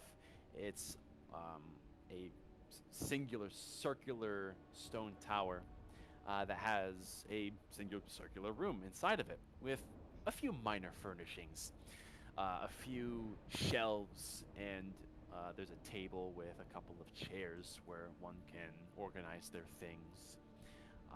And it seems as though this place has been picked over, unfortunately, but there is a number of things that are still around that could potentially be sifted through.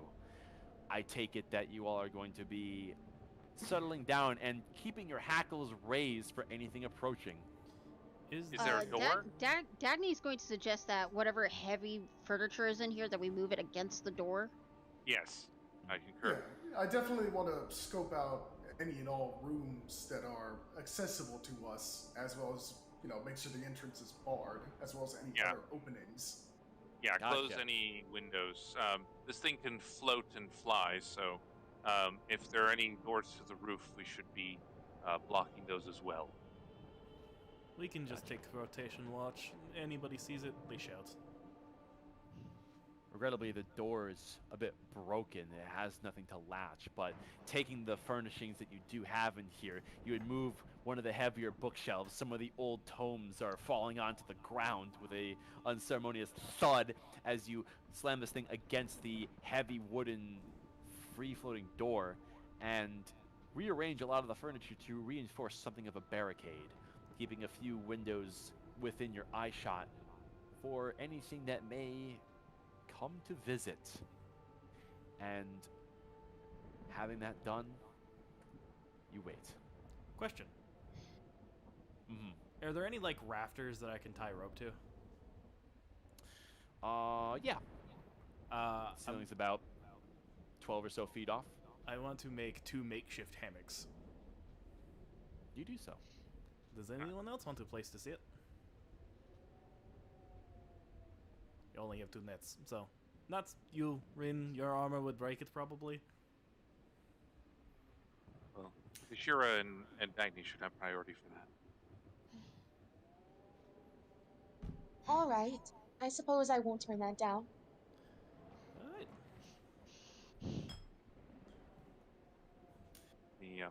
I'll pick up the books that fell on the ground and dust them off and kind of apologize to them. Anything interesting? Oh, these tomes. Go ahead and roll if you're going to take the time to sift through them. Roll me a D100. Oh boy. Yeah, Alright. Dagny's gonna grab one of the books too. You may Yeah, roll a I'd like to D100 as grab well. one as well. Roll a D100 as well. While they're doing that, you said there was other things of interest around here? Small little knickknacks, pots and pans, an empty quiver for arrows, among other things. If you're going to take the time to sift through them and investigate further, roll investigation. Okay. I would like to sift through as well. Also roll investigation. God, fuck me. I haven't even fucking, like, rolled above a 10 this entire fucking game. Oh You're man. fine. You hate to see it. Okay. We'll start with the tomes. Let's see here. Gervan, you rolled 81. Okay. You would take the time to decipher this book. It's old and dusty, and it takes a lot of time to kind of scrape the dust and flakings from the parchment off. But eventually, you're able to. The cover, of course, would have taken the most abuse. You are able to recover the front bindings and get a read on the title. It says, From Ghouls to Ghosts. The book is a bit chaotic and it's hard to understand. It's written in an unknown dialect, which makes it very slow to read. Contained within are the studies of a powerful necromancer on how interplanar travel might be used to achieve functional immortality. It's all theoretical, but fascinating nonetheless. And the dialect used to describe these theories is extremely unconventional, but still, it's a fascinating read. Ooh. Immortality. All right. That will definitely be keen interest. Let's see. Nashira, level 12. This book appears to be in relatively good condition. It's titled Friar Albert's Guide to Forest Trails. Lichen and moss, learn the difference, is the flavor text. It's essentially a trailblazing guide on navigating through various types of forests and the appropriate precautions that need to be taken when creating lasting paths, including adding preservative properties to the trails that you create so they do not get overgrown over time. Pretty nice. Cool. Pretty cool. Dagny, you rolled a 59. Yes. Let me see here. You find a child's drawing book. What languages do you speak? Let's see here. Speak Draconic, Common, Draconic, Dwarvish, and Elvish. Good, because this one's written in Draconic. You would find this book, it looks a little on the childish side. And after taking some time to dust off the cover, in big, bold, colorful letters it reads, Kobold Jokes. A joke book. The jokes, Kobold jokes. Really? as you come to open it up, would find the jokes are all terrible. You would imagine even by kobold standards. You kind of flip through one of them. What do you call a kobold who fried himself in the sun? Stupid. What did the kobold use to tie together his trap? We don't know. The kobold doesn't know either, because he's stupid. I want that book. Can I have that This is very racist against kobolds. No. book? Kobolds are barely people anyways.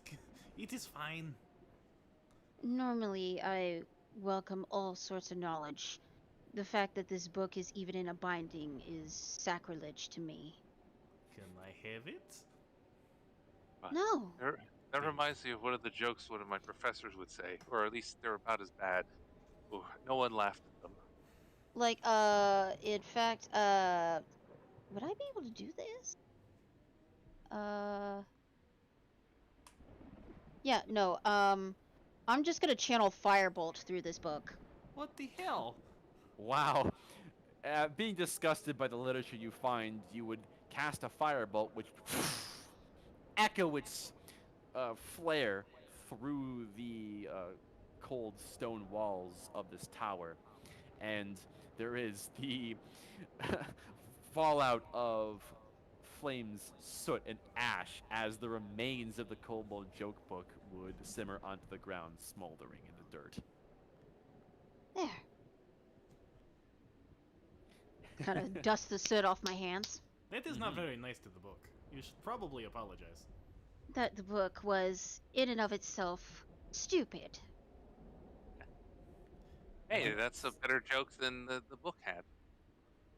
I did not Well. understand. And you shouldn't have to.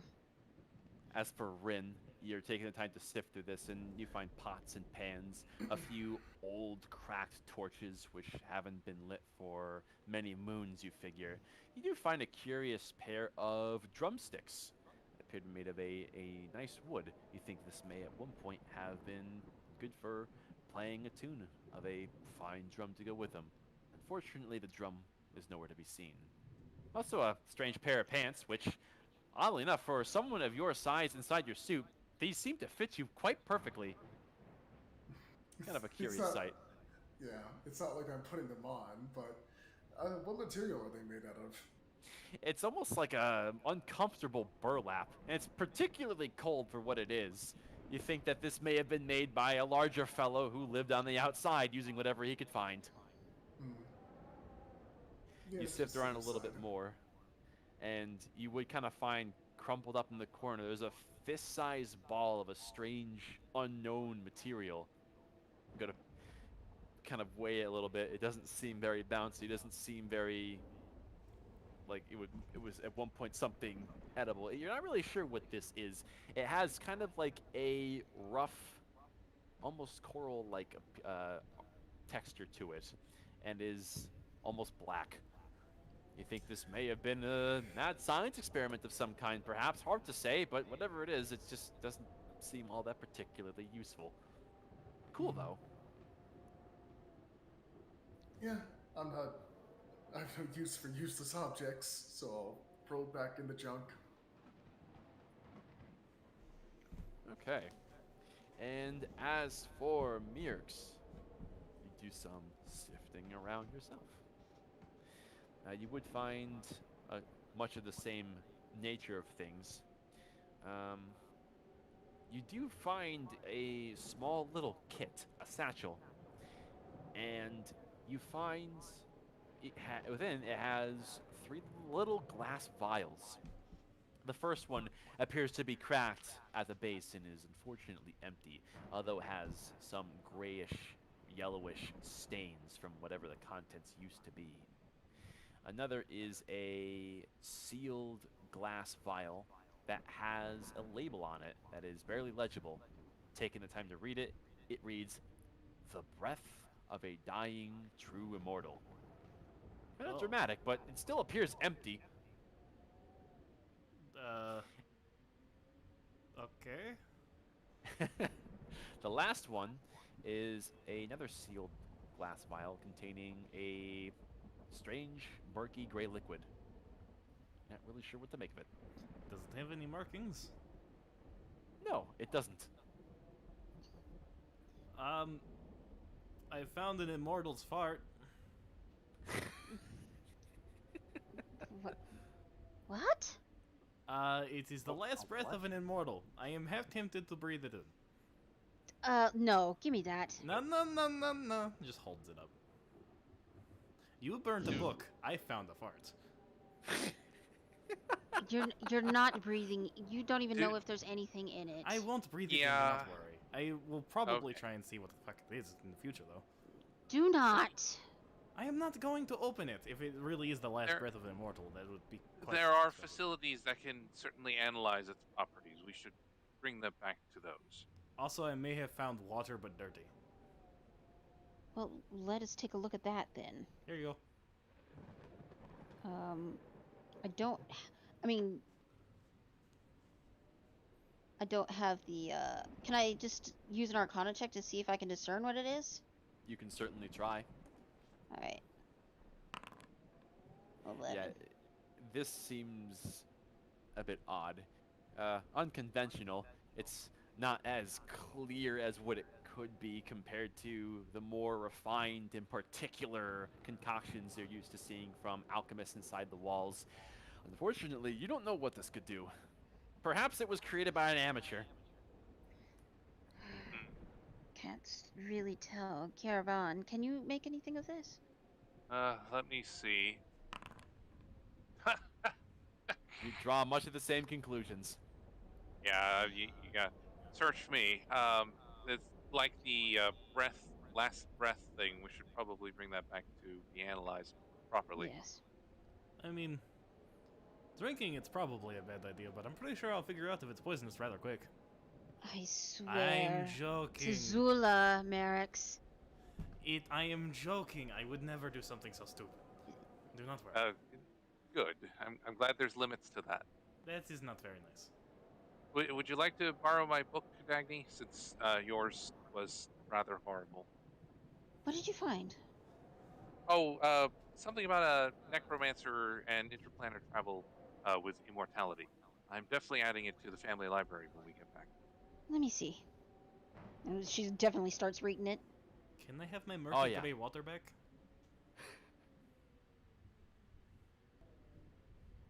No, What? it's definitely unsafe in your hands. We'll be holding on to it. Fine, whatever. I'm just gonna go Let's to see. my hammock. It is nice to have others who of a more academic bent on a party. I was expecting, um, well, not to be too mean, but more like Merrick's, um, in my company. Well, I would say I had academic training in a way. I haven't been to an academy, though. Should I be insulted? Ah,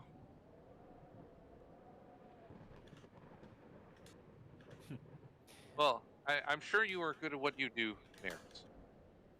I But should be insulted then. All right. But what do you do, Merrick's? Actually, you've probably told me, but I forgot. I aspire to be a High Shire guard, but that kind of got whacked in the head really hard when they forced me to leave the walls. Oh, why did you have to leave the walls? Was it fishing related? No, because I had to join the cartographers, as it were. Oh, you were volunteered by a superior. Yeah, sure, volunteered. That's how it went. I had heard about that. But don't Apparently, worry, in I honor. showed promise or whatever. No, I'd much rather be a guard in town. It's not so much easier, but more people to talk to at least. Hmm. Probably could do more help in there, but then out here. But whatever. Well, I'm definitely also grateful for you, Rin. You really seem to be well adjusted out here.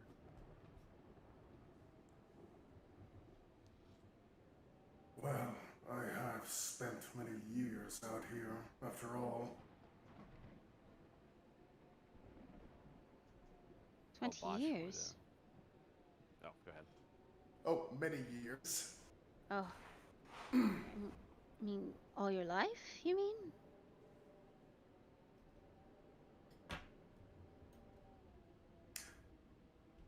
Eight years ago, I discovered the walls of Highshire.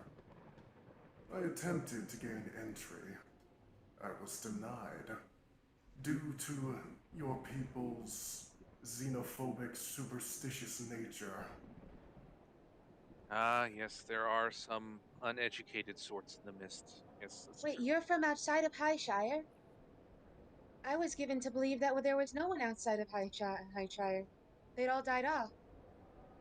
That's what we were led to believe. The guards tend to force out anybody they don't like. Well, yes, but he said he discovered the walls. Bosch would speak up. Yeah, I've been an outlander for a couple of years myself. The further you go from Highshire, the harder it is to live. Some people survive. but I imagine after a certain point, no. I'll talk to my So- superior about getting you back in. Do not worry. Yes. Well, my father said that the old nomadic race, the core, may still be out here somewhere. I'm hoping we get to meet them. Yeah, I doubt that. But hey, here's to hoping and being optimistic, right? Yes. Do we have any ale to cheers? I Nice. didn't pack any. Gotta keep our senses sharp out here. Speaking Yes. of which, I'm looking out these windows, but I ain't seen anything. So we should keep our wits about us. I wonder if there are more of those spheres. That was one. Are they lone hunters or do they hunt in packs? It looked like it was alone, though there was a great mist that it was using, it seemed. Or at least the mist was following it. Right. Uh, Are there more in that mist? I don't know. Anything can hide in those.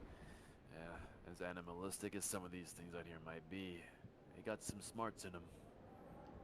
Use Question. the mists and they... Sorry, continue. Well, it Yeah, go ahead. moved like a predator, though. Mm-hmm. With my short time on the walls, would there be anything I would know about that at all? Of that particular creature, no. Of anything else that's kind of fun? You've seen a few things. A lot of them are elemental in nature that have attacked the walls. They were a lot bigger than that, and they were a lot less discreet, a lot less predatory. They were more so hell-bent on raising your walls to nothing. I haven't seen anything like that before, but there's always a first for something. Hmm.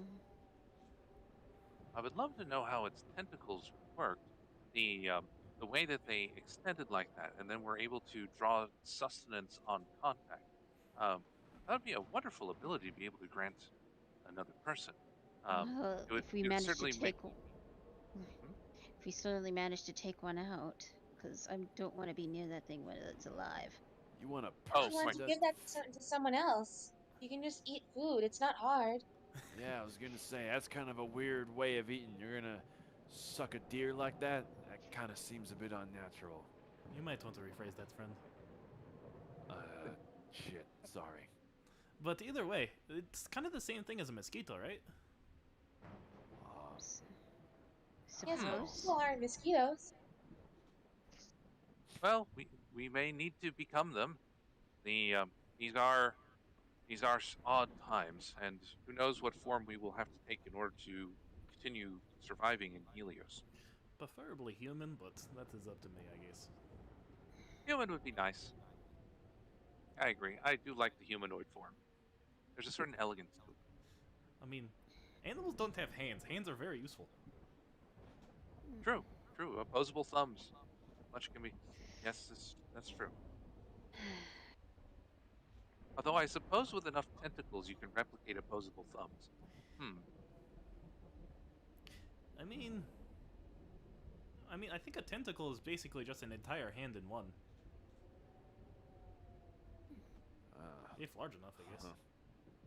I don't know about you, but I think I prefer to keep myself without tentacles. That seems a bit weird.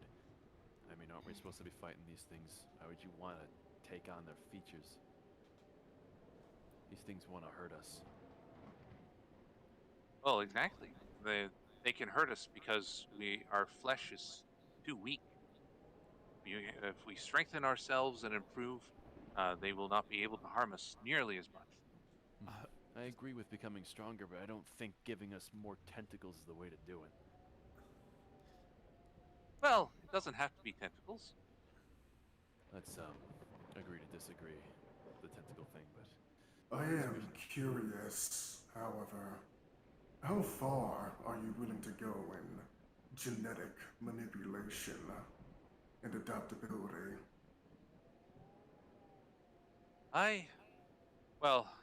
I personally went a different route with my research, but that would be a good question for my father. I honestly don't know. He has certainly pushed the bounds of what was possible, but how far he is willing to go, I don't know.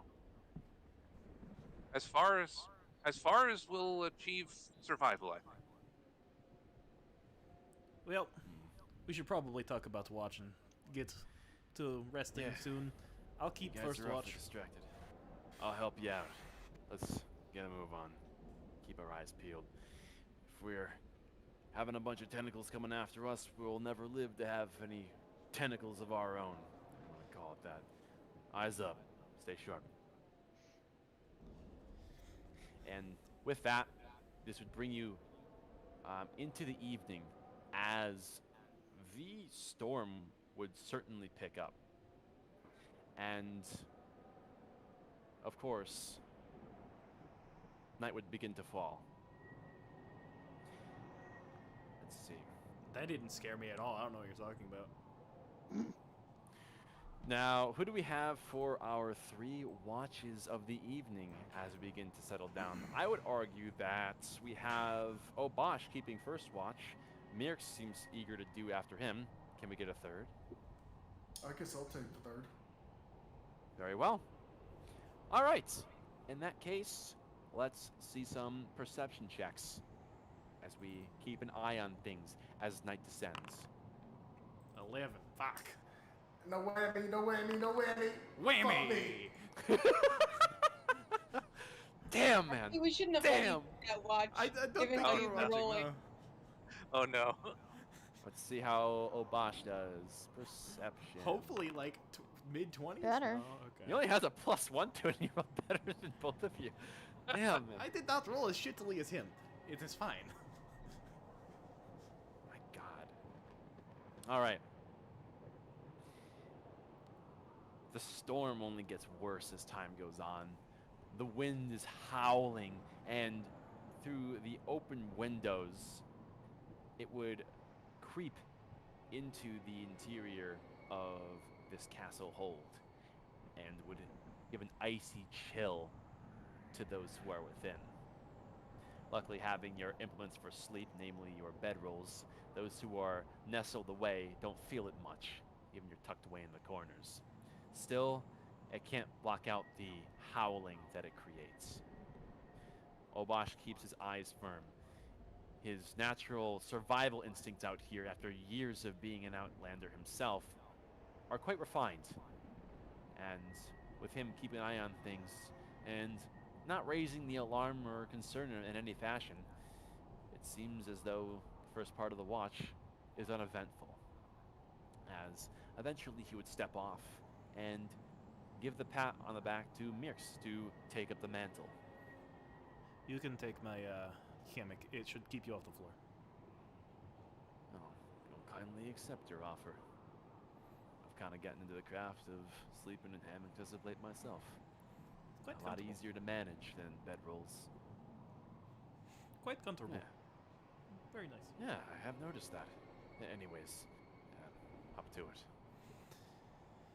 And you would begin your watch.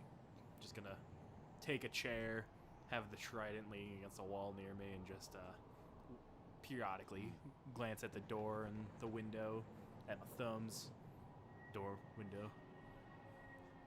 You glance upon all 3, quite comfortable within the confines of the barricade in this stone tower that you've created. And everything seems pretty quiet at first. And over the course of your watch, you notice at a certain point, quite rapidly, there is a bit of turbulence in the clouds right above you, with a turquoise-ish energy that begins to rev up quite a bit. And you're kind of staring at this, unsure what to make of it, unsure if it's of any concern, and you would kind of feel something kind of hit the underside of your nose. It Oh, almost no. kind of goes into your nostril a little bit, and you instinctively would kind of move your head to see what it is. There's a single pebble that's floating, that's rising up to your face, and then continues upwards towards the ceiling. I'm just going to, like... You know that thing that magicians do with, like, the hula hoop? And on a floating person, they just kind of, like, put it through them? I'm going to do that with my Right. trident.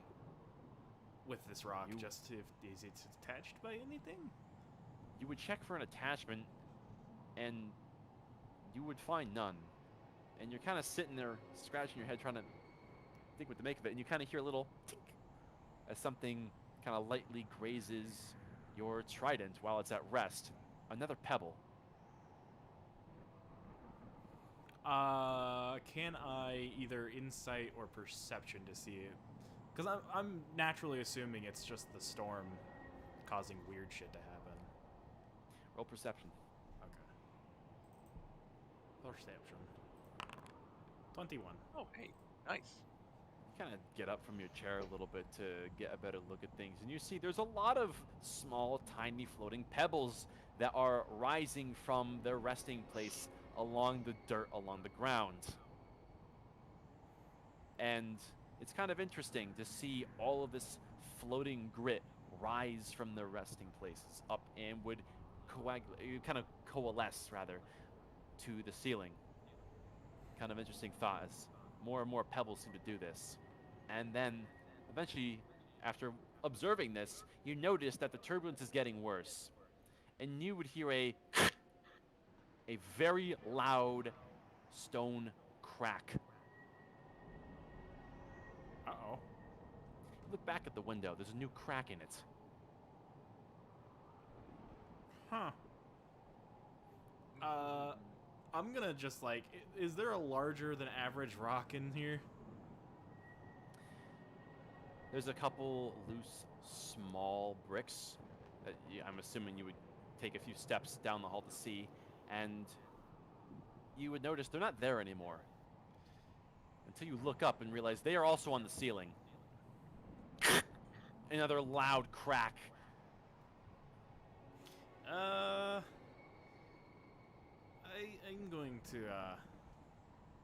going to quickly wake up Rin. You would do so, and Rin, your nightly rest is interrupted by Mirks shaking you awake. What is it?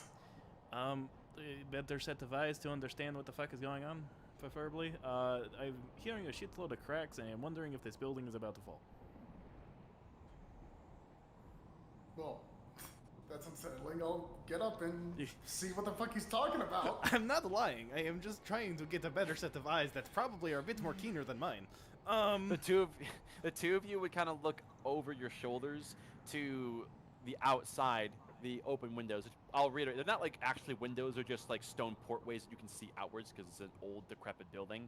And you can see there is a pretty strong turquoise glow coming from the sky. And you would continue to hear ever louder.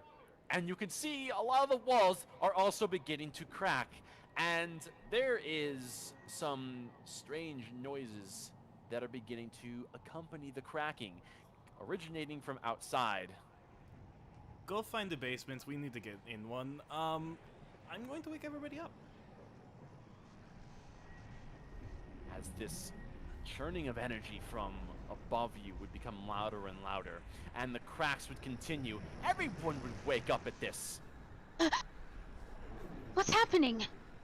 The building is about to float off. Oh, what do you mean float?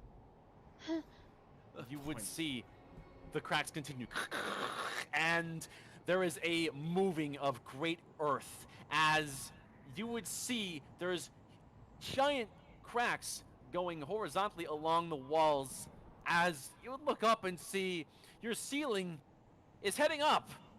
The entire castle is being raised off the ground and being increasingly enveloped in this turquoise energy. I have a question. Is it affecting us as well? Like, are we feeling lighter and rising up slightly? You're feeling a strange tingle along your bodies, and you kind of feel a bit of weightlessness almost in some of your things, but you appear to be largely unaffected.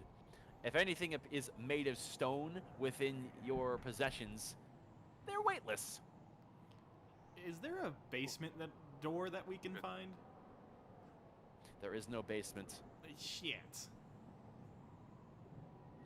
And you would slowly see all of this rising stone lift up as the remaining base of this tower is sparking an illuminant energy similar to the one in the sky.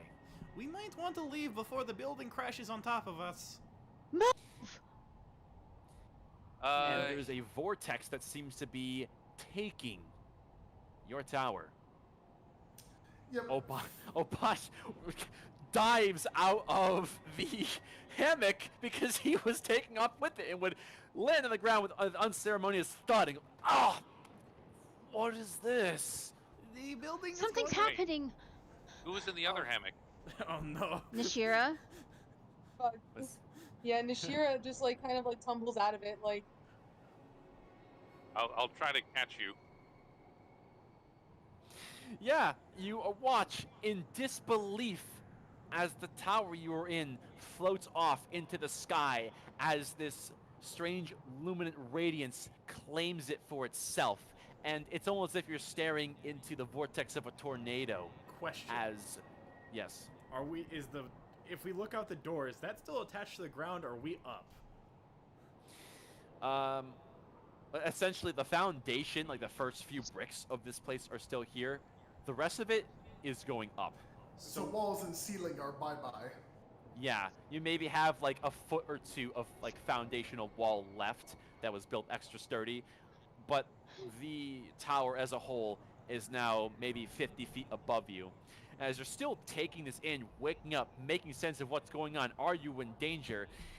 The strange occurrence is interrupted with as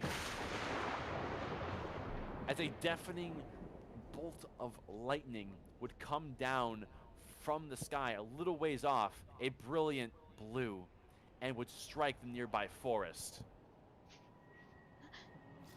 I knew the forest was the better idea. Maybe. Shit. Is the tower vertically, like, directly above us, or is it being kind of like starting to drift with the storm? Like it's like floating. It's beginning to drift off slowly. Okay. I suggest we get away from the giant floating stone thing before it falls back down, or before gravity remembers it's a thing. Well, if we're no longer under it, it's not our problem anymore, is it? No, it is drifting off. It's probably like around here now. Well, assuming shit. everyone's on the battle map. All right. Let me just go ahead and remove 2 fucking nets from my inventory real quick. And with everything that's happening now, you can't see far beyond the outer walls, as a lot of the gravel, stone, sand is still very much in the air, creating storm-like conditions that make visibility extremely difficult. Oh boy. Everybody gather up and take in hands. Yeah, we should probably seek some kind of cover because we've got lightning around. We want it to hit things taller than us. We should probably stay put and just grab each other's hands. It's probably the best idea. well It's the not tower safe was here. was the tower like in the cliff face? Is there now like maybe like some openings or like something that like we can huddle under? So what you can see, you're all on the battle map, correct? Yes. Yes. Yeah. Yeah, what you're seeing is what has happened. There is this, like the remainder of the foundations, maybe a foot or two at the most. There's no actual like roof cover anymore. Let us All go. right. Where was the entrance? The entrance used to be right here. Yeah, definitely check it out. And before you get too much farther into where you're going, a new noise would rise to greet all of your ears in the direction of the lightning strike.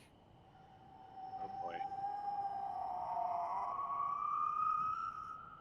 It is time to go. We need to go. I think the lightning was the arrival of something bad.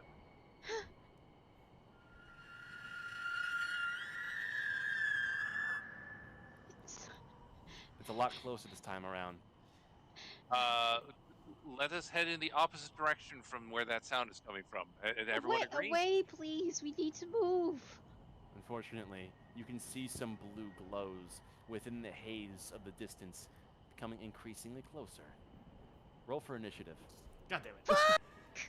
Oh no!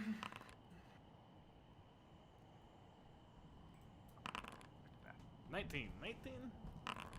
Course, God I had to- damn it, go! Yeah, Oh, well, Jesus, Rin. Oh my god. Jesus. B-Man, you literally fucking cursed me. Go, Bruh. can you please roll above a 6? My God God. damn! bruh. Well, I'm right there with you, man. I Last. have no words for your misfortune. None. I am so sorry. How many like nat ones have you rolled today? At least, At least 3. My god. Okay. Let's see here. This'll do nicely. Mirex is battle ready at this fucking point. Alright. Why do I hear boss music? Okay. Piercing through the veil of sand and grit floating about, something would, of course, breach what you can see. Give me a moment here. You would see it pierce the darkness. Oh shit. A strange, curious, elemental being. It appears to be that of a floating human skull, cracked in half, set ablaze with a bluish fire. Below it is what appears to be floating nerves that have a similarly spectral complexion to them. As it's moving in quite quickly, it seems attracted to the site of what once was your castle. It would move in here, noticing all of you, and would flare up its nerves. You would watch as this curious creature would implant its nerves into the ground among the ruined stone of what once was your safe space. And you would see the stone which it melds with animates and becomes a part of it. Oh God. Question. Would I have seen one of these before? No, you have never Fuck. seen this before. As Would I stone know what this is? Would I know this from my readings? Just at a second glance, no, you have no idea what this is. There we go. Nix, you have the floor. Is it very obviously intending to be hostile? It does not look friendly. Alright. Non-signed javelin. Go!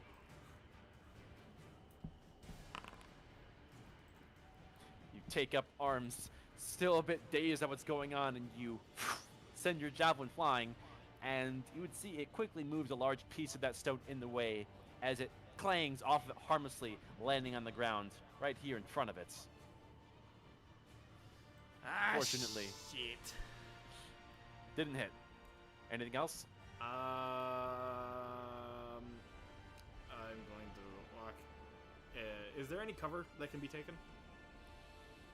Not a lot. I am just going to run over here and then just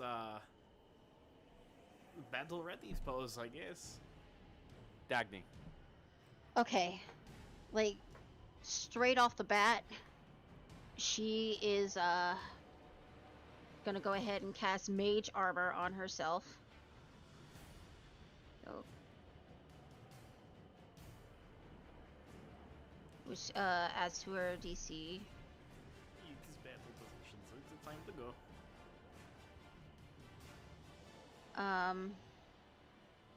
And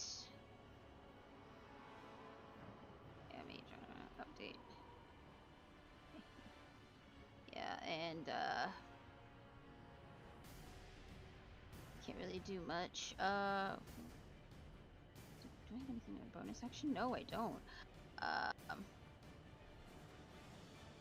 mean, she's just gonna kind of try and stay out of whatever range this thing has.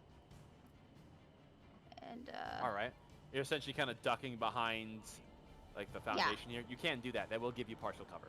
yes, Let me see here. but yeah, that's gonna be her turn. All right. I forgot to do this. Wait. There we are. All right.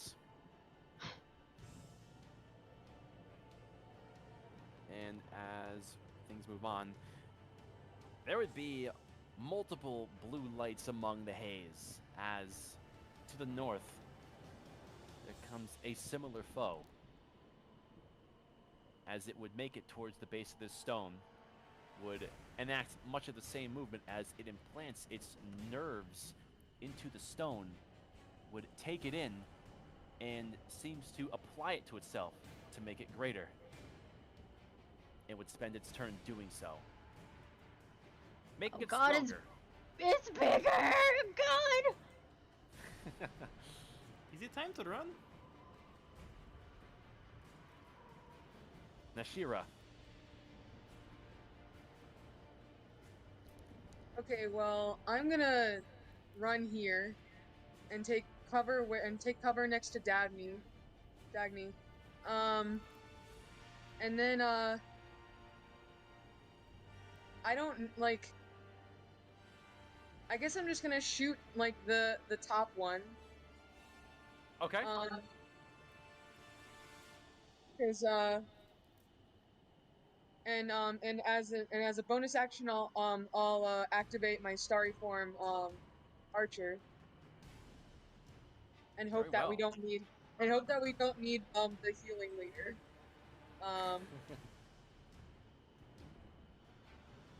So I need spellbook, I need guiding bolt, I need attack. Don't consume spell slot because I have 2 of these for free. Of course I have to. We are going to die. Yeah, we're gonna fucking die, guys. Sorry. As a bonus action though, I roll to strike at it with a arrow. Okay. Plus, I believe that's +5. Yeah. And that will hit. That absolutely hits. Go ahead and roll damage. Let me check. Do I add my It's a D6 plus wisdom. It's a D8 plus wisdom. D8 plus wisdom. Other one. Wait, Okay. you're making 2 attacks? Sorry. So I deal 6 damage. 6 radiant damage. Oh, you're using. Never mind. Your thing. You would land your shot right between the tough armor exterior of this thing as you sever a portion of the nerves that create this thing, as you see bits of rock fall off as this thing quivers in recoil and appears to be very unappreciative of your actions as it eyes you down. All right.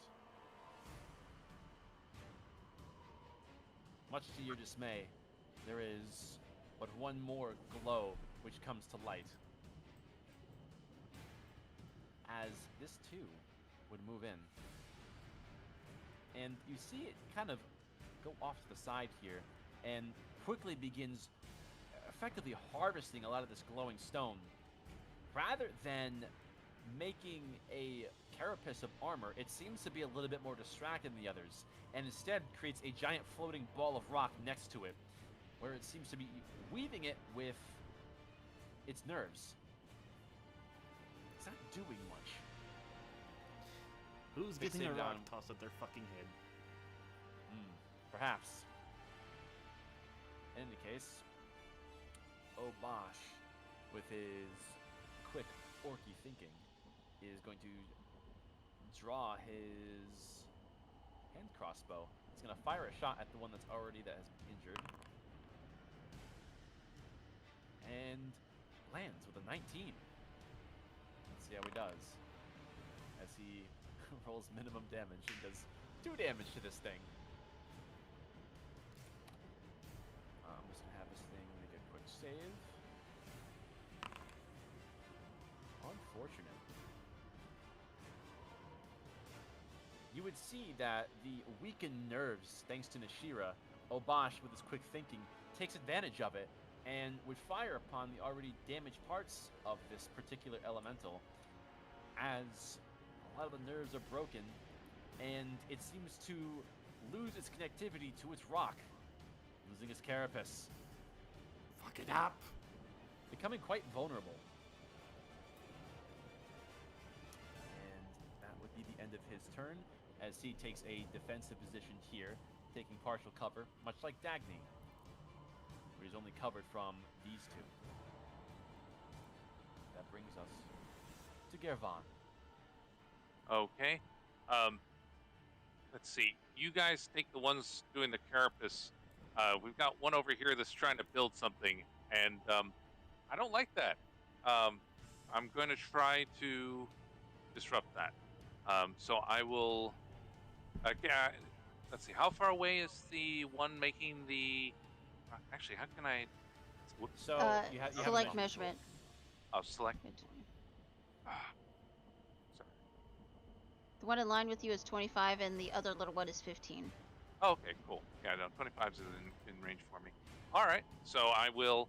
I'm going to, from my feelers, pick out another little orb, kind of smash it between my hands, and I'm going to burn one of my calibrations to extend the duration here, and then I'm going to try to hit the one forming the ball with Witch Bolt. See, because it's a nerve ending. Let's see if electricity will maybe overload it, spaz it out, disrupt it, or it might be resistant. It's made of lightning. Not sure how this will go. May react, may be resistant. All right, just hit roll here. Yep. Okay. All right, and cast, and yes, consume a spell slot. Oh, that's an absolute hit. Damn, son. Okay. You would see there is quite the reaction with lightning applied to these, as it travels along its nerves with extreme anticipation. It's vulnerable. Okay, Which so I that's believe doubles the damage, I'm not mistaken. so that's Yeah, it the does. damage I deal. As this thing takes an extreme hit, and you would see the ball it was focusing would fall to the ground, and it flails about and appears to be extremely bothered. Okay. A lot of the nerve endings are now severed and free floating. The lightning that is hitting it is coming out of my feelers, and I'm just basically going to focus on that and just keep pounding, keep that connection up.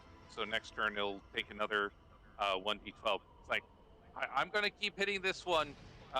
Try to keep the other two from killing me if they try to back this thing up. If you can, I'd appreciate it.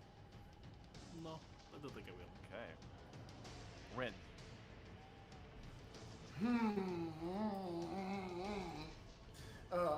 Essentially for, that's not a good word. Essentially for all the parts here, these aren't full walls. They are all broken down, right? Yeah, they're like half walls, maybe 2 to 3 feet most.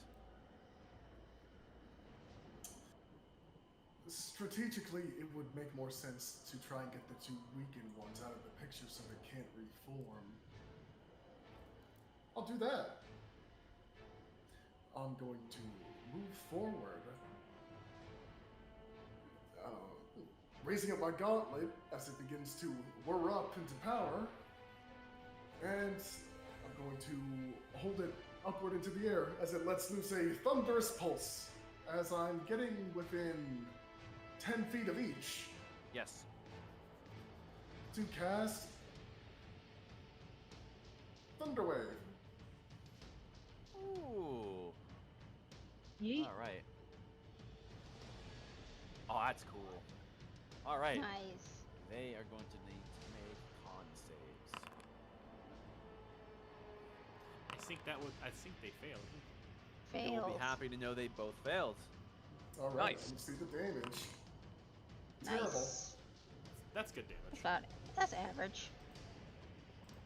Oh, I got 12. I thought Yeah. the 8 was. I was looking at the 8. No. No, Pretty good. Yeah. you did a lot. You would see the shockwave would hit the one to your left, and you would see ripped up bits of blue severed dying nerves be cast into the forest, and the shattered remains of the skull clatter against the trees. The one to the right, having exactly 12 HP remaining, does much of the same as it comes over, slams against the tree, and effectively disintegrates. Alright. I still have 10 feet of movement. So after dispatching them, going to move back over yonder here to focus on that guy. I'm also using my bonus action to, let's see, where is it? Active abilities. To use my defensive field to gain 3 temporary hit points. I don't know how to calculate that, but 3 temp HP. You can add that on. Yeah, there's a little thing that says temp HP on it. Underneath your health on your sheet. Oh. Got it. Very nice. As an arcane field shimmers across the armor. That would bring us to the top of the initiative again. Oh, I'm gonna roll something. Give me a second. Come at me, you fuck.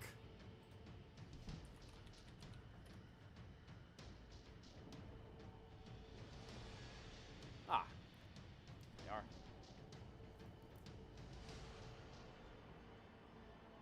Okay. Oh, is it this? The Measure controls. still remaining enemy would move in, meeting the closest foe to it. Reaction brace. Oh, I no. attack it with a melee weapon as it comes into Okay. range. Go ahead and make your attack. I'm going to attack it with trident. You hold your trident firm and clang it against the rock as it harmlessly does, sadly, no damage to it. Let me make sure it does not add my flourish die to the attack. You use your reaction plus a superiority die to make one attack action with that weapon. Nope. Okay. Never mind. I am sad. Yeah, that's Shame. the damage. This thing would raise a giant stone hand, would make a fist, and would slam it down above your head. And this thing appears sluggish in its new body, unable to use it properly, as this thing would impact the earth, cracking it at your feet just in front of your head, missing you. No, no, no. Next, you have the floor. Another trident hit. Motherfucker! Wow. Clang! As I am Sadly. about to get depressed. That's my turn. Sadly, it would have no effect. Dagning. Alrighty. Seeing that Mirix is under attack, she kind of regains her resolve, and she sort of lifts up her arcane rod, and sigil appears as 3 fiery rays burst across as she is going to cast Scorching Ray. All right. So that's 3 attacks. Go for it. Oh, juicy. That That's- absolutely hits. Well, that's 1. Oh boy. None. Well, guess what? That one's gonna deal 4d6. 16. 19. 2 hit. Okay, so the damage on the crit, shit damage, Okay. and that's 6 damage. 8 plus 6. All right. Adjust this. It will make a save, which it fails. Having been shaken by such powerful magic, you would see a lot of the stone, which previously was giving Mirx a hard time, would fall away, having been severed from the nerves, and it would return to its vulnerable state. And then she'll go ahead and take cover again. Can't believe that worked! Nashira. Alright, we're gonna try this again. Yeah.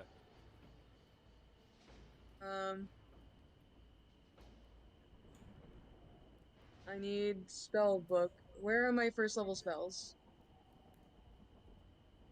What the fuck happened? My spells are gone. Oh wait, oh, okay, no. That's just Yeah, it's fine. No, they're there. yeah, can they're see like I was just like sorting them weird. He did me a scare for a second. Did myself a scare. Okay, I don't hit. But I'm gonna try to no. hit. Gonna try to hit with my arrow. Okay. I'm assuming that's a bonus action, Yeah. and that would hit. Go ahead and roll your damage. 5 damage. Radiant damage. Your arrow would have a glancing blow on the skull as a large chunk of it falls onto the floor. It appears as though a small fragment of the skull with some sputtering flames would be all that remains of this thing, as some dwindling, failing nerves, as this thing is barely still up. All right. Mirks, having that large fist slam against the ground made the earth shake. And in the heat of battle, you didn't notice there's small tremors after that as the earth is continuing to shake in a bit of a pattern. As you look over, and it appears there's something else glowing in the haze. Ah, shit. As bearing a much dimmer but similar glow to these strange elemental creatures, this large automaton, damaged, with many of its pieces of armor ripped off, missing an arm, and appears almost to have something of a limp, would come to greet you. You would notice there, among all the scratches and dents, there is the mark of Highshire among one of its pauldrons. However, there is an unearthly glow coming from within the mechanisms, and you can swear you see little bits of nerve attached from the inside, as this thing is Shit. looking to hurt you. Shit. Do I have my... Does it obviously look like it's trying to hurt me, or... Yeah, it looks like it's starting to hurt you. Okay, I'm gonna do For a that 16 again. to hit. That does Oh, hit, but my reaction attack, I'm gonna punch it in the head. Or I'm gonna attempt to hit it. Okay, make an attack roll. That would hit. Alright. Sick. So order of operations, you would attack first. Let's see here. Just how fuck! You managed to get a good blow on its leg, but it seems more than capable of taking it, as its fist would come down on you. A glancing blow as you take 6 bludgeoning damage. Ow. We are. That would bring us to Obosh.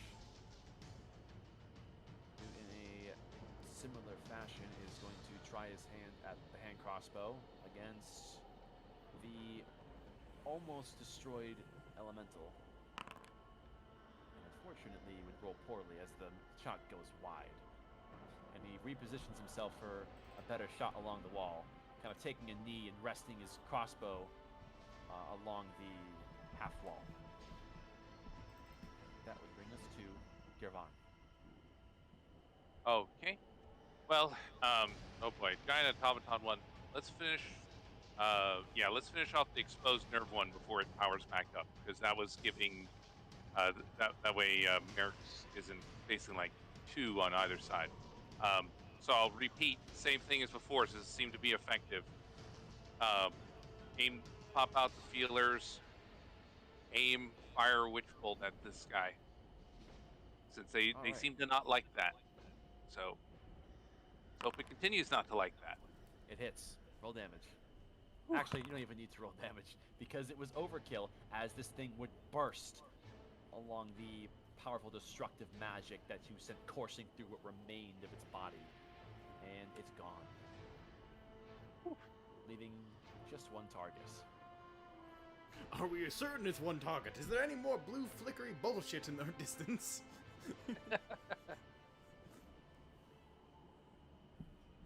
All right. Rin. Operation no. Help Mirix?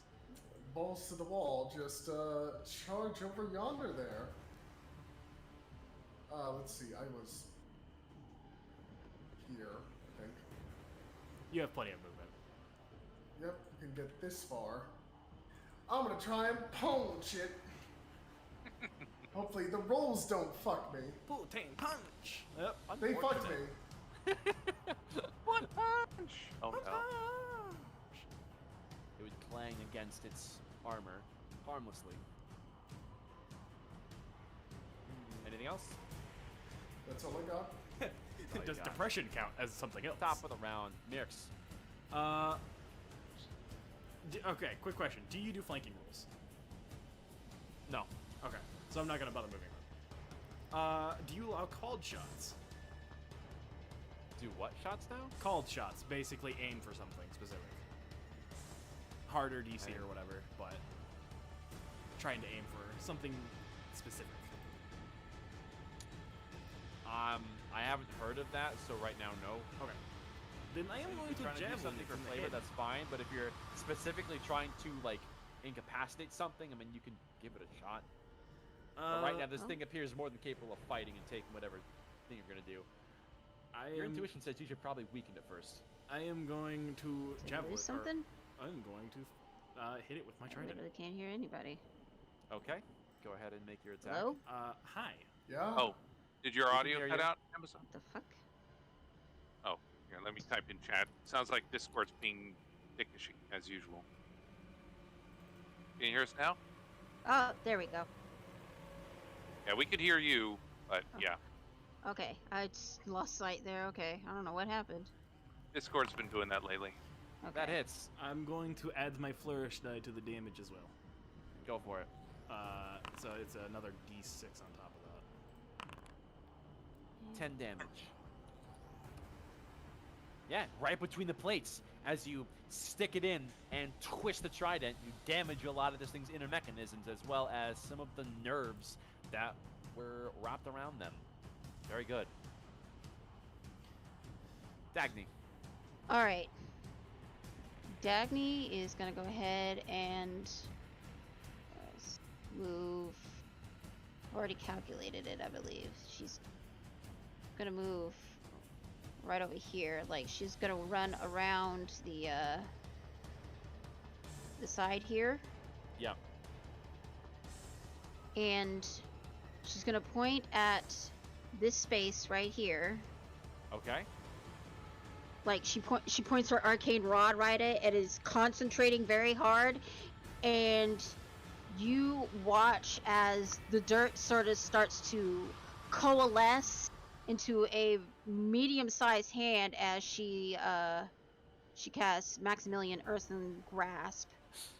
In the minute, and it, as soon as it forms, it goes to grab onto the guardian, so it needs to make a strength saving throw. It's pretty good at those. Let's see. They rolled a 22. That is a save, so Half damage. takes on half as success. much damage. Yeah, so that's 2d6. Takes 3 damage. 3. Gotcha. You would coalesce this into an arcane hand comprised of stone, although it's a little bit difficult to get your bearings on this because it's been a while since you've cast this, so you think, given your blurred memories. And the stone have the glowing properties to them, making the weight a little bit uneven from what you're used to. So the grip isn't good, but you still manage to rake it a bit and deal a fair amount of damage. Nashira. All right, let's try this again. Third verse, same as the first. Attaboy.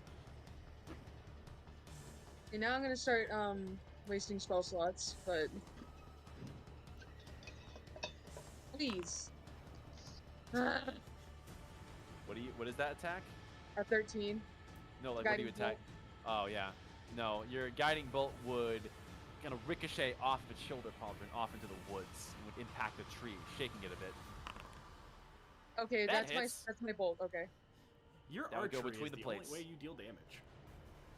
Yep. All right, I did good damage. Yay. Wow. Hold on a second.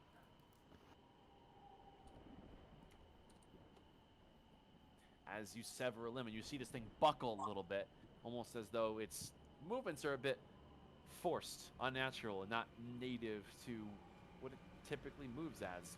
And for the record, for everyone who's been within the walls of Highshire, particularly to the inner city, you would recognize this thing as a automaton that is typically reserved for the Shireguard elite. What it's doing out here is unclear, and what happened to it is even more unclear. I will have a few questions. Do not worry. All right. That brings us back to the Guardian once again, who will continue his assault on his original target, who's been dealing some damage to it. As you can see, the nerves would rearrange. You can see a lot of the nerves leave the lower half of its body and would focus into its upper body. And you can see there's some small bits of nerve that come out of where the second arm is supposed to be and forms a very frail but very potent looking nerve fist as there's 2 attacks coming towards you. Give me 1 second here. Hit me, mumge. That is a 15. Beats it. And you take 8 bludgeoning damage. And the nerve fist would, it's almost like a whip coming out of its shoulder as this thing would lash at you and would get you right under the neck. The 25 to hit. That does hit, yes. As you take 6 lightning damage. Ow. Murex looks fucked up and a half. There we go. And that would bring us to the end of its turn. Obosh is seeing what's happening, is going to take a more direct approach as he will charge forth, drawing his longsword and giving it a hearty slash, going for between the armor plates. And unfortunately, it would clang against the armor, not doing any significant damage as he tries to readjust his grip for a better blow after the fact. Girvan. Okay. Let's see. I'm going to go ahead. You'll see me pull out 3 kind of smaller seeds. These I'm going to toss at Obosh, Nearx, and Rin. The seeds go out, hover. They turn into little replicas. You know that little floaty creature that we saw earlier. Yes. They're going to turn into replicas of that, and then extend tentacles out to kind of cover their arms and legs and help reinforce them. This is bless, so you get an extra D4 on any attack or saving throws here for the next. I don't think I have to roll for it, do I? Nope. No, they roll Okay. for it. So, Alright. for the record, for you two that just got the buff, so you can right-click on your token, middle right icon to assign a status effect, and you can apply a token to indicate that the bless is in effect. I like this one, personally. Yes. So you now have the power of tentacles. Oh, there's one Back to you, literally Al. called There's bless. one literally called Blessed. All right, well, I guess that beats mine. Bitch! Fuck me, I guess. Your idea's dumb. How about we use this? Well, shit, you got me there. Anyways, the bless would be bestowed upon the 3 companions as this strange figure. You're a little skeeved out by the fact that this was the strange thing you saw earlier, but in the tiny ethereal form that appears to be helping, unnerving either way, but you feel its positive effects. Rin. Do you slinking at all? No. There he has. For shame. So no point. If anything, I'm gonna scooch a bit to the left, so it makes it harder to get past us towards the others. And I'm gonna try and throw another punch and roll below 5 again. Net 20. Hey. Oh, That Hey! would hit. add a D4 on top of that, even though it's worthless. It's already hit. Yeah. Nice. 7. And that's thunder damage. Very nice. Also, a creature hit by my gauntlets has disadvantage on attack rolls against anyone other than me until the start of my next turn. Oh, jeez. Thank Okay. fuck. I'm almost dead. Is there like a in-game reason for it? Like, is it like a magical effect? Like, it's enticing Yeah. you to. Okay. The armor magically emits a distracting pulse. Very cool. Okay, that's good to know. All right. Anything else? No, that's everything from me, Chief. Mirix. That's a hit. 9. 10 total? Question No, mark? that was me adding the D4 to the attack roll. Oh. Well, 9 I didn't damage. need it. All right. There we are. As you're continuing to pluck way between the armor plates, getting the hang of it. Now, what it feels like a fight for your life. And you can see much of the nerves have been severed. And a lot of the light within this is beginning to fade. I'm just gonna fuck. My stick is still inside of it. I'm now just twirling it like spaghetti. Nice. Dagny. Yeah. Since Earth and Grass is still concentration, gonna go ahead and try and grasp it again. It needs to make a strength saving throw. A strength save it will make. The It rolled earthen a bitch nat slut. 20. Damn! Still takes half damage though. So. Oh, that's 4, I 4 think. damage. Yeah. Still, you managed to kind of peel back a piece of the armor, severing it further and exposing it to further harm. That's my turn. Nashira. Alright, let's see. I don't want to keep wasting spell slots because, like, we need healing. So instead what I'm going to do is I'm going to try... Oh, did I not? Oh, wait, okay, I did. So I'm going to try to hit it with Produce Flame. Okay. That will Nice. hit. Fuck your guiding bolts, apparently. Roll 1d8. So 6 damage. Now I'm going to try to hit it with my arrows. Nice. That's also a hit. 10 damage. 16 in total. As you see this thing falls to its knees and is barely functional, it seems as though this thing is about to give way, but still has fight left in it. That being said, under the influence of Rin's actions, it would produce its final 2 attacks towards Rin for a 13, which is going to Miss. easily be able to move out of the way, but the nerve endings would come out with a whiplash for a 25. Which I'm assuming is Yep. going to hit you. All right. Of course. As there's a pause. I was like, what's he doing? As you take 4 lightning damage. Ow. Can you apply that, or do I put that manually? You're going to have to apply that to you yourself. Okay, so that eats through my 10 hit points and deals me 1 damage. My soul hurts. Let's see if Obosh can be the big hero. No, we can't. Crit fail. Oh, Damn. jeez. I Trying- gave you a D4. You... Oh, well. As he's trying to swing that sword, and it gets caught between the blades as one of its arms goes limp from being presumably exhausted and catches his blade in a tinge of terrible luck. And he puts the heel of his boot to the chest of this thing. He's trying desperately to get the sword out from between the plates. Bad luck, Gervon. Your enemy is weak. All right. In that case, I'll use the trick that I used before with the fishing. I'll do that again. I'll burn a calibration to increase distance and throw a shocking grasp taser orb at him. Okay, roll attack. Now. Oh. Wait, Crit is this fail. thing made of metal?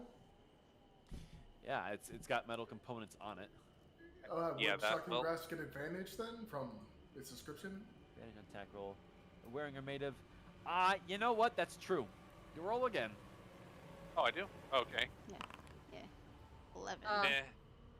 A Eh. miss. Yeah, Unfortunately, oh. your throwing arm needs work, as it would land off in the dirt and would shock the pebbles harmlessly. Sigh. My Oh, feet well. are tingly. Rin. Come on, you can do it.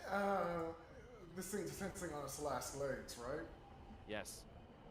All right, I'm not chancing it. I'm just gonna fucking cast magic missile and direct the missiles to weak points in the joints. All right. Roll some damage. All right. All of them.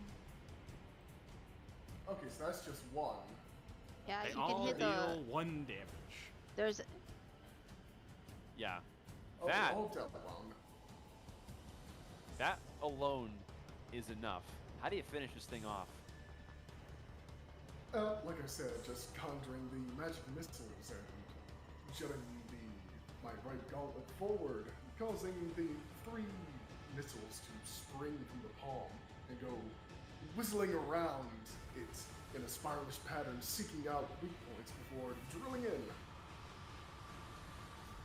You would see that a weak point has been made right in the face plates, as a lot of your actions have essentially ripped it open, as all 3 of those missiles would collectively zip into the inner workings of the skull, would bounce around a few times, and you would see the head go flying off, as the remaining nerves you can see would disintegrate as the creature controlling this automaton dies, and this thing would fall to the ground lifelessly with a very unceremonious thud. I'm gonna And take a bit off of it. The blue glow within it would cease. I'm gonna Alright. try and take its fucking shoulder pad as like proof that this thing was out here for some reason. You may. Let's see. Before we lose track of them, I'd like to. You had the 2 busted skulls from 2 of the nerve things. I'd like to grab those as samples. It's going to take a bit of time to recover them, especially with all of the flying around of the stone, which is still happening. The storm is still occurring, and recovering those is going to be very difficult. So you could roll investigation with disadvantage given the weather conditions. Okay. What about? So I know 2 of them got sent flying off. What about the 3rd one that died? Did it There's go a third flying one. back a ways? Or is it lying there? I mean, it took a hefty blow, and it's less so about the trajectory and more so about the conditions that you're currently trying to deal with here. Okay. So, All right. so yeah, just roll a disadvantage. Just roll again. Okay. Fuck Sorry. that. What Nothing's was getting that? by you. It does take a few minutes here, but you are able to recover what you are pretty confident is a piece of one of the skulls. I'm gonna get Okay. my Awesome. Kevin I'll back. slip that into my sample bag. That'll be good for analysis later. I did wonder, B-Man, this is a construct, right? Yes. I was wondering if I would be able to quickly try and unlatch its limbs. So if another one of those blue things comes by, I can't possess it and kick our ass again. Essentially disabling it.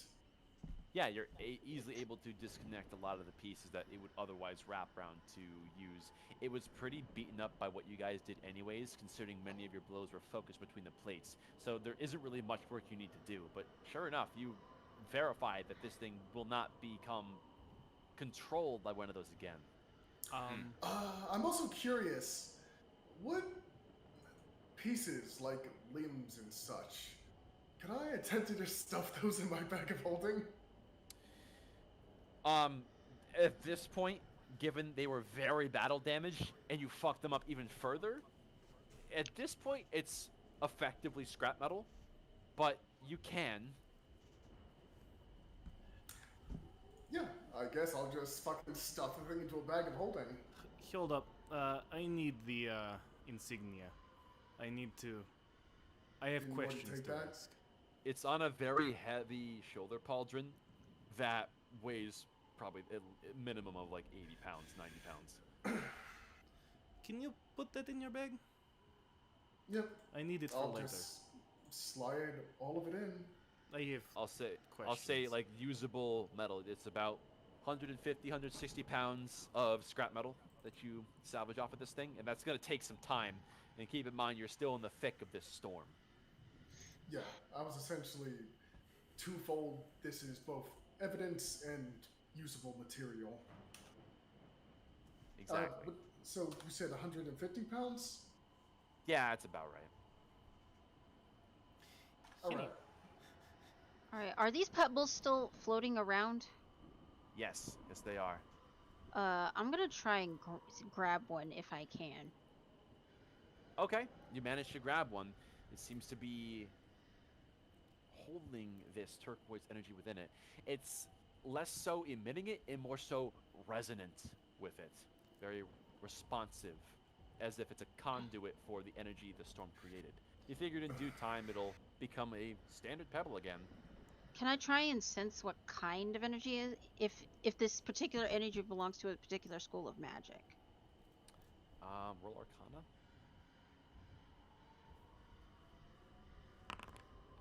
10.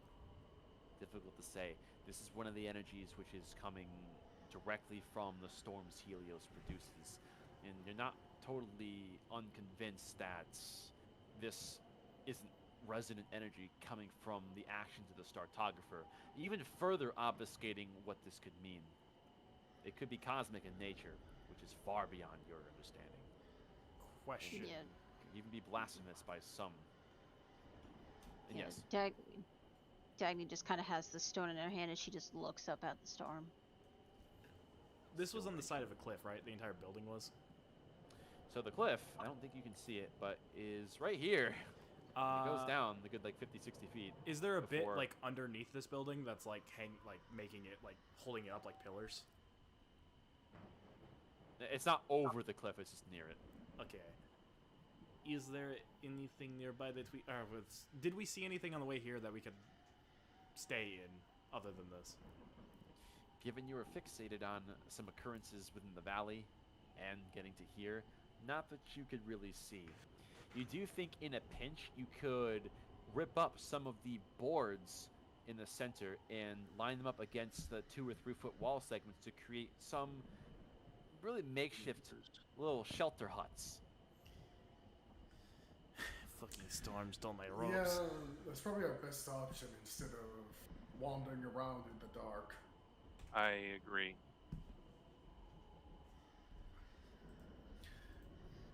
Just sets my javelin in. I picked up my other javelin, by the way.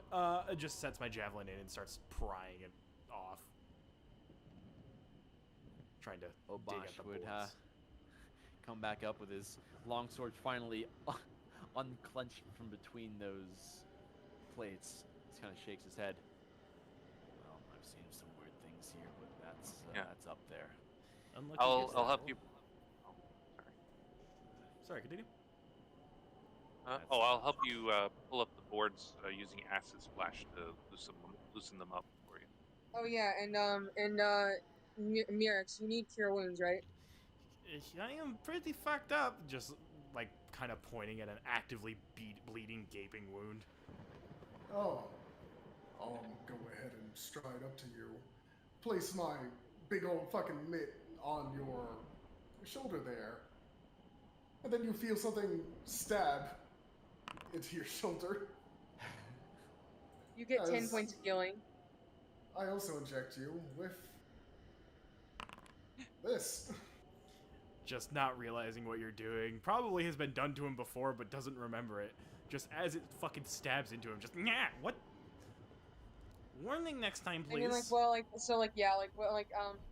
Nashira walks up to you, cure wounds, and then this guy just like stabs. What the fuck? Warning next time, please, Rin. Didn't know it was going to stab me. The concoction needs to enter your bloodstream to be effective. Yes, I do not care about it entering my bloodstream. I would like a warning that it needs to hit my skin with a needle. That would be nice. It hurts a lot. I am baby. You ignore that. I apologize. Thank you. Thank you and thank you. Both of you. Either way. To be fair, it's probably not the first time he's had to inject you, so. Probably not. It's upsetting to know. Needles scare me. But yeah, guys, it's like 11 o'clock on my end, and I'm like dying. Can like this be a Yeah, stop? this I was about to say this is a pretty good point to stop, as Obash would give some closing words and shake his head. Well, Highshire gives and Highshire takes. We'll make do with what we got. Suppose the storm's passing. I don't mind staying up to be the remaining watch. Why don't you guys get some rest? Some of you are a lot more hurt than me. I'm used to staying up late. Make sure you at least get some sleep, at least. It's not a good idea to stay up all night. Point taken. I'll be alright. Now you need to settle down and lick your wounds. After being stabbed, I don't think I have any wounds. Touche. Let's get this shelter set up, okay? Yeet. Just And mumbling about my fucking ropes. Making do with what little left you have of this place, we'll be able to settle in for the night. Ending our session here for the evening. Holy shit! Question. Was that technically a long rest then? Everyone by the morning will have long rested. Yes, okay, you can just do that making now. sure. Oh, okay. Sorry, I guess How I do we how do we long rest? How do we like do that? There's a bed button. There's a Yeah. bed right next to your health, and you can select the far Oh, yeah. right one for long rest. I see it. I finally figured out how to take measurements. Huh, it's the ruler button. Right. It's the one Yes. that looks like a ruler. There we are. And consider that your official introduction to this world. Welcome to Desolate Creation. You stole my fucking necks, you whore. Belongs to the storm now. Can I make Yeah. one during the long rest? I hope you all enjoyed this. This was a long Yeah. time coming. It's fucking It was great. fun.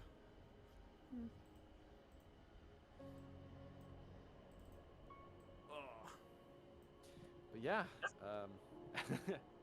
how'd you like it? Oh my gosh. Immersive. I'm gonna have to dip. Yeah, I really like all the work you put into with the background recording. scenes and everything and stuff like that. Like, probably the most work I've ever seen a DM put into a campaign ever. Because he's a fucking nerd. Wow. Same. It's true. Nerd. Like, I've been playing D&D for like 10 years. That's the most I've ever seen a DM put in. Hey, B-Man, That's any very closing flattering. statements for the recording? Your mom gay?